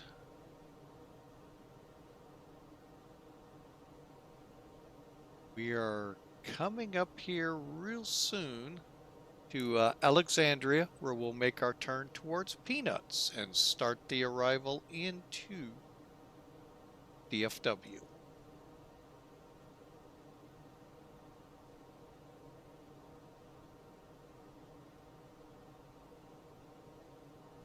All right, folks, welcome back from the commercial break.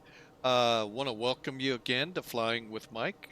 Been around the flight sim world really since about 1999, 2000 time frame, when I started with FS98. I believe might have been FS 2000. Worked my way through them all.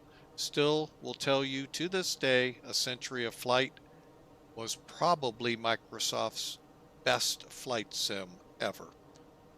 Sorry, I know some of you that's harsh, but I do believe that A Century of Flight was the best. FSX wasn't all that great. I flew in that, but once I got my computer up to speed, boy, I kind of really liked it. Problem is, I ended up not putting enough memory on the primary drive. It ran out of memory, not because of FSX, but anyway, ran out of memory, couldn't even start the machine. So we bought a new computer at the urgings and talkings with Hawker 125, our moderator, when he's around and able. We went to X-Plane and we're not going back. It's just that phenomenal to me. Took a little learning. Once we learned it, we then started streaming. And that's history since. So, folks, we've totally enjoyed both X-Plane 11, then 12, and also the addition of streaming. It's just been amazing. And thank you, the folks that tune in. We really appreciate you. And as I do indicate, we do have a real private pilot's license. However, just need to fly with an instructor to get recurrent. We haven't flown a flight since 1985. So a lot of change has occurred between then and now in the airspace. And so we enjoy it.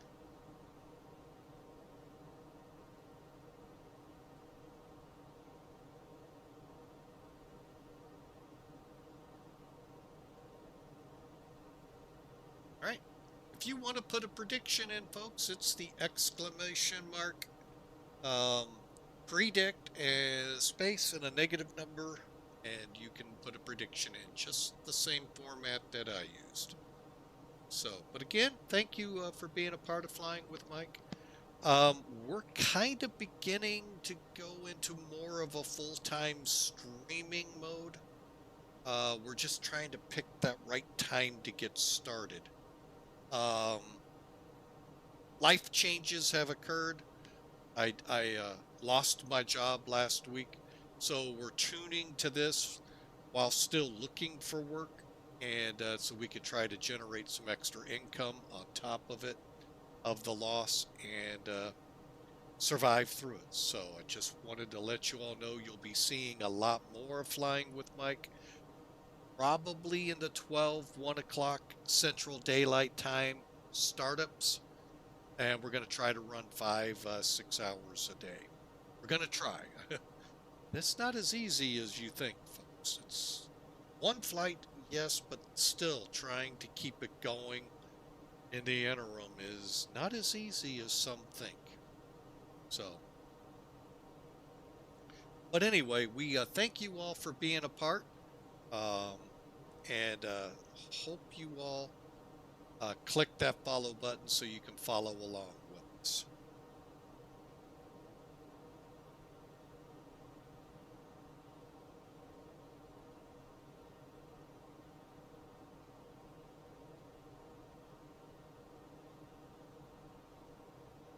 Should getting ready to clear the airspace here.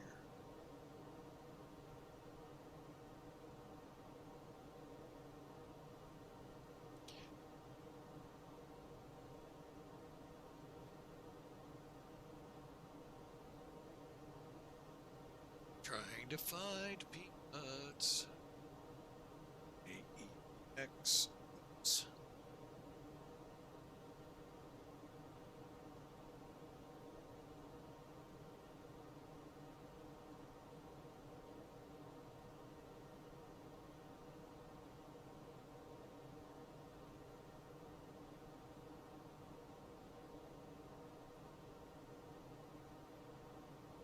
All right, there we go. I just put it in so I could get an idea.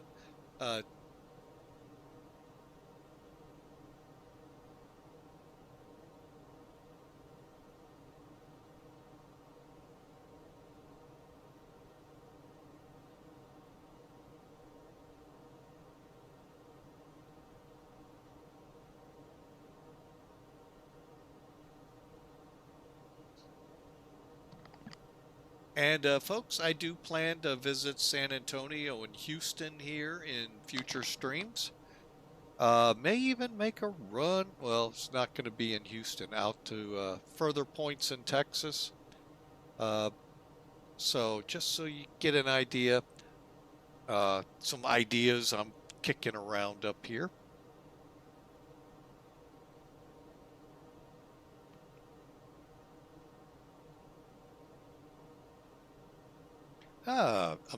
Center American 1470 copies. Thanks for the great ATC. See ya.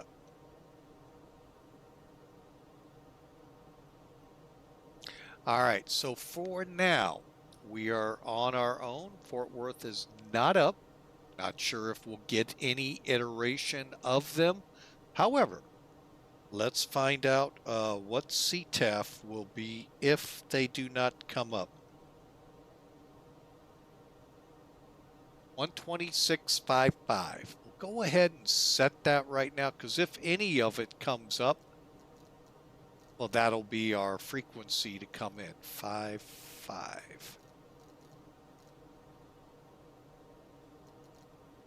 There we go. Got it right this time, folks. All right, so looking right now, if I was smart, I would have had my overlay up. There we go. We're about 30 minutes out. Let's get a quick peek at what we're doing into the Dallas-Fort Worth area. Bring charts back in real quick. All right, we're coming up on PNUTS. Always love the early handoffs. Currently, 48 minutes old. The arrival into Dallas. 210 at 14, gusts to 22. Kind of warm, kind of muggy. Thunderstorms south. They saying, whoa.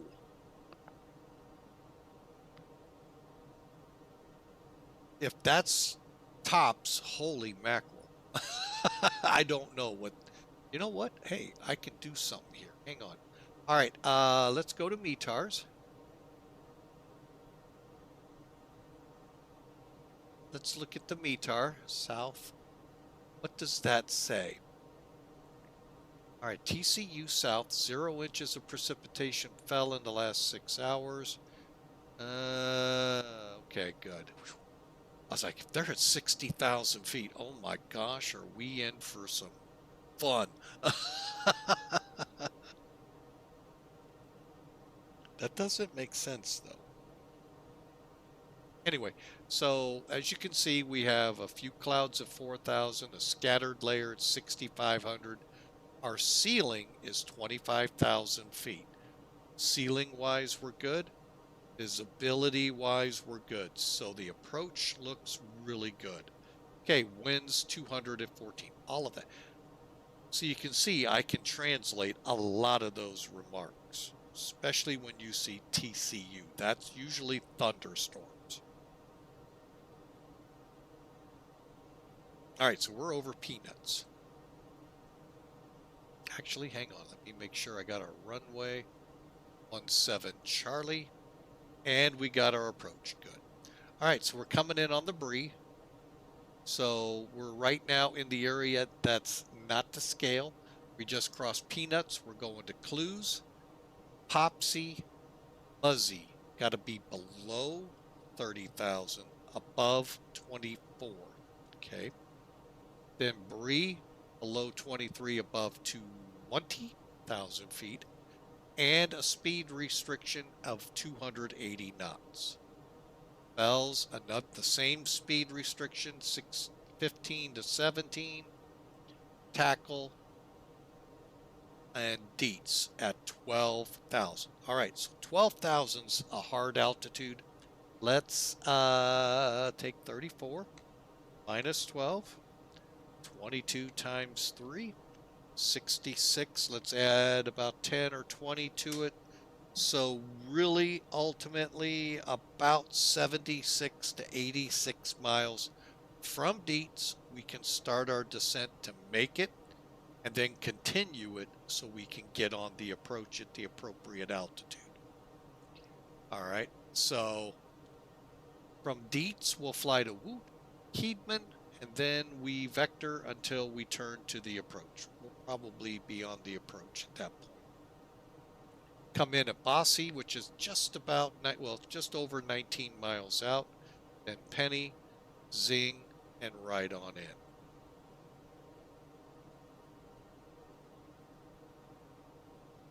in. Okay, folks, here you go. ATIS. Now, when it says D-ATIS in the U.S., if you go to this website, folks, I'm going to put it in the chat. You can check this anywhere in the world. So if you're over in Hong Kong, go to datis.cloud.io, hit the facility, KDFW. You can tell then what you're in for when you get there, if it was that moment, and you can kind of watch it on your flight. So, really great tool, folks. Really, really great tool. Anyway, that's if it says D-ATIS.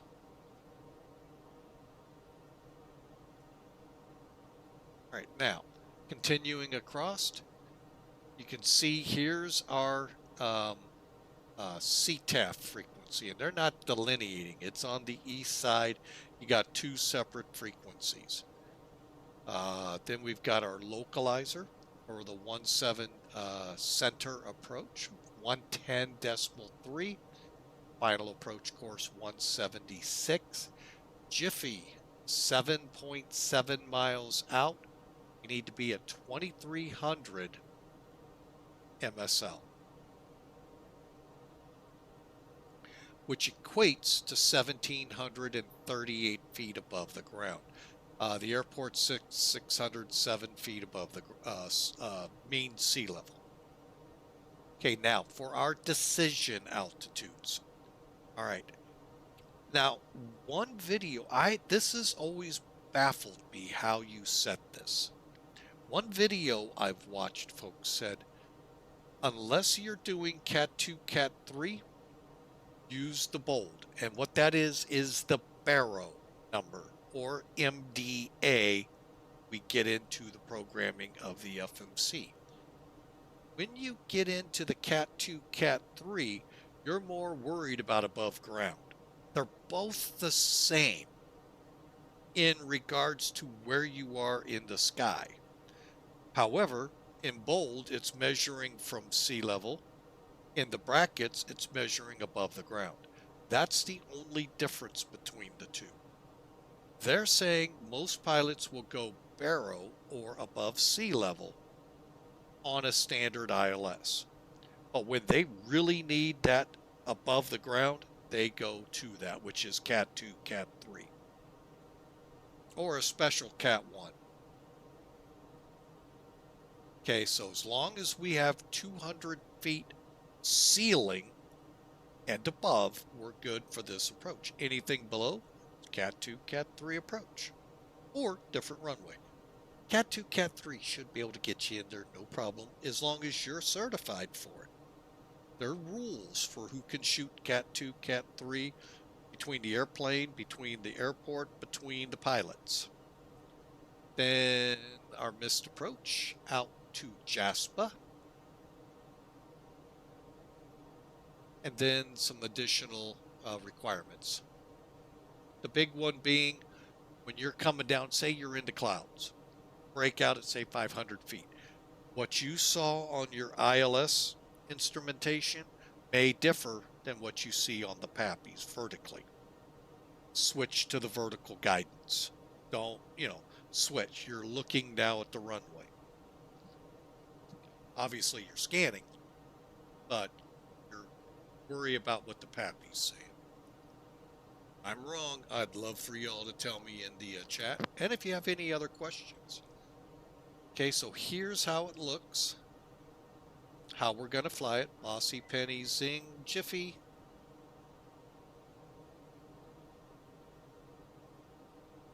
To the runway.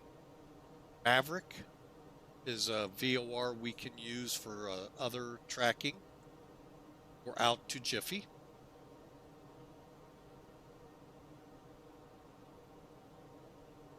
I believe we'll be right about 130 on our approach, so about a 700 or so degree land or feet per minute. Got a full ALSIF 2 approach lighting system. Everything looks, here's how you get to Jasper. So as long as we have 200 feet and higher on the METAR for ceilings, greater than a half mile, or an RVR greater than 18, we're cleared to land. Otherwise, go to Cat 2, and here's where the difference comes in. RVR 6, 100, Cat 2, Cat 3, there is no visibility or ceiling height, just an RVR of 6. Here's that special Cat 1, all aircraft, 150 and an RVR 4. So you see how there's differences if that's how the approach is evolving. Today, it's not. Duluth fly, don't crash to desktop. Oh, we already done that. You missed it. Oh, man. And guess what, Duluth? We forgot to start the ACARS on the second flight again.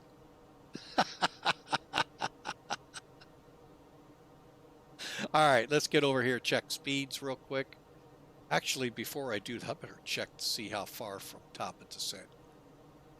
All right, we're 60 out. Perfect.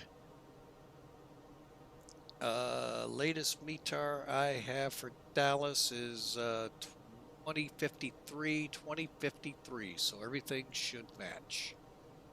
K31.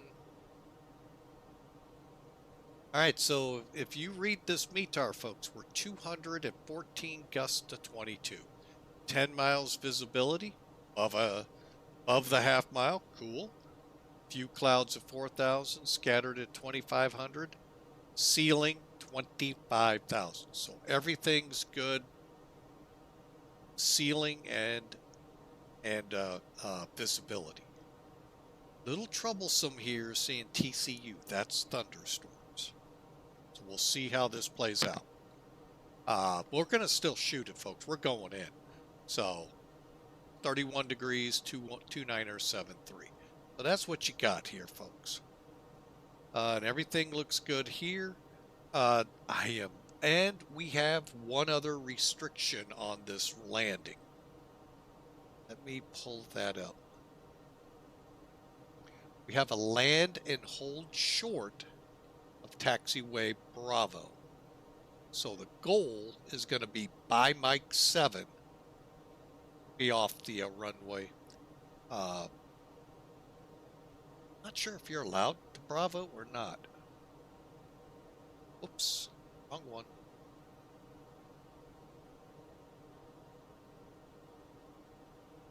Let's see this again.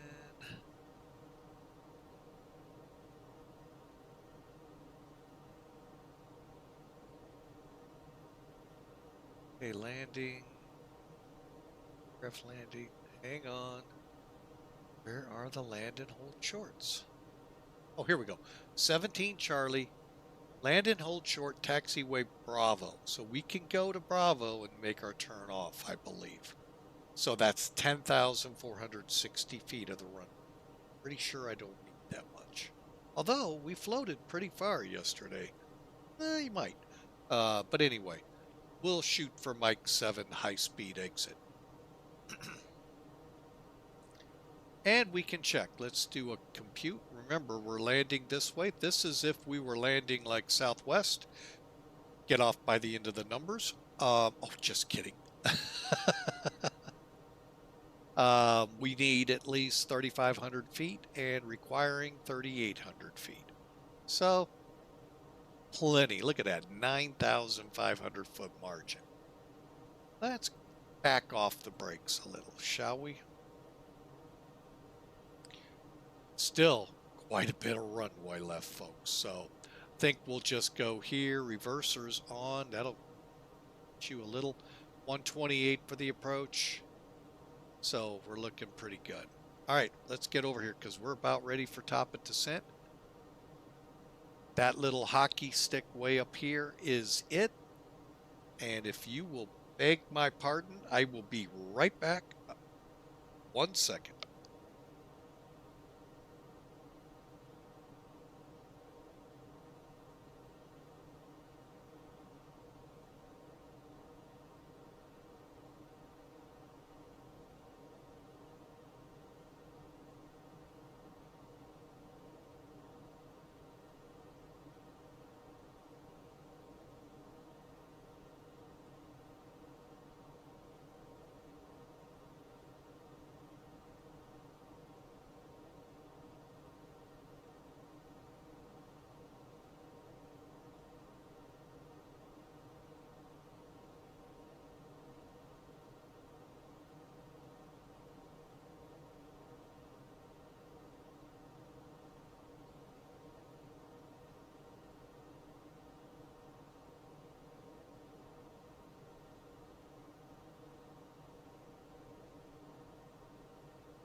All right, folks, again, my apologies. We're back. Just needed to check in. So, all right, so we've got top of descent coming up in about 20 minutes or 20 miles. Let's get our data inputted into our McDo. And, you know, it's real simple, folks. All you got to do is just put it over here. Actually, I'm going to make sure nothing's updated since things are a bit old. That's still an hour, so. All right, so we'll put this in. It may update on the arrival.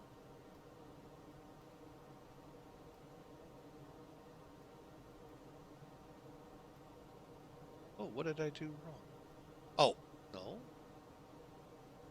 Oh, I put it in the wrong field. Oh, that's what I did wrong. 2973, 29.73. Temperature 31. All right, again, I'm going to use the MDA.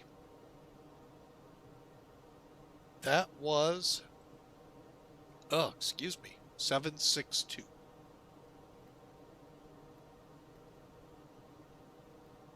All right, now if I was to try to put 200 in, that would become the figure it's after. See? Can't do both.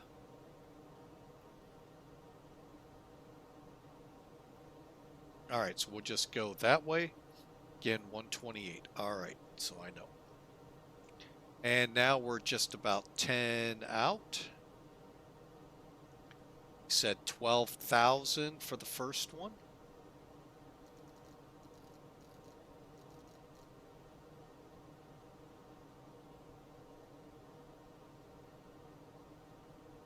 That was at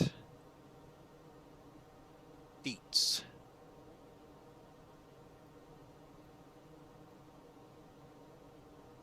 Okay, and it is set. Okay. All right, let's start down. All right, folks, I hope y'all are enjoying. Welcome aboard Flying with Mike. We thank you much for being here. We're now starting to see on the radar some returns up here. Some thunderstorm activity. Gonna kind of switch modes here, kind of see where we are.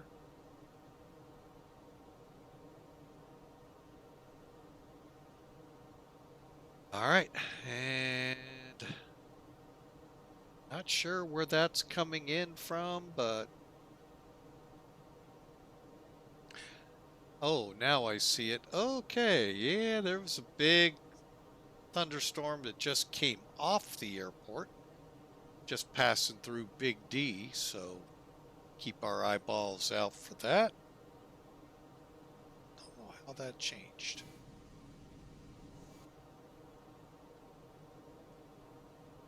That's why. Okay.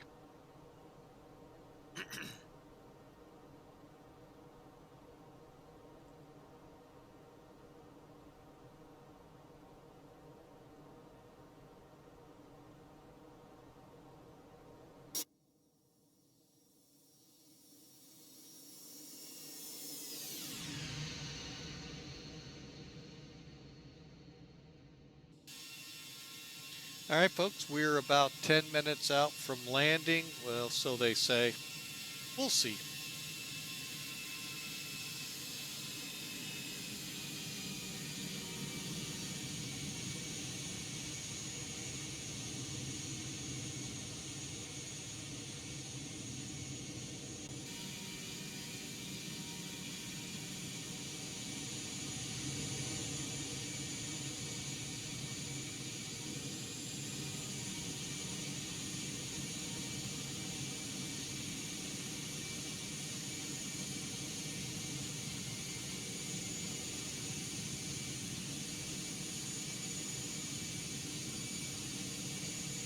Clouds are really looking good.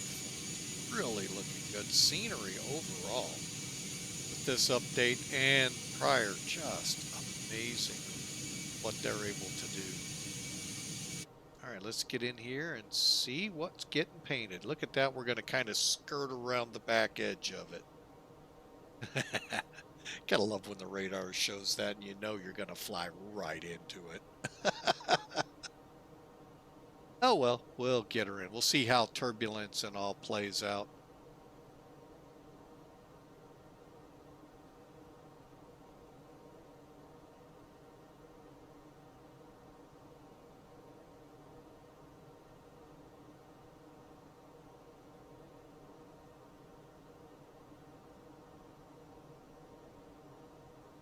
But again, welcome aboard, folks. We thank you so much.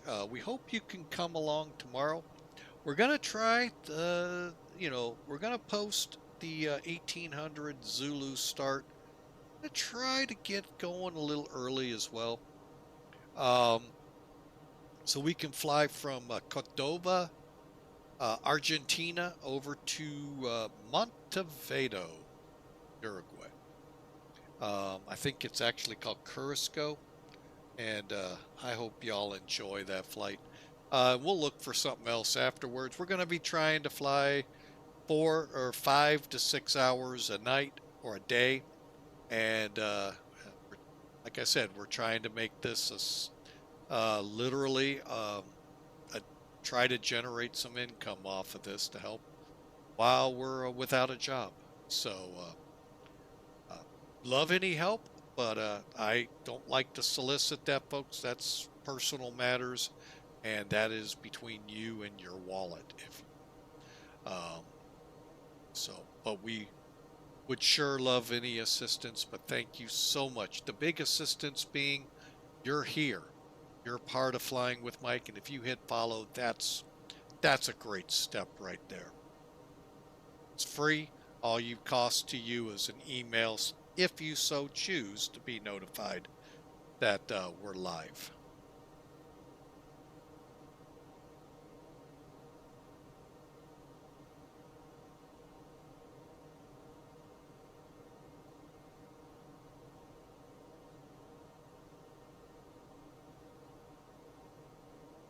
Yeah, there is a cell as we proceed up.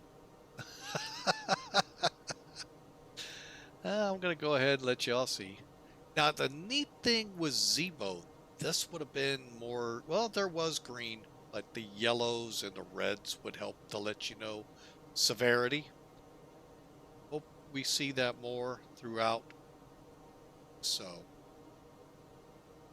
yeah, we're going to get into some stuff. Awesome. Believe Duluth Fly found these storms or storms like this in his flight yesterday into Denver. My turn.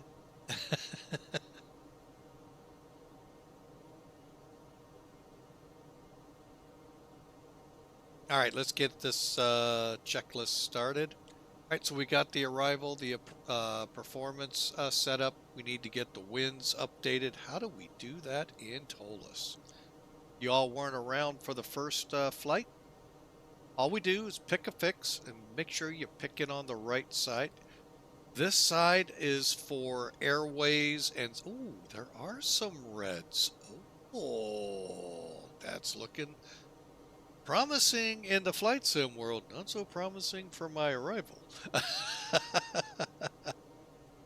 If you click the right side, you do your constraints for speed and altitude. Hey, you can access wind data. Request. Boom, there it is. Not so great for Flying with Mike. The yellows and the reds, I like it. Thank you so much. Whoever might have heard me asking, thank you.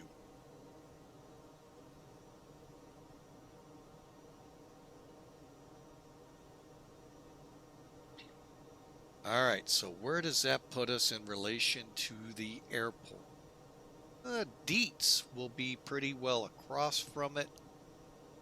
Is that where we're...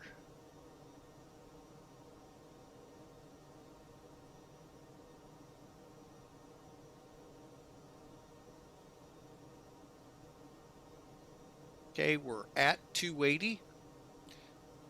And we stay at 280 until Wards, and then we slow to 260. Dietz, we actually slow to 210, which is right here. You see there are actually circles. So what I'm going to do is put this all together. That's right on the airport, I think. Very close to it. This is gonna be fun. Yeah, no, I'm the only pilot out there that goes, oh, flying into weather is fun.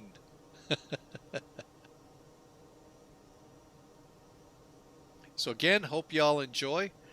Should be on the ground here according to the overlay in 7 minutes.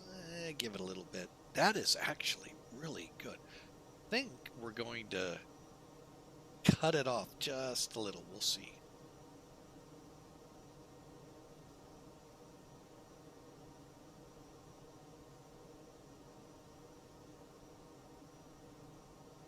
Look at that. Man, that is just awesome, the clouds. Great job, team there.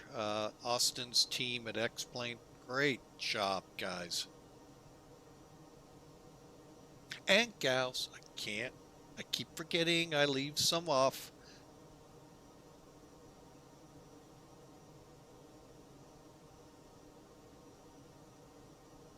But great job indeed.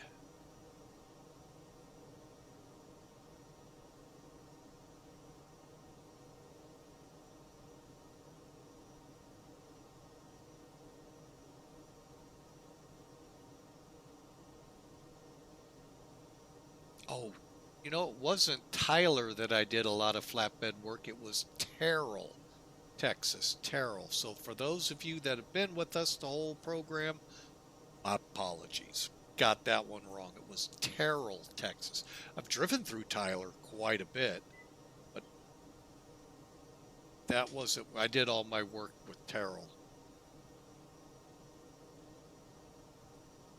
All right, let's set our altimeter. 15 minutes ago, we got an update 2973. Okay, let's take a look at that McDo real quick. Make sure we don't have to update anything. Next phase. All right, 200 at 15. With storms in the area, folks, it's always best to have it as up to date as possible. 2973, temperature 31, lightning in the distance to the south. All right, so we got that updated. That's not going to affect much on our landing speeds or anything. 127 for approach, 122 landing speed. So we're still looking pretty good. All right, and here we come next to this cloud.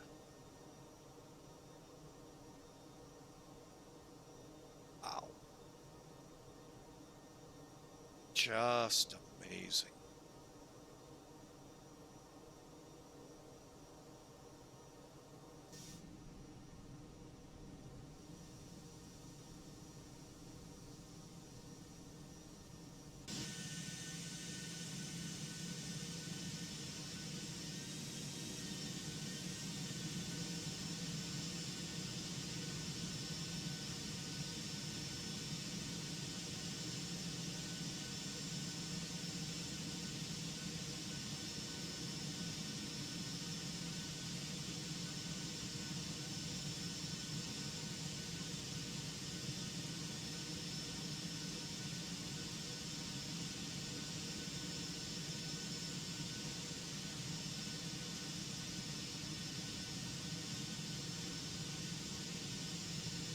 Just, oh, love these clouds. Here we go. Yeah, we got a little bit of rain we're going through. For the most part, it looks like pretty decent, smooth sails. All right, let's get some. Do I need to get the spoilers out? Yeah, let's do it.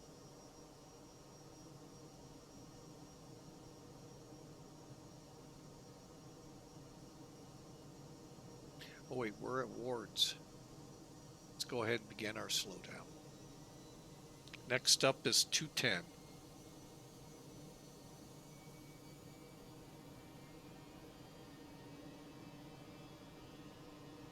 In case I haven't done it, let's do our job.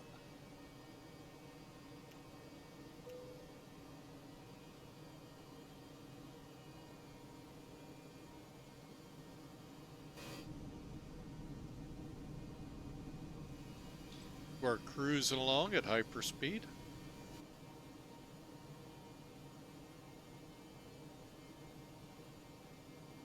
Now, I'm going to do something here, folks. I'm going to bring charts in.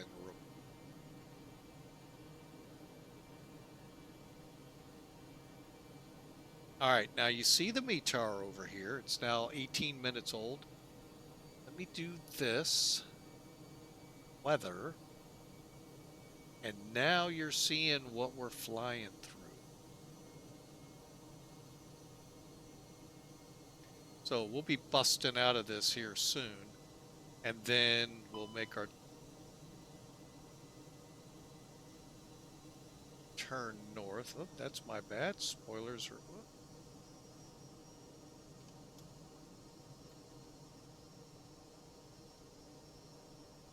Okay.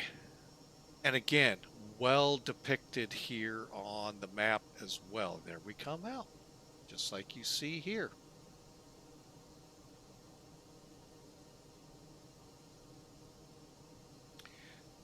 I've got to say, folks, that is just unbelievable. All right, let's kill the charts. We're leveling at 12,000, slowing to 210. And we may, and I stress may, put the first notch of flaps out. 230, we could have actually started that. But again, welcome aboard, folks. Hope you all enjoy. If you're new to the channel, we sure love for you to follow us. All you got to do is click that follow button. If you're so inclined and want notifications, hey, just tick the bell and it'll let you be notified.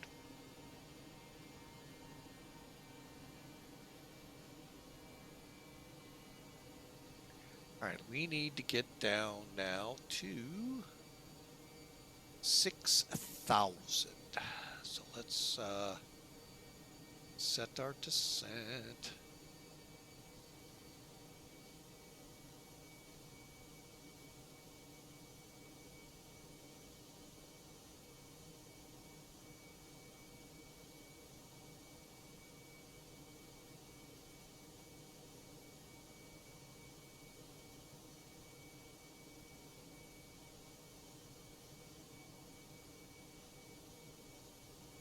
I'm actually going to hold it, let us get through the top of this, and then we'll come down on the back side.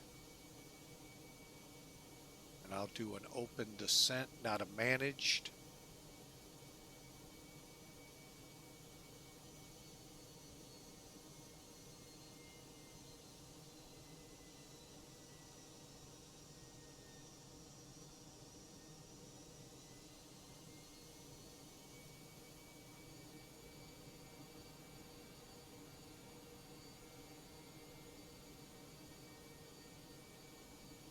Okay, we're coming down.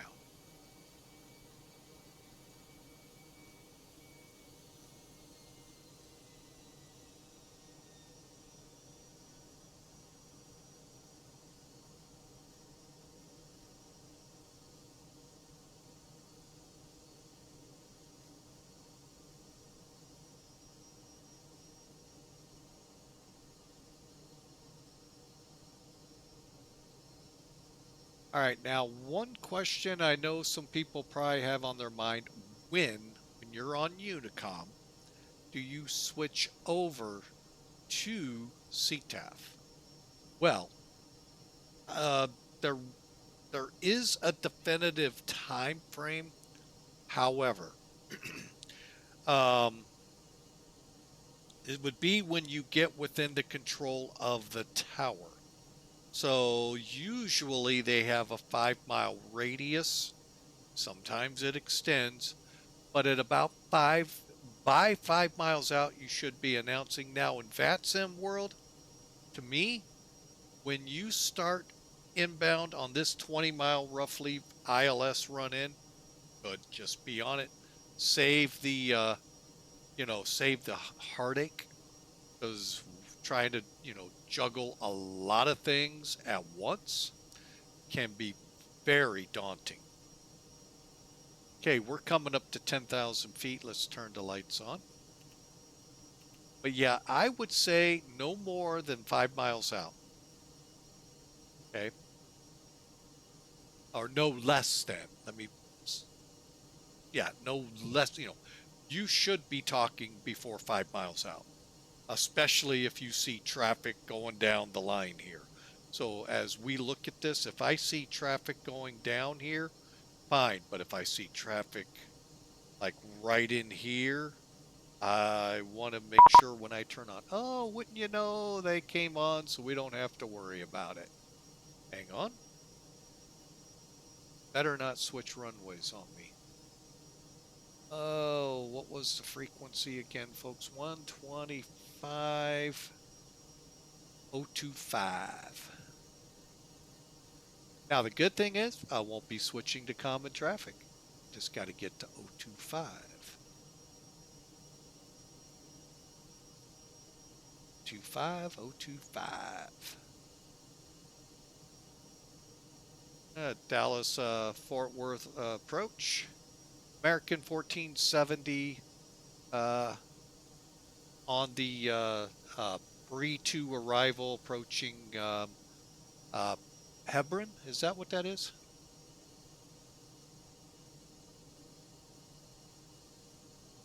Wouldn't you know?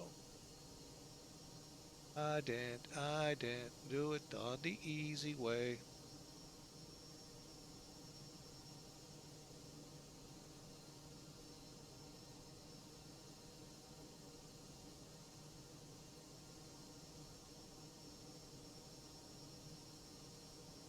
And American 1470, we'll take your word for the visual. We're in the clouds right now.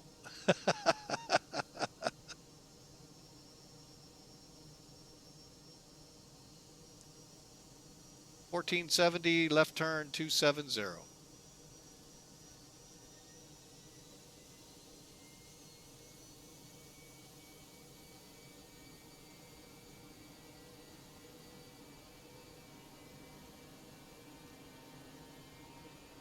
Okay, left turn 270 down to 4,000.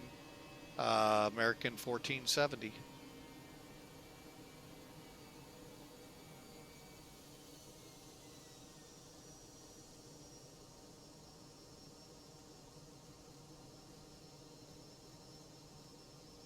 First notch.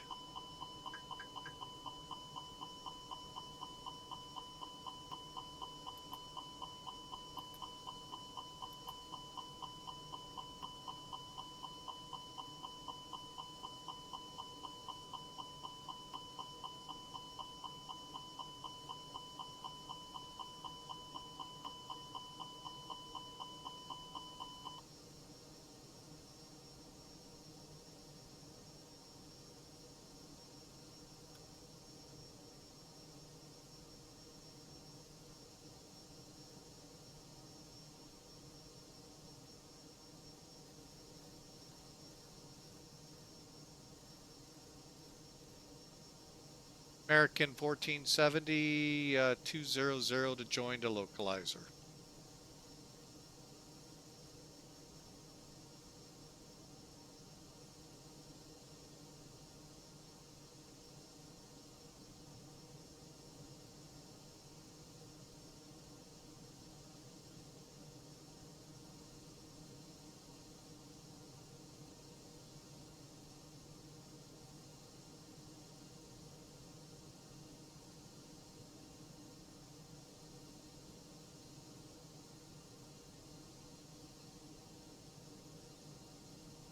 Continuing 150 to rejoin American 1470, no problem.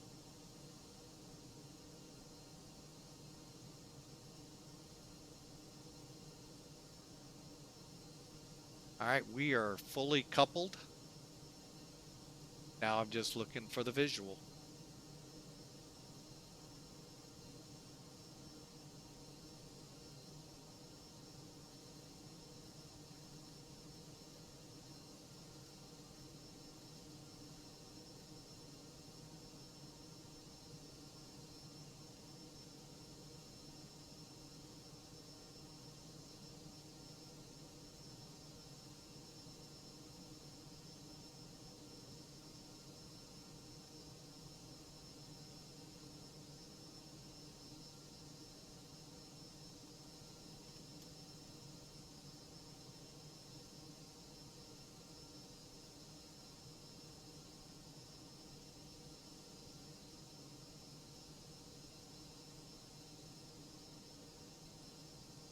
American 1470, we're fully established. We'll descend to 3,000 though.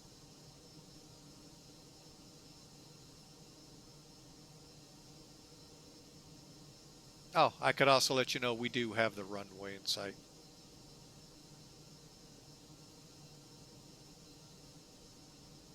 Cleared for the visual, 17 center, American 1470. Gonna go ahead and kick the landing gear out a little early. Don't like doing it over 10 miles out, but we need to help slow it down.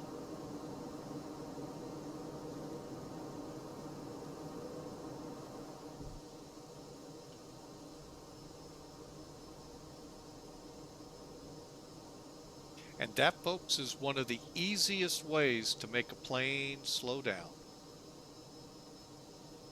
Get that landing gear out.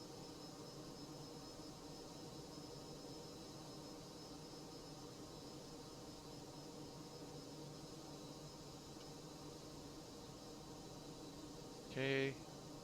Get our auto brakes on. Spoilers armed.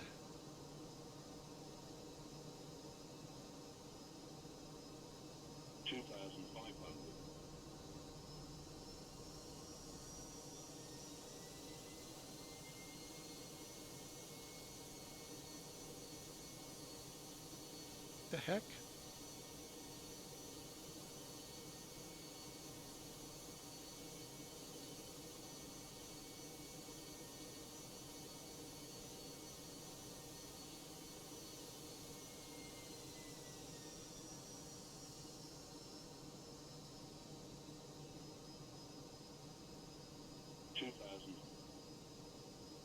Now, what do y'all say? Should I take it over now or wait a little bit?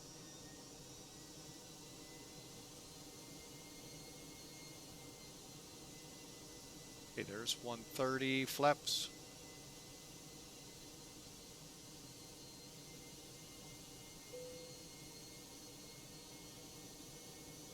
American 1470 copies, cleared to land 17 center.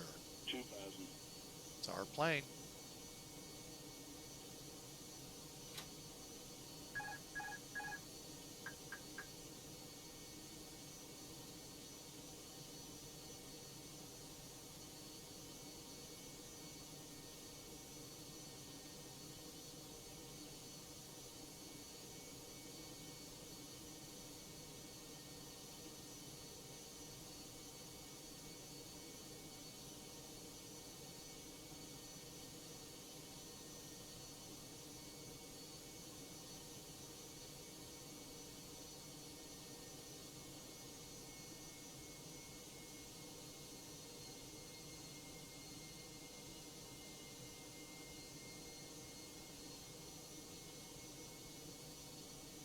All right, folks, we are hand flying.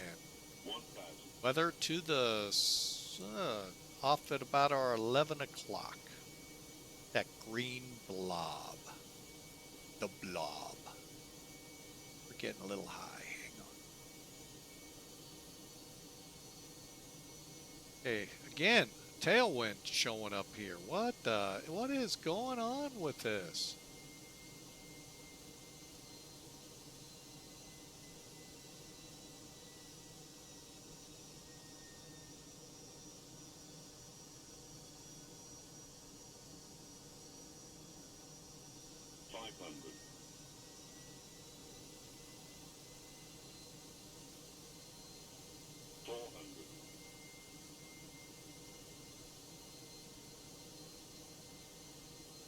Hundred above.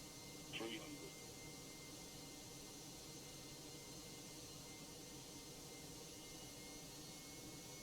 Minimum. 200. Landing.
And approach American 1470. We're off at Mike 4 for Charlie 24.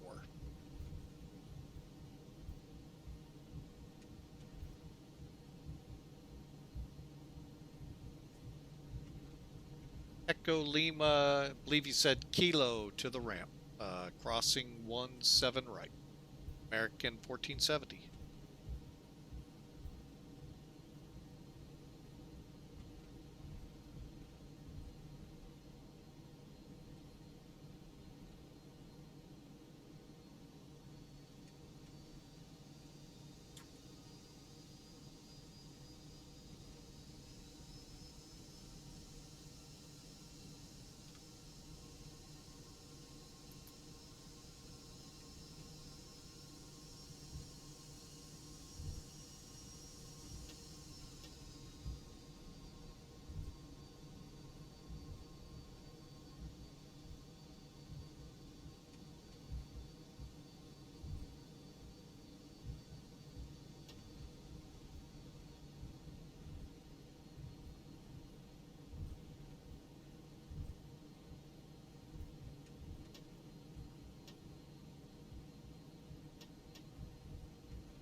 Okay, so K9, where we'll turn in to head for C24.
All right, folks, we're in Dallas. We're just heading for the stand.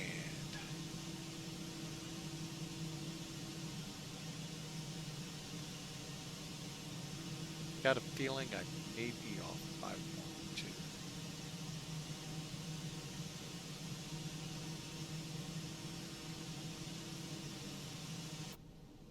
All right, we are in the stand, parked.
I'm going to come offline. Not even going to tell them we're into blocks because it's getting a little funky out there. All right, so let me clear off SimAware, clear off this. All right, folks, let's take a look at how well or how bad we did. We don't have acres to compare this with because yours truly forgot to fire it up. So, whatever Sim Toolkit says is what we did.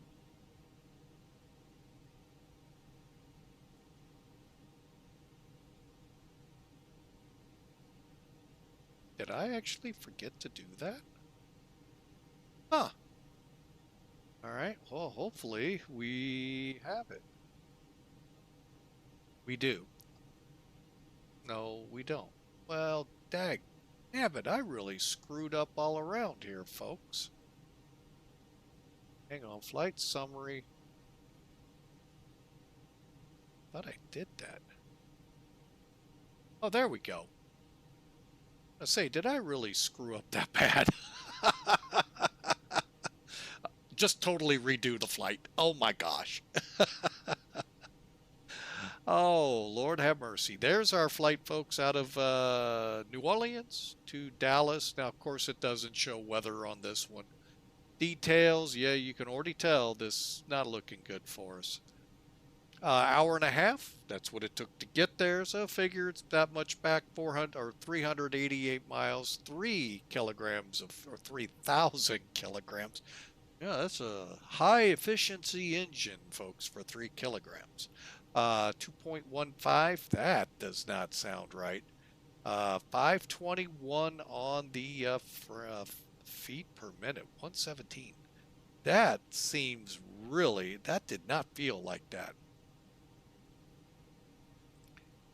All right, so we came in 17 Charlie, and 2,100 feet down the runway, our wheels touched, 7 feet off the center line. That right there, folks, looks great. It's the rest of this. I hope we'll be able to replay it. So, wow. What a flight. So let's see if we're able to replay it since we don't have an ACARS to compare it with. We really don't have much other than the information given us. Let me just get rid of a couple pieces of hardware here or software to help us. Delete.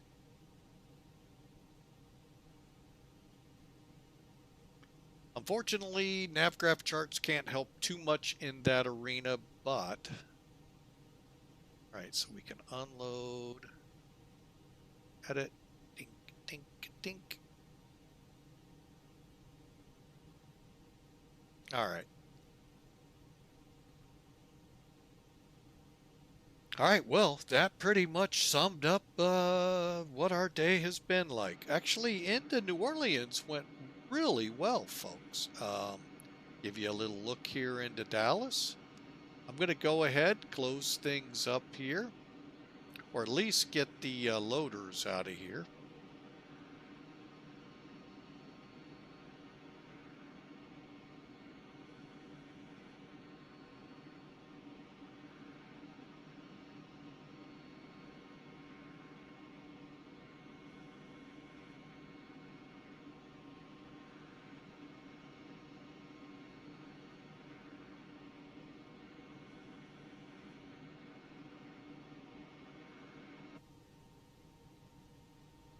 And I'm going to go ahead and pull the chocks after, because I don't know if we're going to roll or not. All right, let's see what happens, folks. Could crash to desktop, could give us a real good indication of how well the landing went.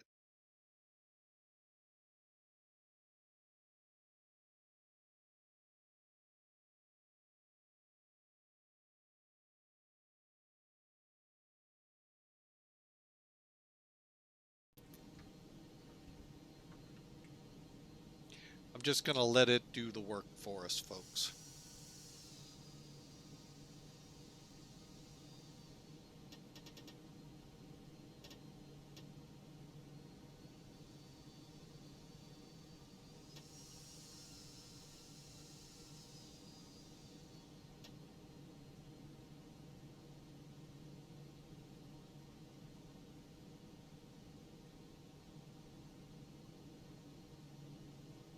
All right, there we go. I'm just going to let it do it because yesterday we got to where I wanted to start the video and it crashed the desktop.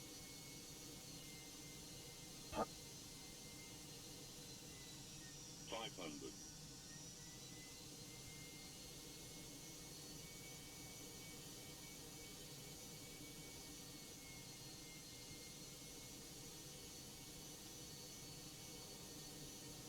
All right. So there we go. It's like, oh, don't you dare. That is a really good Dallas.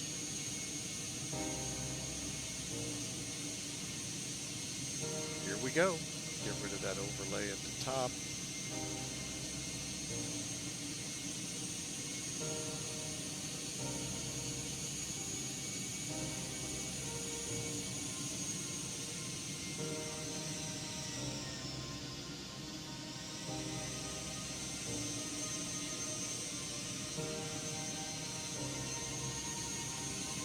All right, let's see how well this landing, if it really was 2 Gs. I mean, would I know what a landing like that looks like? No. But I can get a good feel for how I'm doing. Now, we're high here. But we got 13,000 feet of runway. Ooh, yeah. Bit rough. We'll give it. Sim Toolkit got its just dues.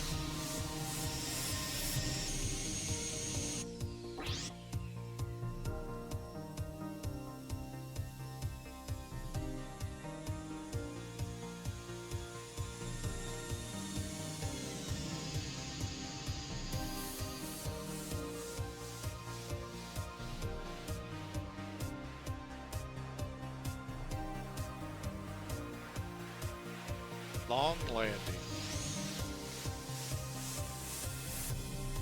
All right, here we go. Let's go for this side.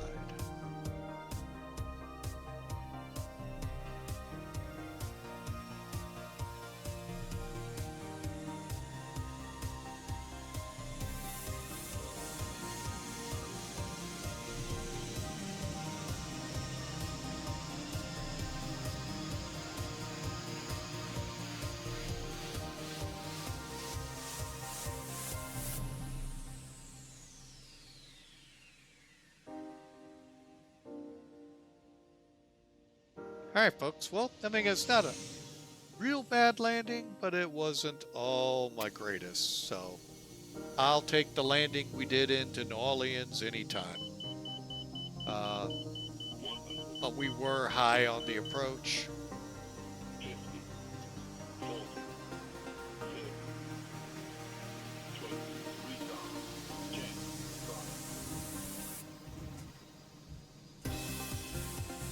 5. All right, well, let's take a look at how the passengers endured it.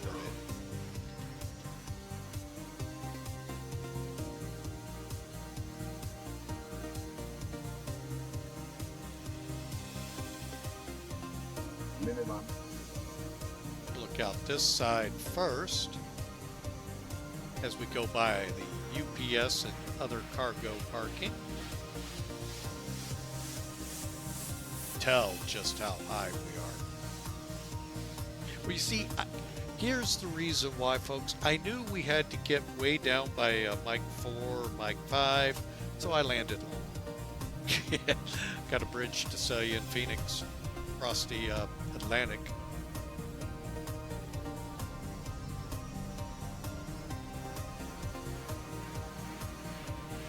Let's look this way towards the terminal. See how high we are? We should be a little further. Should have had 2 white, 2 red, and we didn't. We did, but for some reason I floated up again. Oh yeah. Yeah, that was a little rough. Alright, let's see if the tower will be our saving grace in showing a fairly decent landing. Not holding my breath.